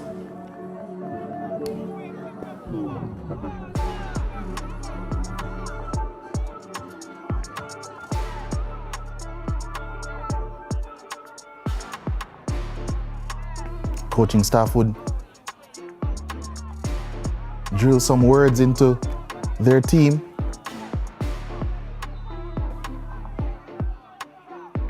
Here's a goal once more for St. Andrew Technical. Shankina Grant, number 14 on the season. Excellent first touch. A couple more to settle it. And then the finish in the end, decisive, beating Ricaldio Frederick to make it 1-0. It's one of those, Leger, where you say the pass really made the goal. As we see Tivoli on the attack now. It's almost as if you were awarding points. You'd have awarded more points for the assist than the goal in that particular instance, but coolly done by Shankino Grant. A shot from distance from Tivoli. And it's blocked. Early ball forward now to Marvin Henry as Stats come the other way. Henry gonna try to get by his defender, looking for some help is Marvin Henry. Does have it now in Grant. Grant's through ball is blocked. Comes Grant, that's a nice ball. Ball played across now. Repelled by Campbell. And Tivoli look to launch another attack now. How many times have you said that, Leger? Repelled by Campbell. As Tivoli come forward. Ryan O'Neill Francis trying to make a difference for this Tivoli Gardens team. Shielded out of play. Well defended. And Francis's efforts are thwarted. Yeah, comfortable in the end by Jamal Williams. Not allowing Ryan O'Neill Francis to get any purchase on his much favored left foot.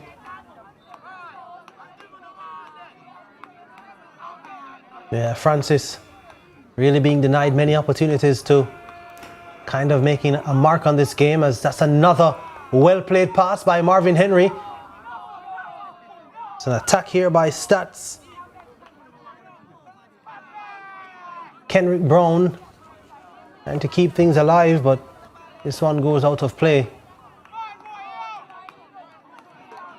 You can see the strategy from Stats as we see a substitution being prepared here by Tivoli Gardens. McCoy, number 17. Replacing Bingham. Yeah. So his last effort on the pitch, an extremely disappointing one. You can still see the disappointment etched on his face as well. Bingham applauded off the pitch by his coaches. Now it's a chance of McCoy to try and get Tivoli back in this game.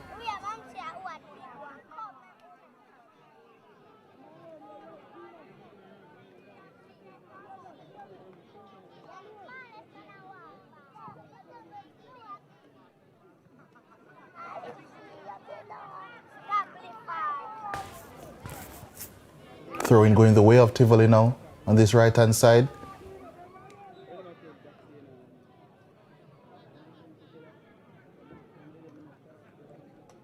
Adlam, a long throw, headed on, and Francis was interested initially. Tivoli still have it though in a dangerous area. Ball kicked out. Stats defender. It's a corner kick to Tivoli Gardens high.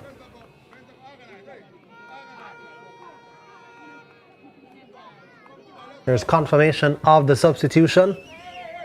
Bingham replaced by McCoy. Here's a corner coming in for Tivoli Gardens now. And the keeper is beaten. Ball comes back across the face. Tivoli Gardens trying to find another opening here. Crowded out though. And they win a free kick. They've certainly looked at much improved unit since going behind Tivoli. Yeah, good work being done there on the far side by Davinique Goulburn. Here's a chance. Look at the chance again. The goalkeeper underneath the ball, beaten. Luckily for him, when it came back across, it was wayward. The cross coming in again. That's a good one from Tivoli Gardens. But St Andrew Technical win it. Trying to break St Andrew Technical. Not able to do so. Now they have it. Terrain Hall to Henry. Henry turns, shoots. Easy for the goalkeeper in the end.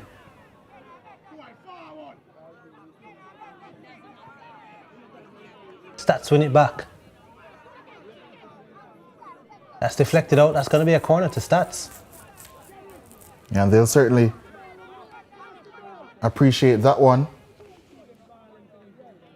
Under the cosh a bit over the past few minutes. Set piece, a chance for them to reset, possibly test Frederick once more.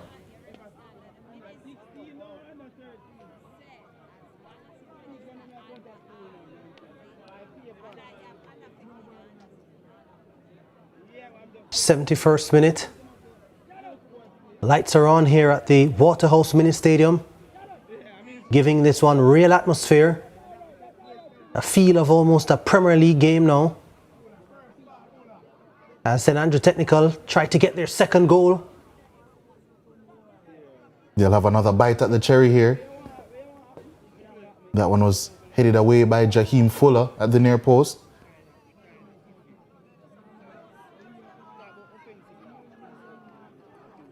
One more chance for Hall. This one a better cross. Almost met at the front post by a Stats player. Turned away though by Tivoli Gardens. Stats have it back. A good turn and nice little cheeky flick attempted. I think that was Kenrick Brown with that bit of skill. Trying to find the goal scorer, the talismanic Shankino Grant. Well read though by Tivoli Gardens, played into touch. It's a throw into Stats.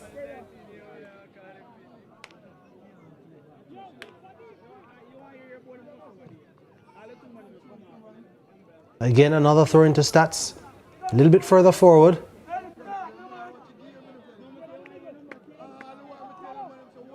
This time, Stephen John Beckford is going to make his way across to try to attempt the long throw.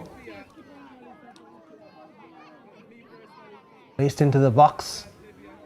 Marvin Henry lurking. Gets ahead on it, but doesn't get the power. That's again through Justin Johnson. Johnson gets it back and little 1-2. Neat flick. Tries to make the cross, deflected out. Corner kick to Stats.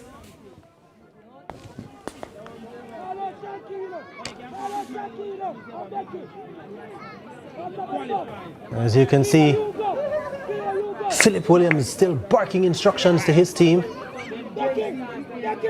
Absolutely not satisfied with a 1-0 advantage. You know how dangerous those can be. Here's a corner kick coming in for Stats. Still an opportunity for St Andrew Technical, and they'll win another corner from the other side this time. Yeah, they've won quite a few over the past few minutes. That one cannoning into Davonique Goulbourne. Yeah, who was feeling the effects of it. Still is feeling the effects of it. But has to pick himself up and get back to defending. Curled in. Shankino Grant for St Andrew Technical now.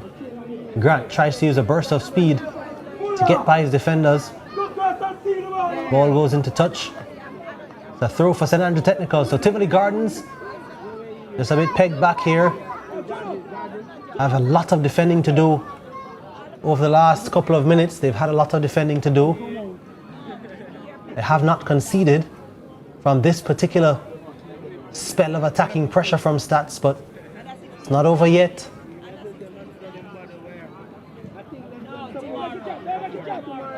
On booted up field by Tivoli. Stats win it back. It's a nice ball over to the left for Stats. Justin Johnson chases it down, plays the ball across. Goalkeeper completely befuddled by that one, it looked like. No danger resulting from it though. Tivoli Gardens back on the attack. And this shot is going to go wide. Yeah, firmly struck, but not troubling Jaheim Gray. But what was trouble was that cross for Frederick. Looks as if it hit the inside of the post, unbeknownst to him. And Tivoli survived yet another scare, courtesy of their goalkeeper. It was a Justin Johnson cross. He definitely did hit the frame of the upright. But once again, Tivoli survived, and it's still only 1-0.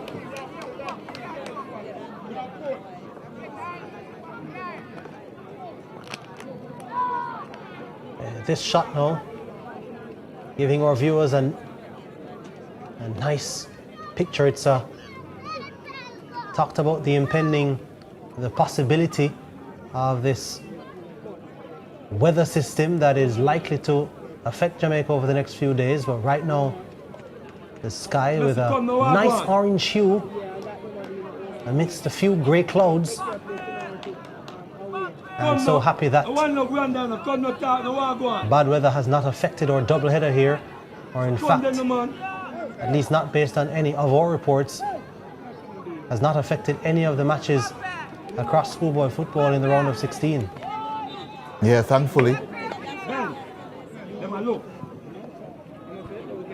Life is always much better when there's some football on. The life not so good right now for Tivoli High School as they try to forge a way back into this game. STATHS leading, looking to create another. Good turn from Henry. Kevin. Well, the substitute that is, it's Terrain Hall now. Justin Johnson and Hall working well over that side. Trying to just dink that ball through to Justin Johnson. Didn't get it through the Tivoli defense. And now Tivoli have a chance to come away with it and go the other way. Well played by Tivoli so far. STATHS get back into their defensive shape. And comfortably deal with the threat. Here comes STATHS again, Terrain Hall. That's a nice through ball to Marvin Henry. Henry though, heavily guarded Marvin Henry. Justin Johnson making a run on the left side. But Gordon didn't care about that. He took on the shot himself. Now Justin Johnson will get an opportunity to run at the Tivoli Gardens defense. Nice little 1-2 there. Johnson with a looping ball that's going to go out of play. And it's a Tivoli Gardens goal kick. Yes, that's with a few chances to try and put this game to bed recently.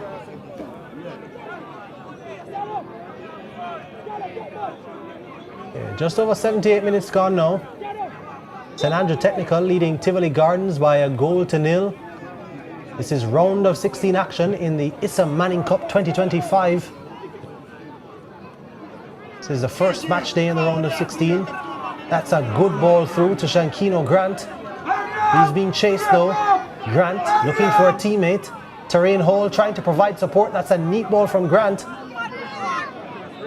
And in the end, they tried to be a bit too cute. That was a cynical foul though. Referee Odette Hamilton awarding the free kick to Tivoli Gardens. That's going to have to be retaken. The ball was still rolling.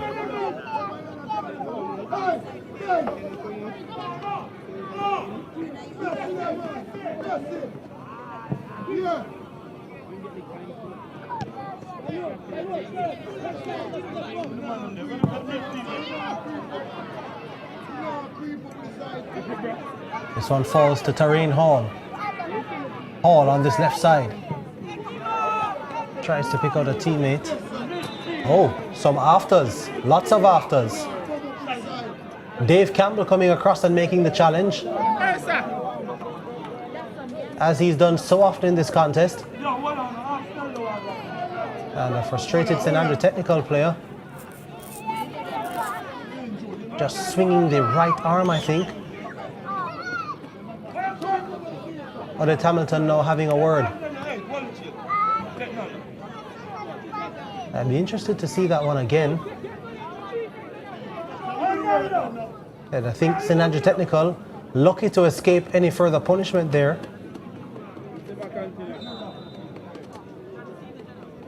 They have the throw-in now.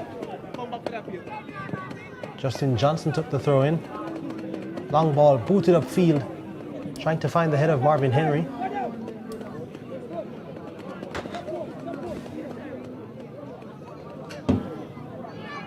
Shankino Grant twisting this way and that, but losing it. And it's a Tivoli Gardens goal kick. 10 minutes to go now, plus stoppage time for Tivoli to try and forge a way back into this game.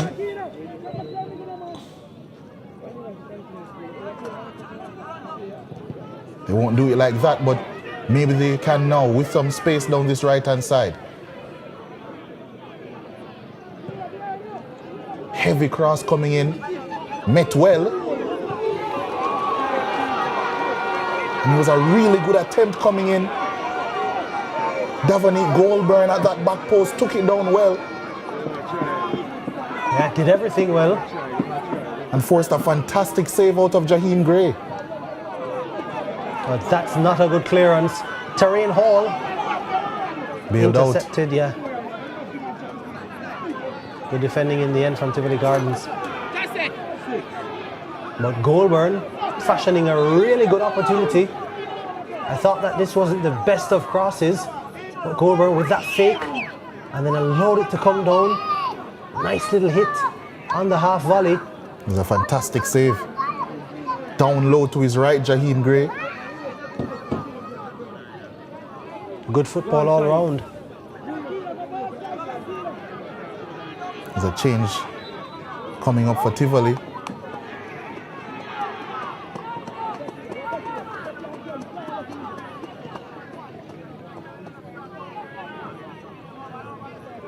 That one going the way of Tivoli. Throwing down this right-hand side now.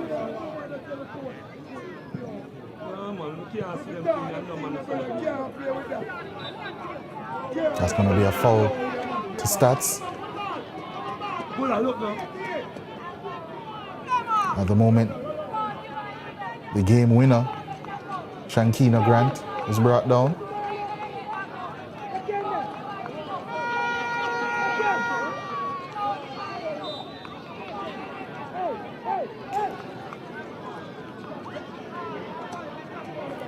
Kelvin Brown taking his time over this set piece before eventually launching it into the direction of Marvin Henry, unable to control that one.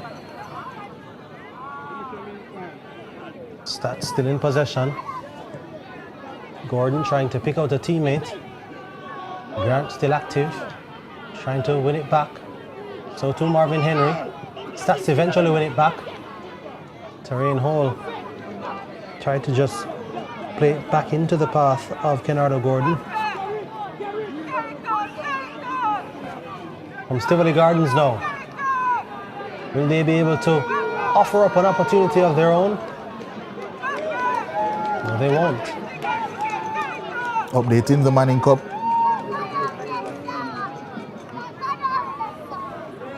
Hydel currently leading KC, Kingston College, by a goal to nil.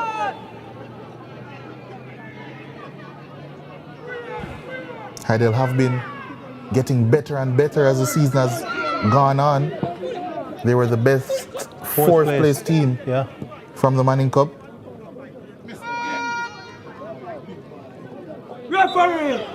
That's an easy call, I think, for Odette Hamilton. It's a foul against STATHS. Free kick in what can turn out to be a promising area for Tivoli Gardens. Not exactly an ideal location. But nevertheless, an opportunity for them to make something of it. It's Davani Goalburn, who's been busy this second half, feeling discomfort now after that challenge. Here it is again. Goalburn. Tricky player is Goalburn. And there was a jostle for possession. And Keno Levy adjudged to be too aggressive in those efforts. And a foul goes in favor of Tivoli Gardens. The stretcher is out, in fact. Goalburn hasn't returned to his feet.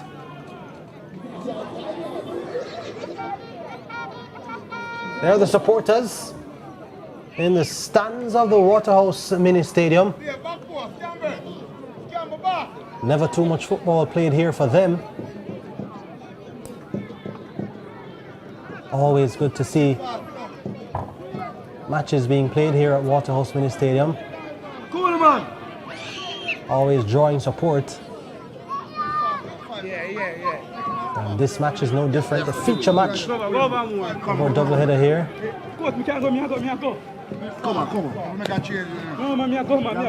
Ladies enjoying the contest as well. Could be a costly turnover for Tivoli Gardens. Shankino Grant playing it forward. Beckford racing through down the left-hand side and wins a corner. A goal kick, or he thought it was a corner. It actually is a goal kick. Yeah, he's pleading with the referee that actually came off a Tivoli player last. And the referee goes saying that it's a Tivoli Gardens goal kick. That's going to be a foul for Tivoli High boot. Other scores in the Manning Cup. Jamaica College currently drawing 1-1 with Eltham High. Chamoy Dennis actually scoring the equalizer in that game for JC after Eltham scored a penalty early.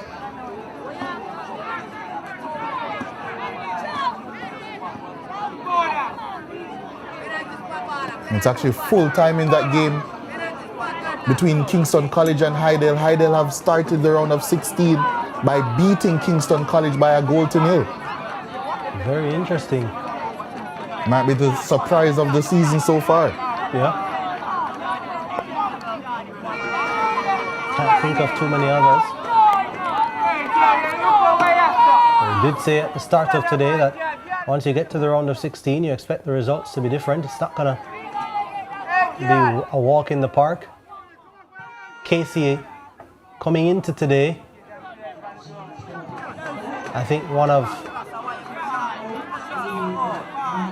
5 remaining unbeaten teams across all of schoolboy football. Not just unbeaten, but perfect teams, I should have said. And we've already seen a couple of them dropping points. Yes, and Catherine High, a perfect coming into today. Drop points against Vauxhall. Mannings, I believe, were perfect as well, and they lost 2-1 to Dintil. One might say the real serious end of schoolboy football is now here.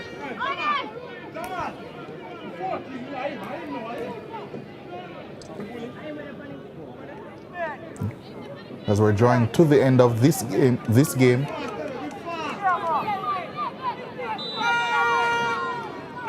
Yeah, Sanjay Sinclair has been down for a while for Tivoli. I guess didn't want to hold up the contest though. Came off the field immediately, wasn't even asked by the referee before receiving treatment, and the game has continued. Here's stats, so they're playing against 10 players now. St. Andrew Technical, they're looking to take advantage of that.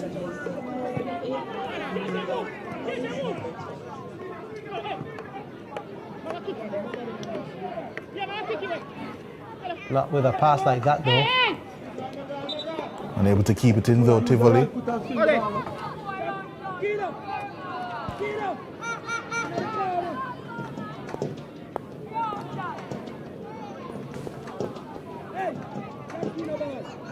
Throw in on this right hand side for Stats. Dying moments now. Not many opportunities for Tivoli Gardens to draw level. Stats, in fact, looking to go further ahead. There's Terrian Hall. Perhaps spent too much time on it, Hall. Lost it, but has won it back. Has done some good work here, Terrian Hall. It's an early cross coming in. Met by Shankino Grant. Then booted away for, I believe, a throw-in. As we're entering second half stoppage time here, as a Tivoli player is down. Just to repeat, full-time scores across the Da Costa Cup in the round of 16 in its entirety. So far, 8 games played in the round of 16 naturally. Glenmuir beating Magati by a 0-0. Dintil beating Mannings by 2-1. Christiana beating William Nib by 3-0. Ocho Rios, they stay perfect, beating Old Harbour by a 0-0. Garvey Massey and Clarendon drawing 0-0.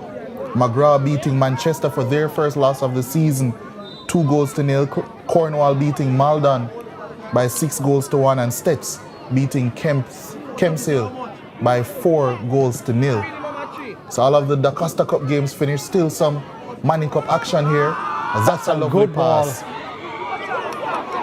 Just not able to keep it under his spell. Was Kenrick Brown. Keno Levy, as ever, physical, battling it out, dueling it out, never afraid of a physical challenge. Losing out on that occasion though. Tivoli Gardens have another throw-in. Ball coming across.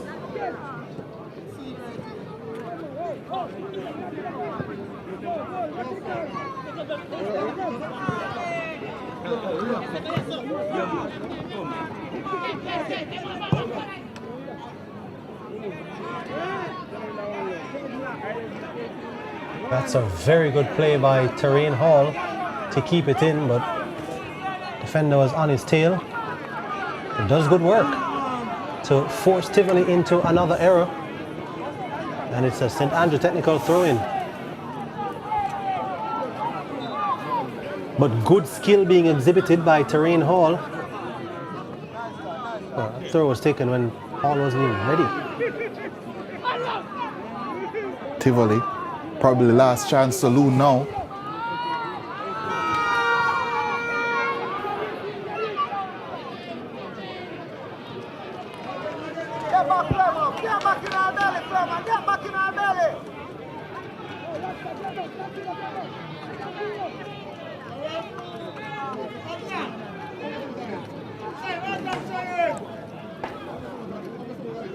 Another Tivoli Gardens throw. A free kick, in fact, this time to Tivoli Gardens. It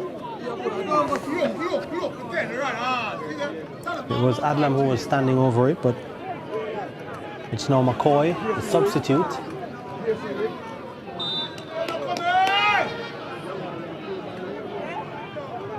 McCoy looking to serve this one up on a platter. It's a good free kick. And the ball is still in a dangerous area. Now booted away by STATHS.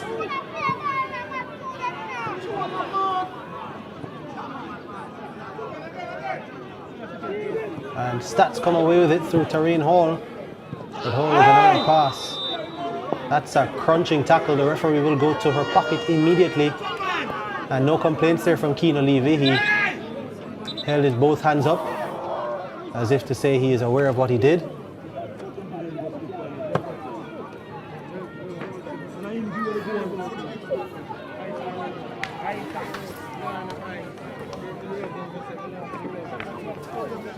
Yeah, play down for Tivoli Gardens.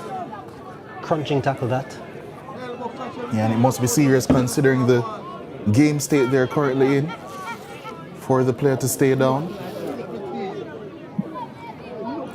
It has been a very physically demanding game between both teams.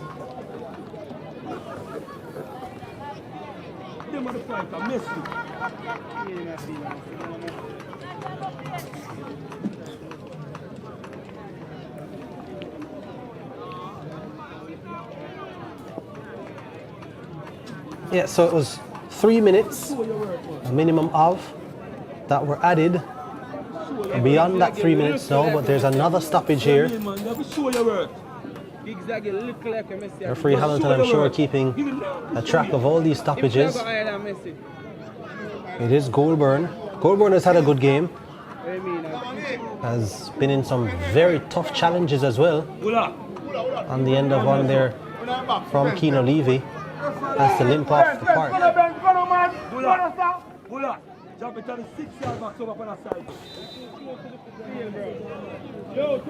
Dying moments, Tivoli Gardens trying to salvage a point.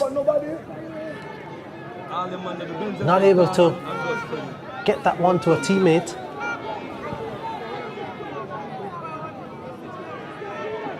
We're talking last chance saloon now. Gotta put this one in the box. And it's deflected out for a corner kick, but there would be no time to take the corner. Referee Odette Hamilton signals an end to this contest. St. Andrew Technical winning by a 0-0 and ensuring they get 3 points, and they'll be in second in this group because Excelsior won by 3-0 over Woodman's Boys in their contest. That's the game winner, Shankino Grant, who managed to get the decisive goal for this St. Andrew Technical outfit, and Philip Williams will be the happier of the two coaches.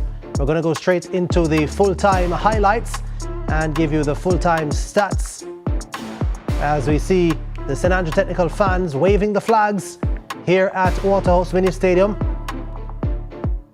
and no doubt jubilation for them as we look back at the full-time highlights.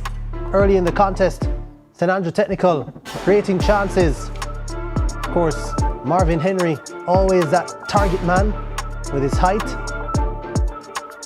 And then we saw Shankino Grant being well involved in the early proceedings.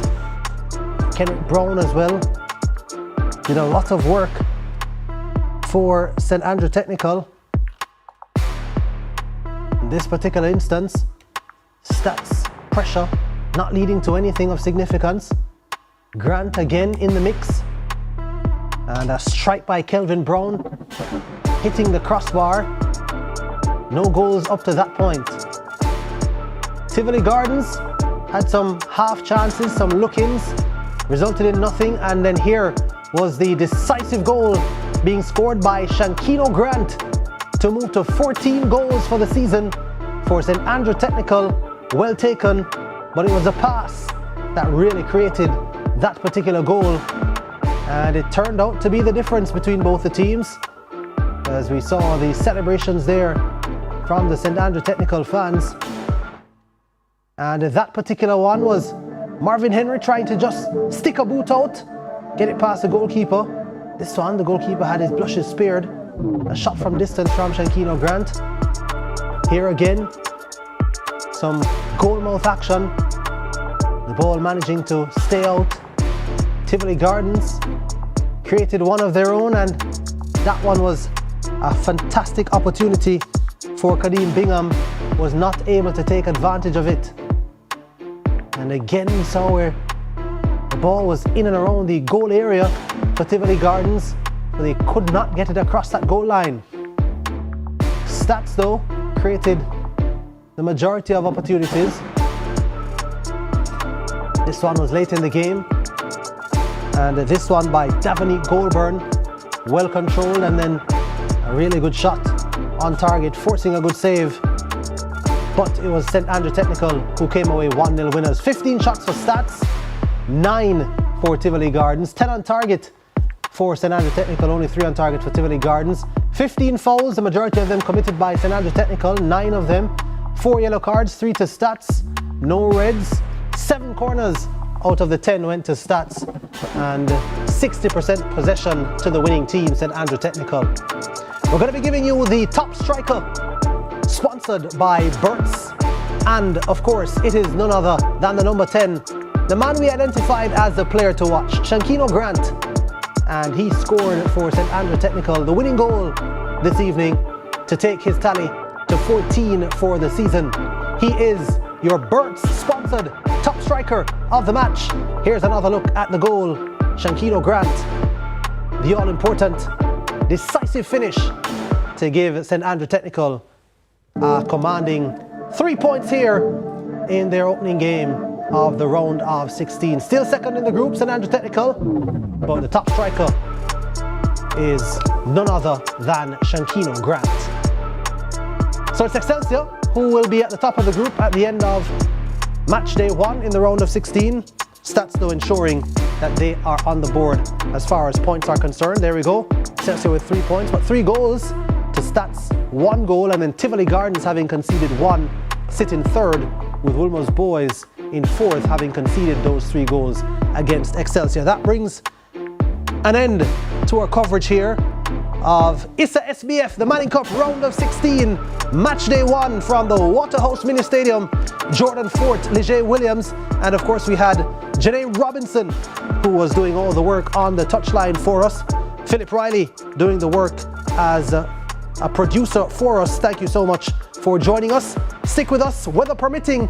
We'll have more ISA schoolboy football action for you this Saturday.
CVM Sports Issa Schoolboy Football is brought to you by KFC, Ping Pong, Catch, Water, Pringles, True Shake, Powerade, Burt's Auto Parts.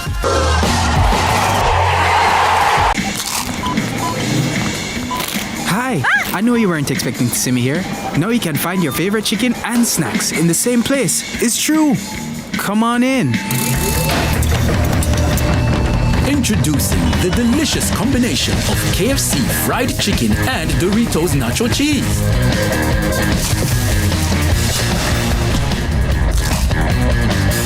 The KFC Doritos Zinger, a crunch that's finger-licking good.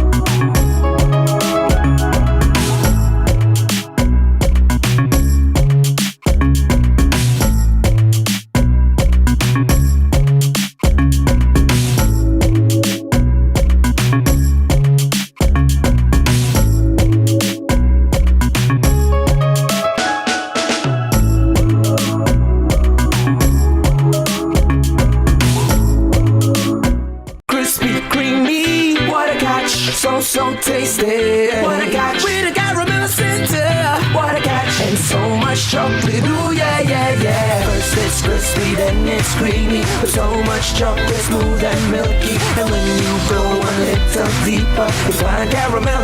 Ooh, yeah, yeah, yeah. What a catch. Oh, oh, oh, oh, oh. What a catch. You know we love you. What a catch. Oh, oh, oh, oh. First it's crispy, then it's creamy. What a catch.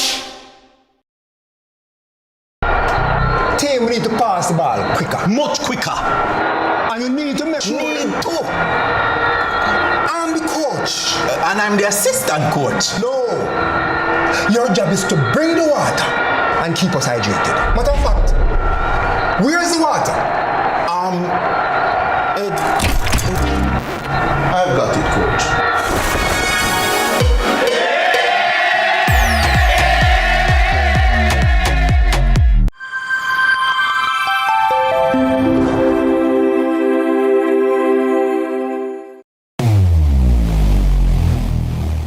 Where it all begins.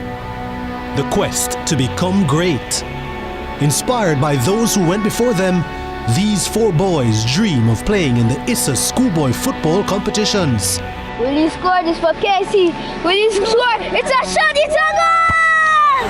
And it's a shot, and it's a goal! And Casey has won the Manning Cup, and they will play Clarendon College in the Olivia Shield.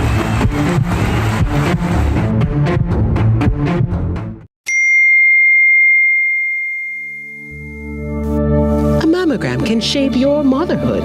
The Jamaica Cancer Society, helping women now. Visit the website at jcs.live. Early detection saves lives.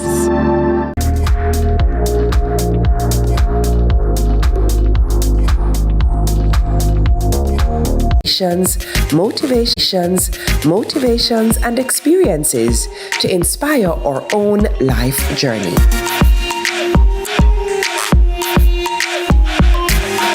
Odyssey with Yendi, brought to you by Grace, Singer, and IslandNet Services.